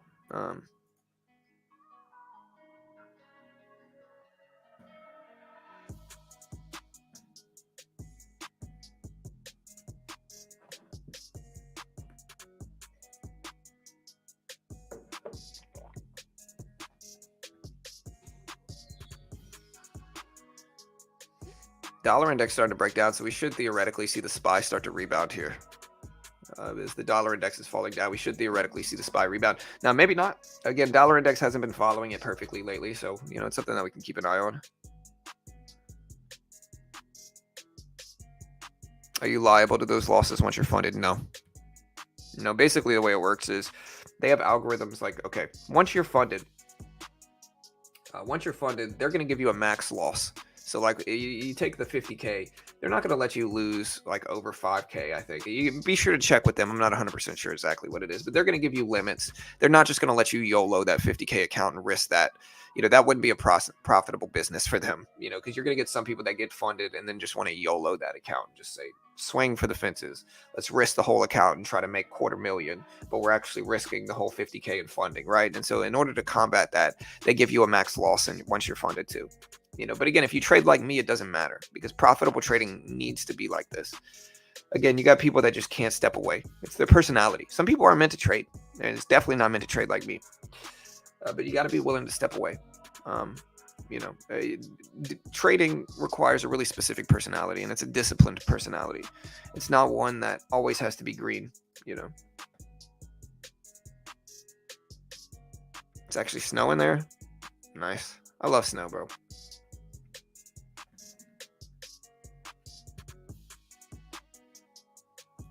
You remember, guys, we are going to be doing earnings today, guys. Earnings reports dropping today. So y'all be ready. So we got Netflix earnings. We are going to be streaming later on.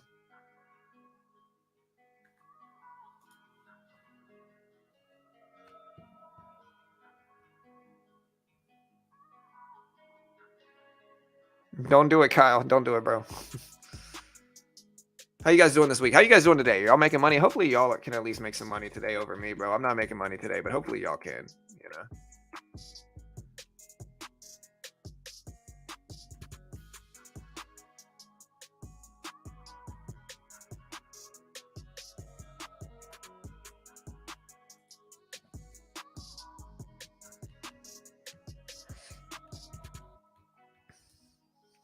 Hey, listen, it's stock.tech, guys. Trading social media platform, kind of like StockTwits, but it's actually going to give you tools to use. So you're actually going to be able to use tools on StockTech, trading social media site that actually is going to let you use tools, free dark pool option flow access, saving you hundreds of dollars, zero commission eventually as well. And again, you can join their wait list. They do go live pretty soon. They're talked about by a lot of big names, Bloomberg, Yahoo Finance, MarketWatch, all that stuff. So again, kind of interesting social media site. At the very least, you're going to get free tools. I'm always going to stream on YouTube, though, of course. I mean, I'm always going to stream. But this is kind of like a StockTwits that gives you free tools to use in trading, kind of like a Twitter for trading, if you will. So pretty interesting. And if you want to check them out, I'll consider it a favor if you join their wait list. There's the link for Stonk. Check them out.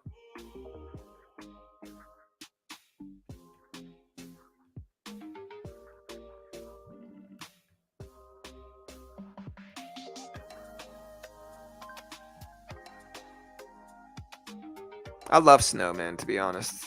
I'm a Louisiana native, but I love snow.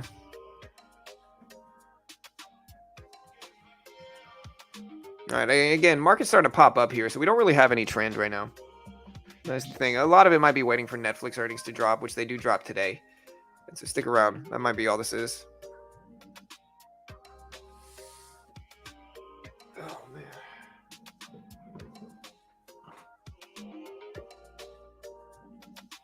My neck, man.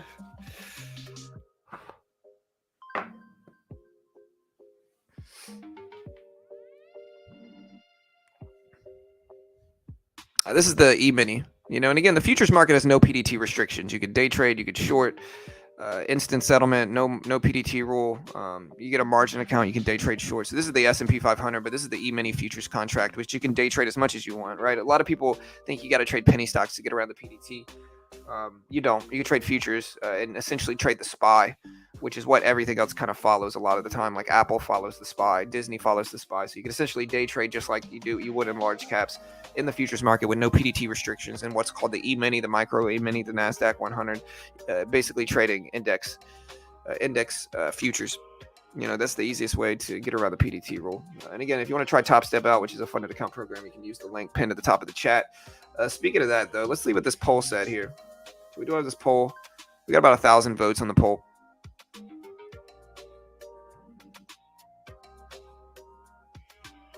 Yeah, European CPI drops tomorrow. We also have English CPI dropping tomorrow as well. Well, right now we're moving over VWAP, and so it's logical to assume that we might be moving to an upward trend. I was in a shorting period since we were below the VWAP, but again, we didn't stay down there long enough, and now we're starting to move up. So again, that's signifying a choppy neutral trend. I'm already down a couple hundred. I'm just going to bow out of the day. No reason to push when it's no edge, Right now, what the market is showing us is that we're neutral. We've gone up and down and up. So now we're kind of heading back down again. So again, what the market is showing me is that we're neutral. Maybe I'm wrong. It might keep running. But again, for me personally in my own system,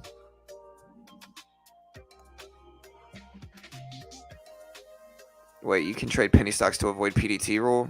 You can, but PDT rule still applies to penny stocks in a margin account. But the margin account, the PDT rule specifically applies to only margin accounts, right? So you can day trade a cash account with no PDT rule. If you got like 5 to 10K, you essentially get half of your equity per day. Since there's no PDT rule with a cash account, but there is the T2 rule, which stands for transaction plus 2 days. So you got to wait 2 business days for your funds to settle. So you got a 5K account. You can take 2,500 one day, 2,500 the next, 2,500 one day, 2,500 the next. And if you got a small penny stock account, you can get into a bunch of penny stock day trades with $2,500 a day. Again, I don't really recommend it. It's not really my thing. I can't really day trade penny stocks. Like, I'm just not really about that. I think it's just too difficult. I'd rather trade the futures market. I mean, my Thinkorswim account is past the PDT rule anyway. I got 120,000 in buying power that I trade with daily on Thinkorswim. And so, none of it really matters to me. But if I didn't have this account, that's what I would do.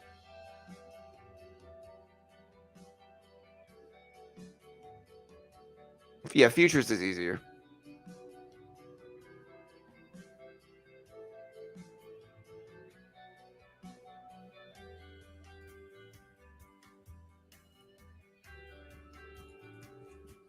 Yeah, market's breaking down finally here.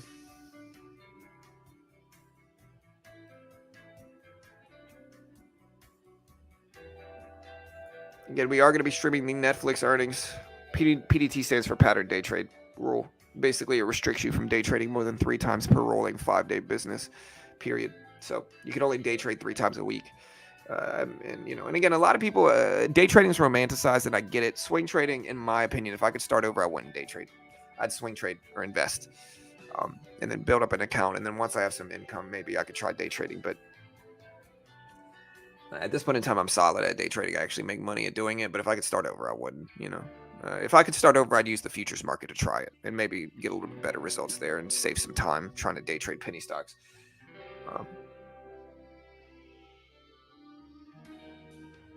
It means that you have to have over $25,000 to day trade more than 3 times a week. And so, like I said, I could do it on my TOS account. If you saw me on Thinkorswim, I probably day traded 3 or 4 times just today alone on Thinkorswim. It's because that account is larger than $25,000. But if you have less than 25K as a day trader, you have to have you either have to have a cash account or if you have a margin account that's less than 25K, you're not able to day trade more than 3 times a week.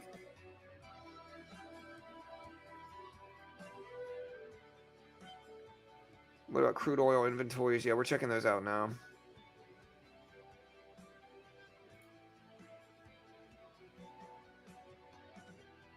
No, those drop much later on today. We're going to be streaming the we're going to be streaming the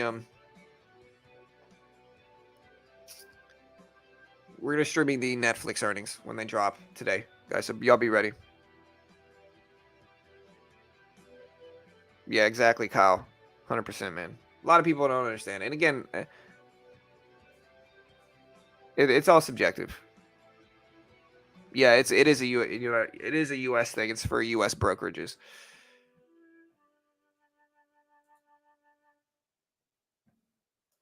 All right, team, but we're going to go ahead and cut out for the day. We will be back later on today, guys. So don't worry. We will be back later on today streaming Netflix earnings that do drop today. So be ready for that, guys. Is the futures market E-mini easier to trade than regular stocks? I think it is. Stramico. But again, you could try it out for yourself. Again, check out the link pinned at the top of the page. There is a free trial there that you could try if you're interested. So check out the link pinned at the top of the page. They do have a free 14-day trial where you can paper trade for free in futures on Top Steps. So check it out. Link pinned at the top of the page if you want that. So try it out for free if you want. But yeah, with that said, though, guys, I'm going to close it down. Remember, Top Step is a sponsor of mine, just transparency. Certainly biased in their favor. But yeah, losing day, not what we wanted, but, inevitable in trading. You're going to lose. And today we did, and that's okay because we make money most of the time. And yeah, appreciate the love, guys. Appreciate the support. Remember, hit that subscribe button, hit the notification bell.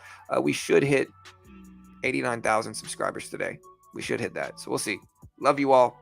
Y'all stay safe in this market. Good luck. We'll see you guys later.